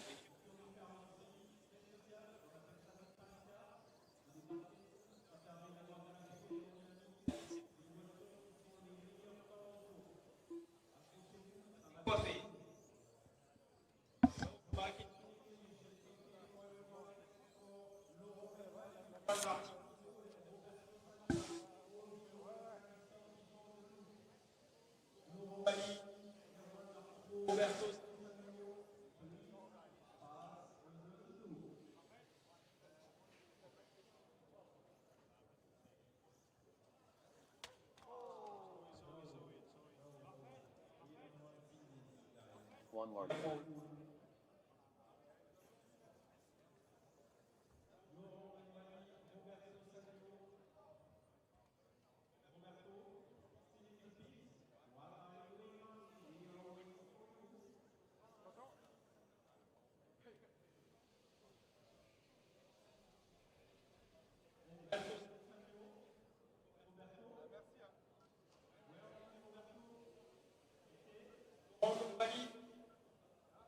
T'es pas passé sous l'arche, Laurent. Problème avec ton...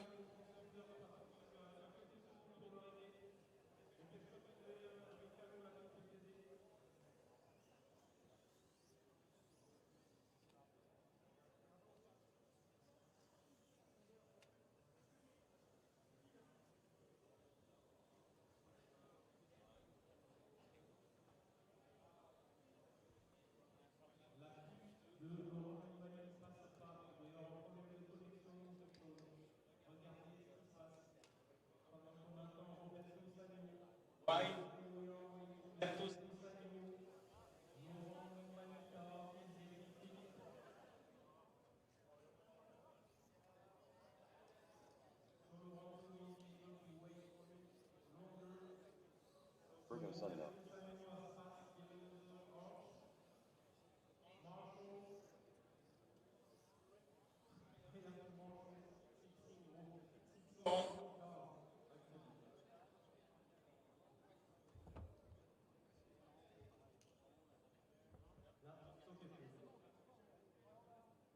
Car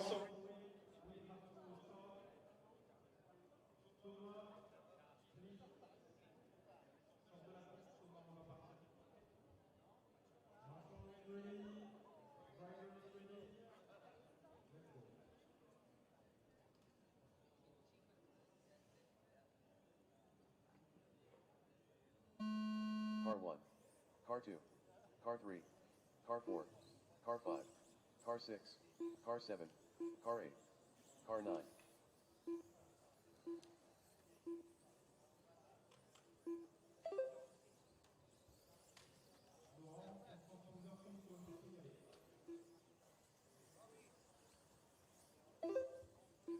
Alrighty, guys. Hello, Ethan. How are you doing out there, buddy? Alright, we got Fabian DeBose going to be leading us out here. 3507.3.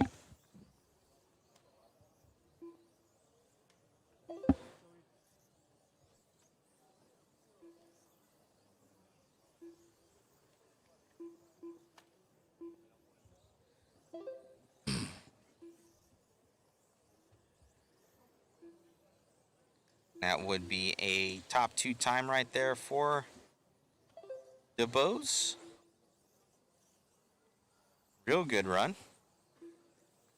We're going to have, looks like Martinez going to be jumping up to that number 5. So top 2 trendsetters doing work. Fabian going to be your leader though. It's on a neon yellow rig. Cycle around through the chicane right there. Coming by the start finish line. Oh, and on to the straightaway. Oh, getting into some lap traffic there, but no harm, no foul. Going to lose a little bit of time, but not so much. Martinez now dropping up to that number 1 slot. So Martinez going to be, see what he's in, the all white, 0.4 of a second between those two. No, it's going to be one up above. There he is. Probably with the pink on there, yellow and pink, I'm thinking. Yep. So that yellow and pink car there of Martinez. We need to grab a picture of that car. His other ones are incorrect. I'm sure Megan can handle that one. Picture girl.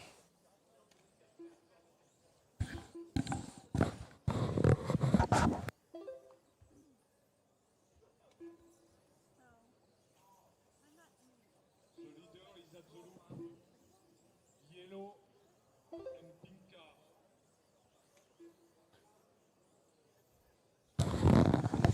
All right, Martinez is going to be your leader down that straightaway from Puerto Rico. 2 minutes left to go. 2 minutes left to go.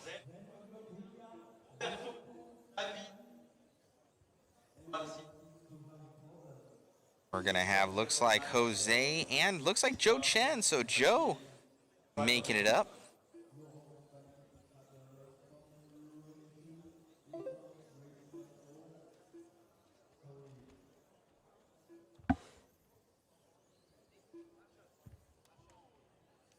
So Joe out of that top 10.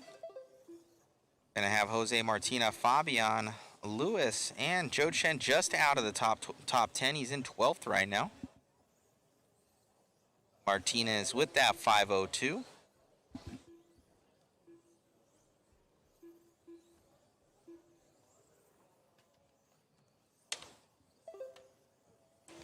One minute to go. 1 minute to go here. Jose Martinez, your leader. Down and off that straightaway. Yellow front, pink rear. Thank you.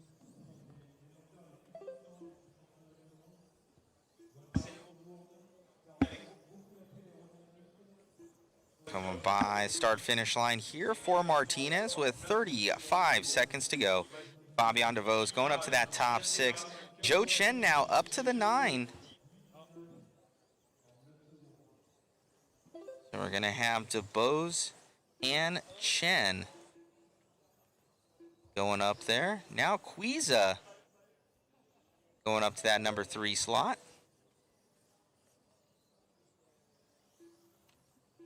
But it is Martinez looking to do the best right here.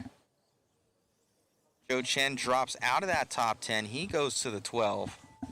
As time expiring on the master clock here for Martinez. As the clock starts to end. Oh, dropping down to that number 3 slot. So he's out of the 2.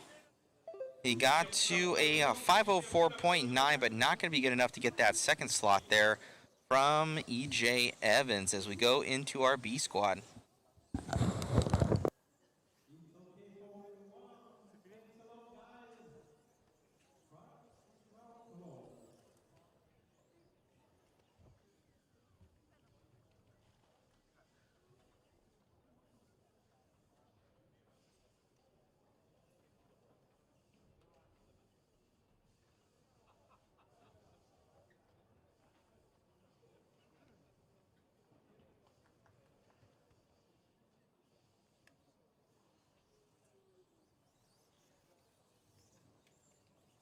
Paulo Pereira.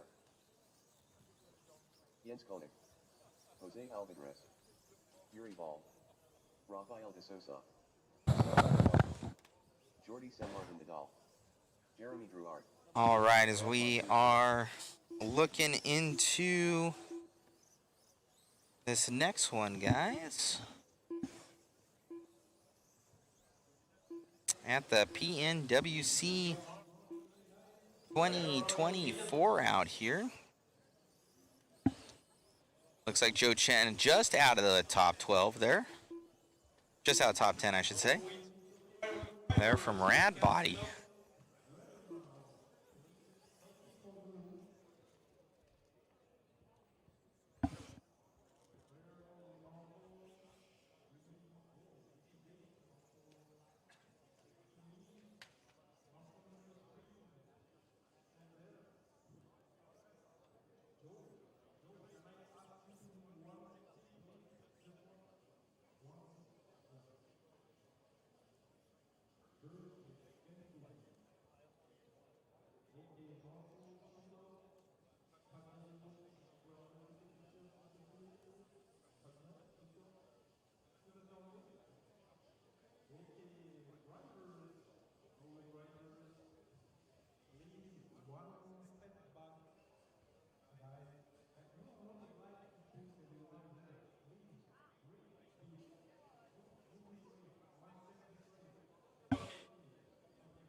Car 1.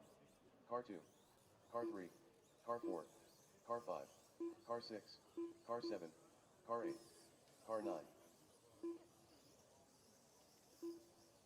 All right, as we are getting this one started. It's like Grant and Matsushima coming out swinging. Here comes Sosa.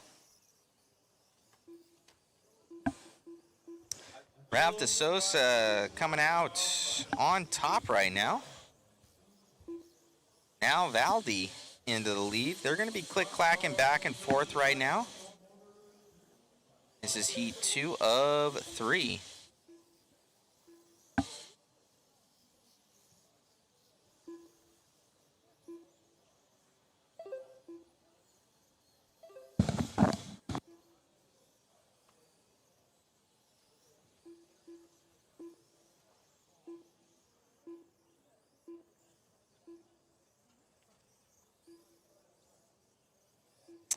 All right, looks like guys are starting to click into position here, get in the groove. Grant Matsushima going to be leading us out here early. That's not him.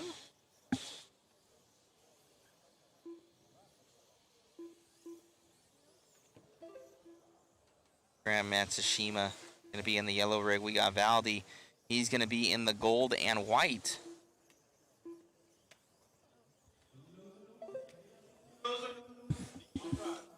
Golden white here for Valdi. It's going to be, oh, right here, I'm sorry. It's like the all-green car. Green and white down the straightaway with the black wheels, right-hand side of the track. There he is. Gave us the wrong paint scheme right there. Coming down that straightaway here for the all-green car here of Valdi, leading us out. Grant Matsushima now into the top slot.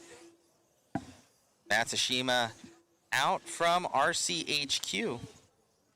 He will be in the yellow rig. Grant leading us out here, coming around in the center section of the track. Matsushima down that straightaway.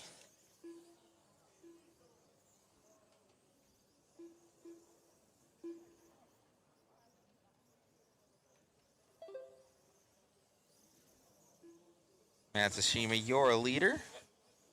Ooh, he's going to get crossed up.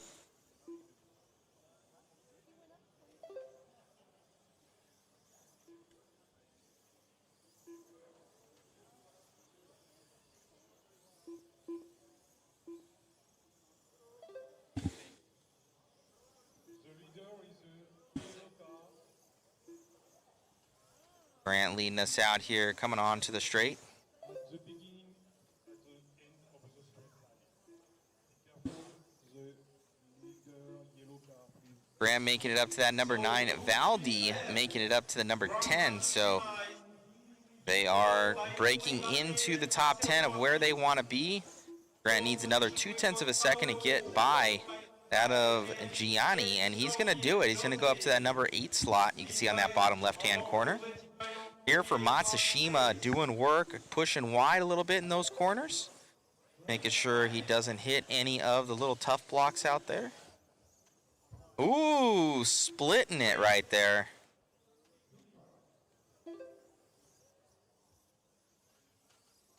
Grant doing work.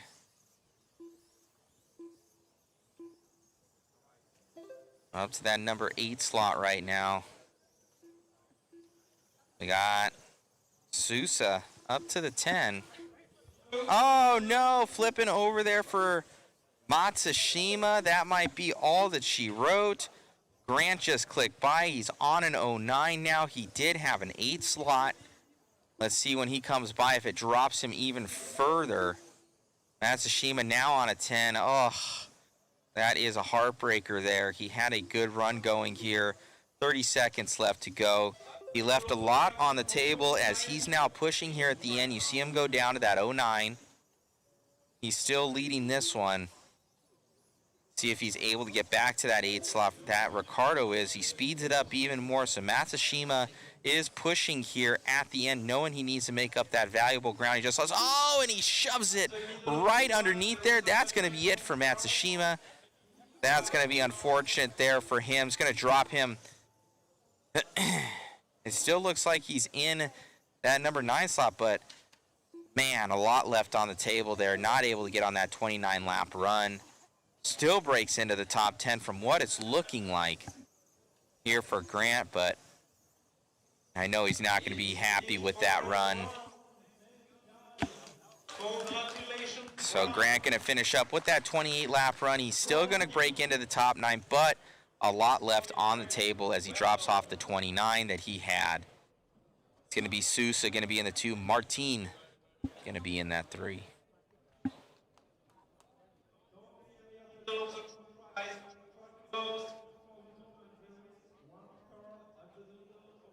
So Dixon's time still holding with that 31.506 as we now get into race number 28.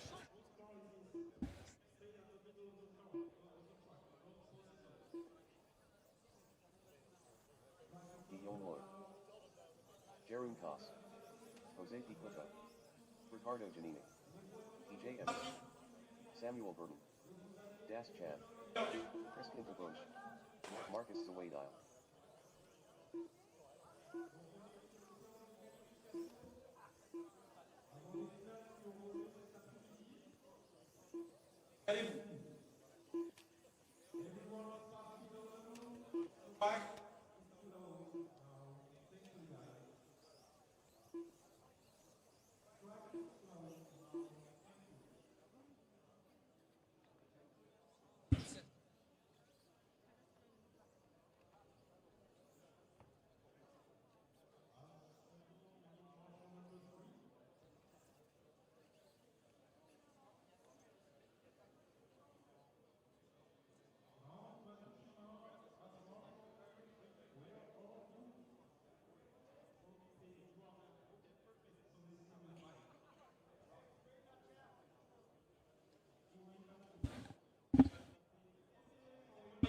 All right, we have our main man, Joe Chen, going to be joining the chat.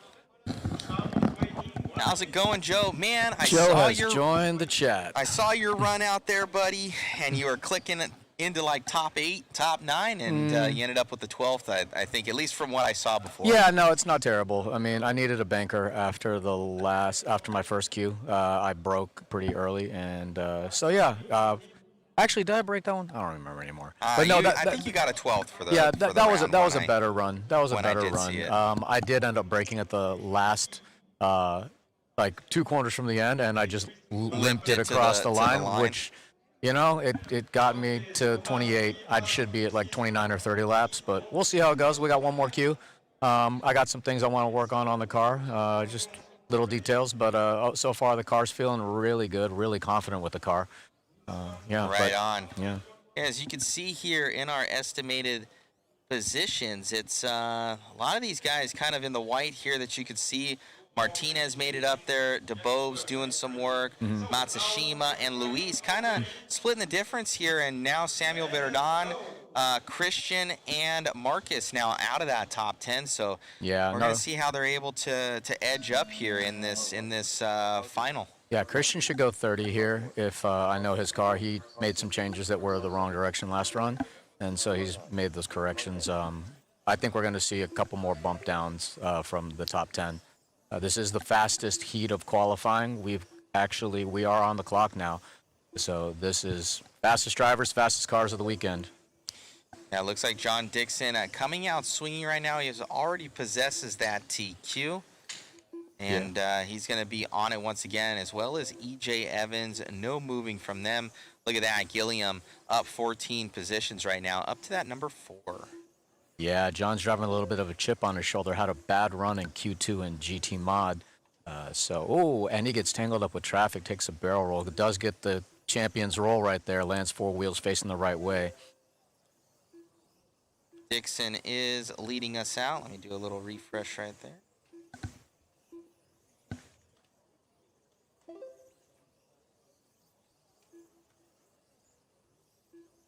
Dixon in the lead with the smoke gray car. Yep, we've got Dixon and then Paquito in second with that multicolor. He's running that yellow, kind of red and blue. Paquito running real quick. Das putting it in third so far. Prototype chassis. That man designed, 3D printed his own chassis. So here's the funny thing about Pan Open. It's designed as the prototype class. Oh, wow. So you can bring whatever you want here. You can carve it out of a 3D printed car that he's running? Oh, exactly. Wow. You can carve it out of wood in the pits if you want to. The reason we do that, or the reason PN does that and isolates that type of prototype chassis to one class is they don't want it to be unfair in case somebody does come out with something amazing and really kind of So this is the prototype class, essentially. So that's pretty cool. You can do whatever you want. No regulations in this one. Well, less regulations. You still have to fit within the dimensional boundaries, but your product, it doesn't have to be productized. It doesn't have to be a production part. Like whereas everything else, like for instance, bring out a 10 scale TC car. Yeah, right. No, for you laugh, but I have driven 10 scale on RCP and 12 scale on RCP, and it's a blast. It just would cost $1 billion to.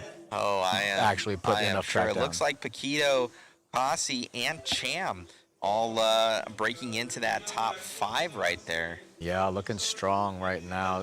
Dixon is in the high 9s, mid 9s. Paquito right there as well. First time we're seeing this, our amazing RC Garage RCGT giving us the estimated positions. Nice. Overlay. So actually got the seating on the left. That's really sweet. First time that's being debuted here at the PNWC, presented to you by Rad Body. Awesome. Yeah, no, so whenever we do come up with something, whether it's a body on my side, and I know Christian works really hard on Reflex and PN as well, we really push to try to get production-ready parts in quantity out to stores or at least in like 30 days before. That's so awesome. People can buy it, and that way nobody shows up to the track and just gets smoked by somebody that has this unobtainable part. Unobtainium. But John Dixon right now, most likely on that heavy chassis, right? No, we're all on. All the team drivers are on a. It's not a prototype chassis. It is a production chassis. Okay. It does have the larger battery, which is a production battery, and that's where, again, kind of moving heaven and earth logistically to make those things available. And at minimum, like, anyone at the track can come and buy that if, like, it is kind of close to the line, you know? Right on. But he, as far as I know, he is running a prototype front end, as am I. And that is actually pretty nice. It makes the car a lot more stable. Like, this is the easiest pan car I've ever driven. Like, it's very stable, super easy to drive. I'm just not putting it together. And Dixon still holding out his TQ. Oh, and he gets tangled up with traffic one more time. Pipes it right afterwards, too. Going to cost him a little bit of time here. That might be the chink in the armor that Paquito needs to get to that top spot. Let's see what happens. That's going to be tight because they are both on 31.504. Dixon was close to a 32, but now, yeah, they're within a second of each other right now on TQ. Evans jumping up to third. Also, 1/10 of a second now in between those two drivers. Mm-hmm.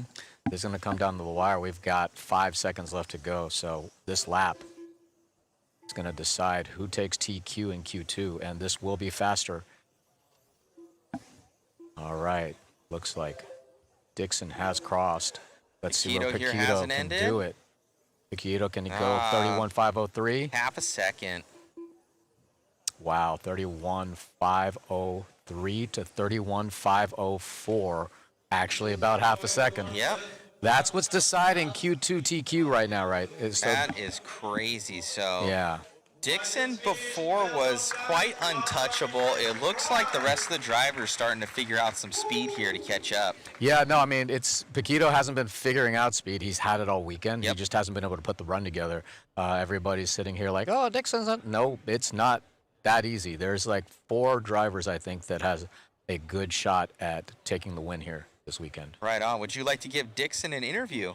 I would not. I have to sit across from that guy all weekend long. I don't want to see his face again. Where is he at? I don't know where. I will happily let you give him I'll give him an interview real quick. Let me see.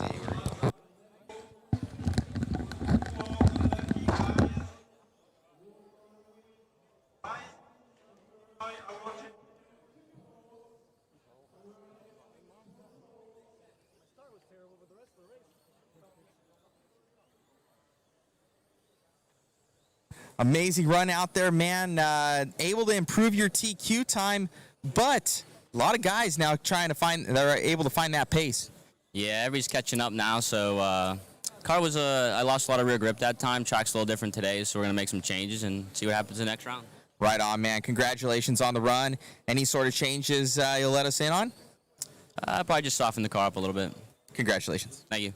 Alrighty, guys, we go into intermission time right now. They're going to have some practice. I think we might run a little bit to the grocery store, grab a couple snacks for us. I hope you guys are enjoying the race coverage brought to you by Rad Body and Mod Live Media out here at the PNWC 2024. Thank you.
Drivers, your practice session has expired. Please leave the stand. Controlled practice has started.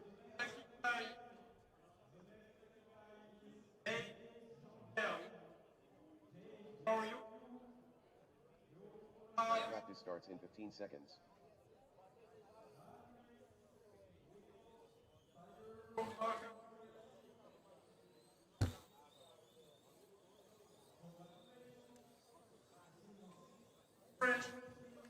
Drivers begin practice.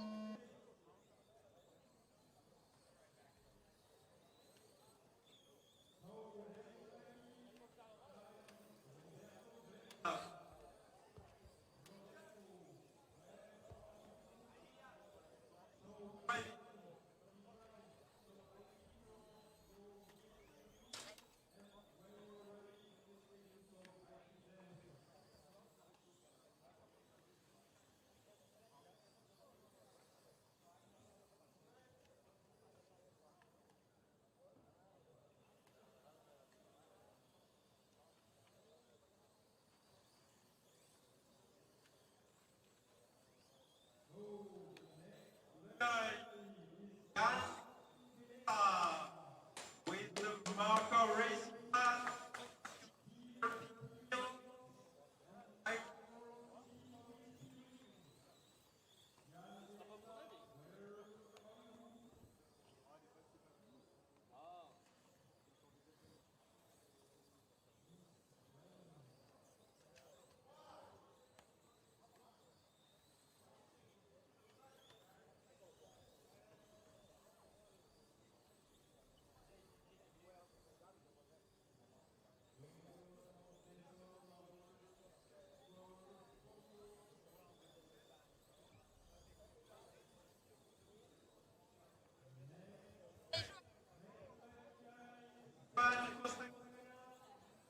where are you?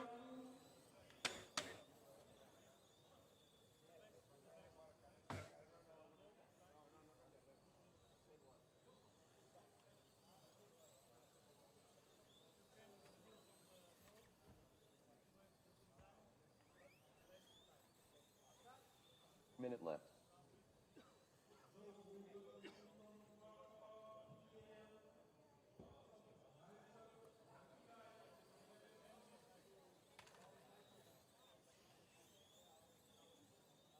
"45 seconds left.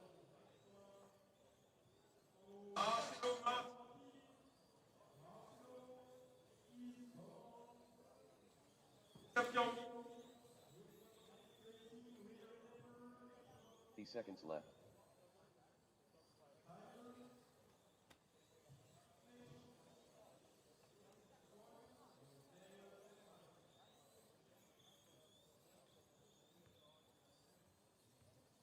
Seconds left.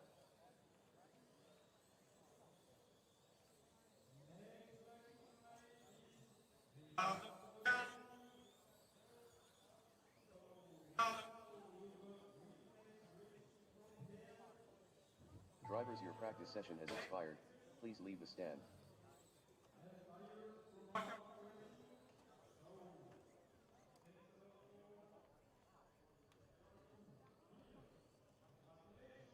Practice starts in 15 seconds.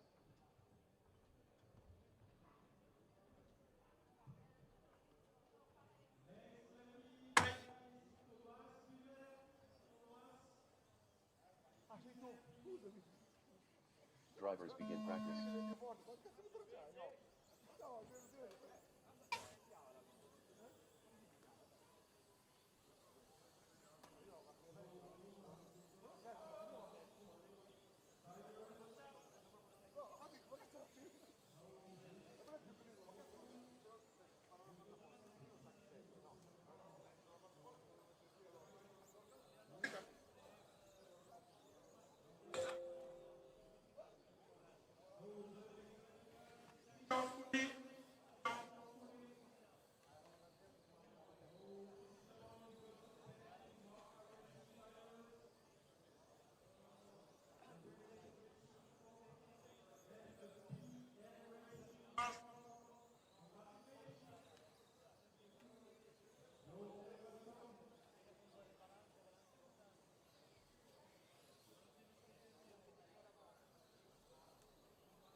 Minute left.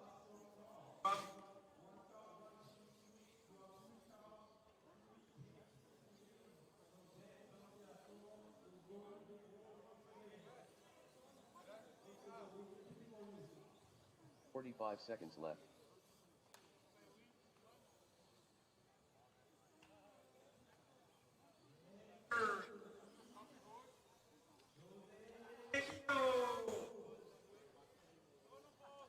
Seconds left.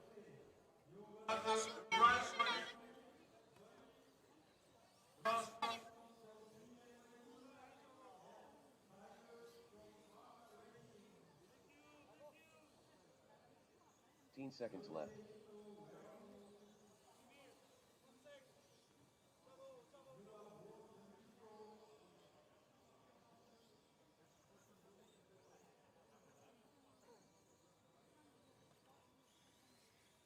Drivers, your practice session has expired.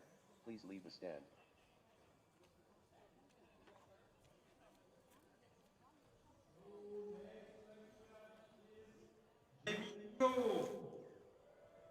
Practice starts in 18 seconds.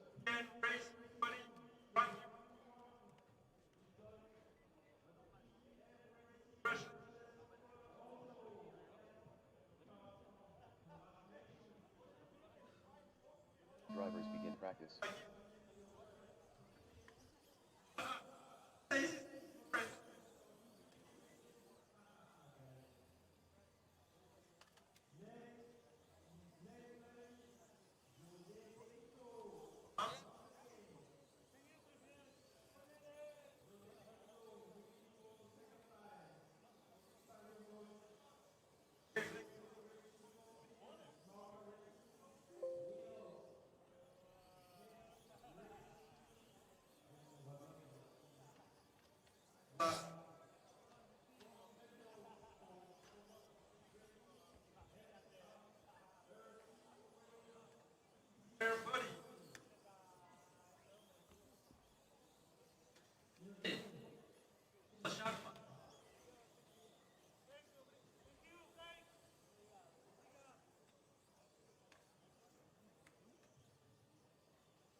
Minute left.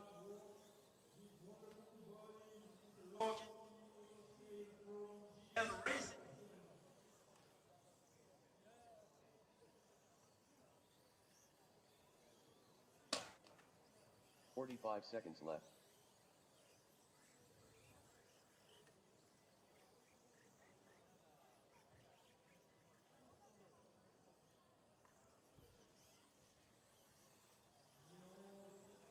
Seconds left.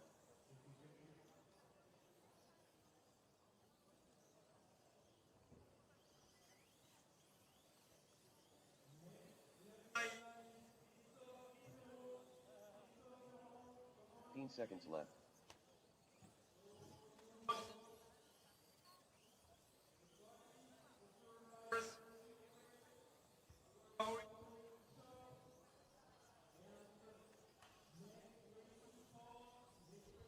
practice session has expired. Please leave the stand.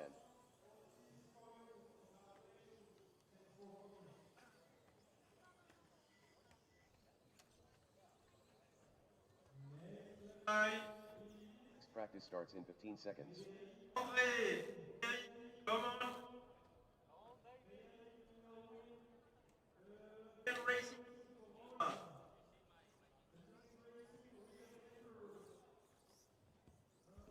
Drivers begin practice.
Minute left.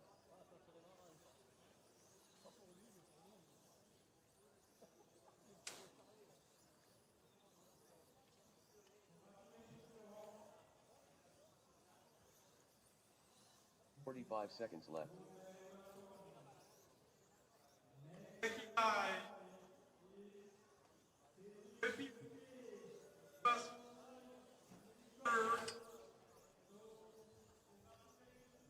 Seconds left.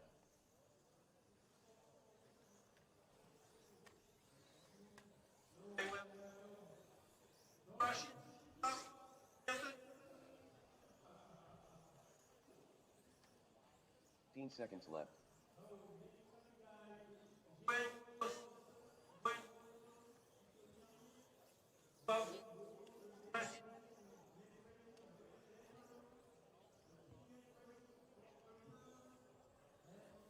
5 practice session has expired.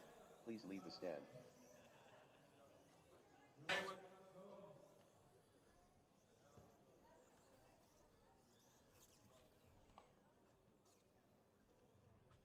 Practice starts in 15 seconds.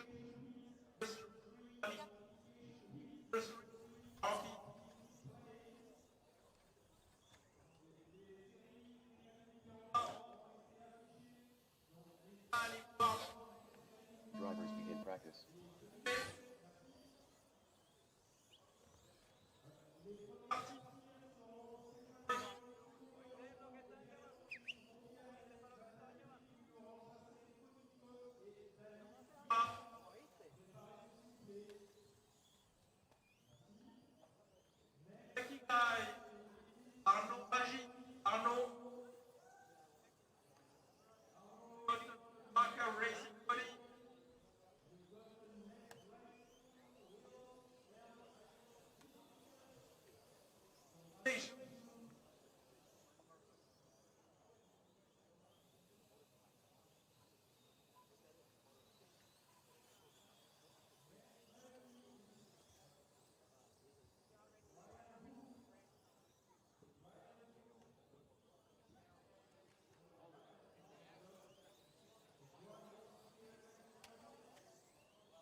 left.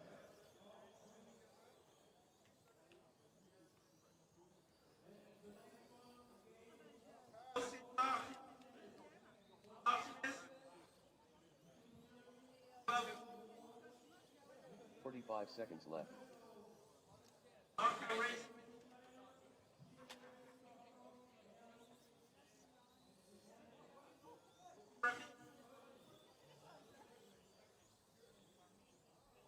30 seconds left.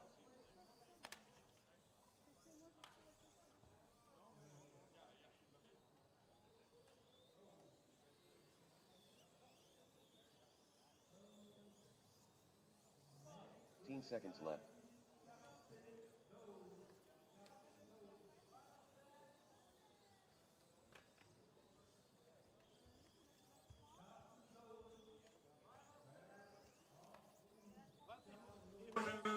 As your practice session has expired, please leave the stand.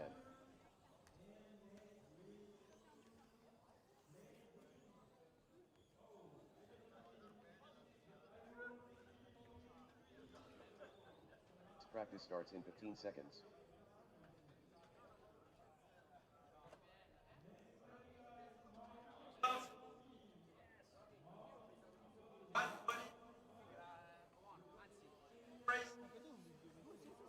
Drivers begin practice.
Minute left.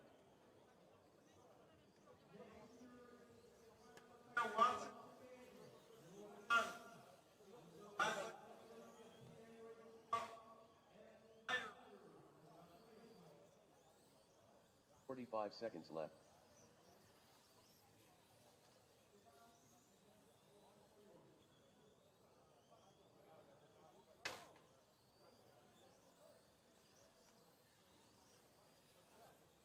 Seconds left.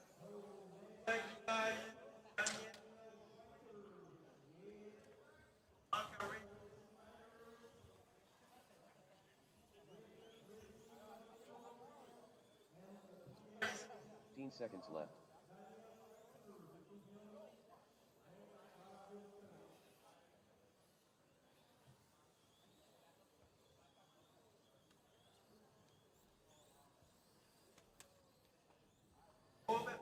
Your practice session has expired. Please leave the stand.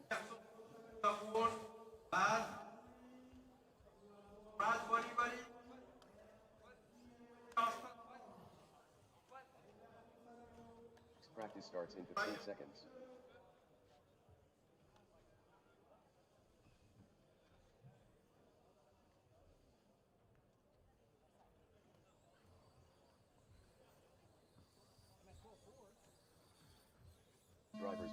practice.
Minute left.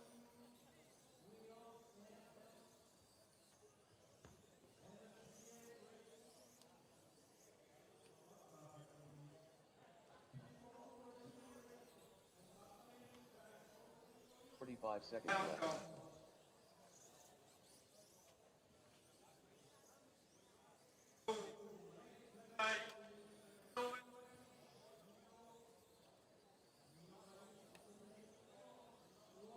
60 seconds left.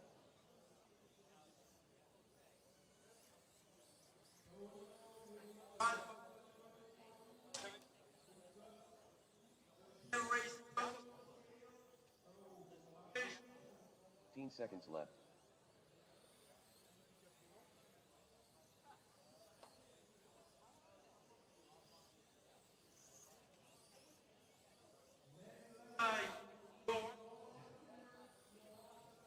Drivers, your practice session has expired. Please leave the stand.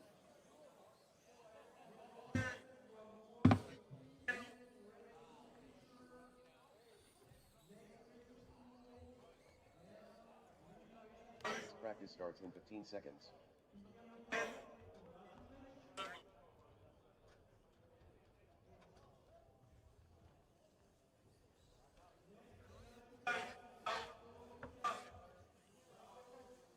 Drivers begin practice.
right left.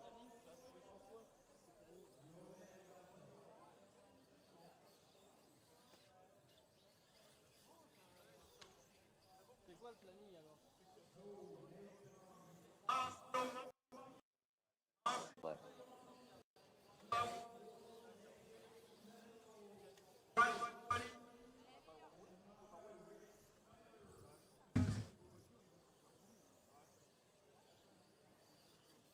Seconds left.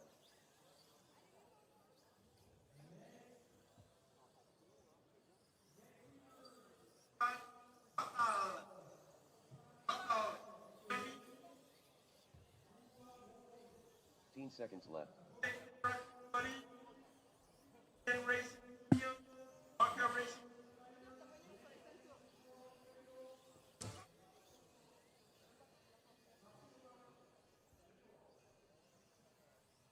Drivers, your practice session has expired.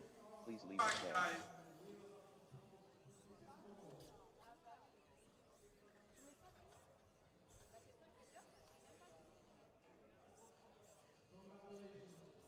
Practice starts in 15 seconds.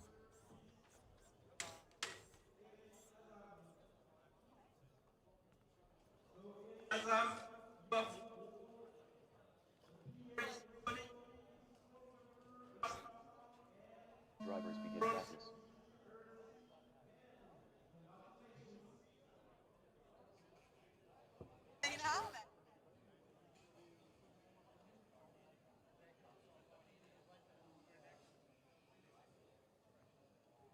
Controlled practice has stopped.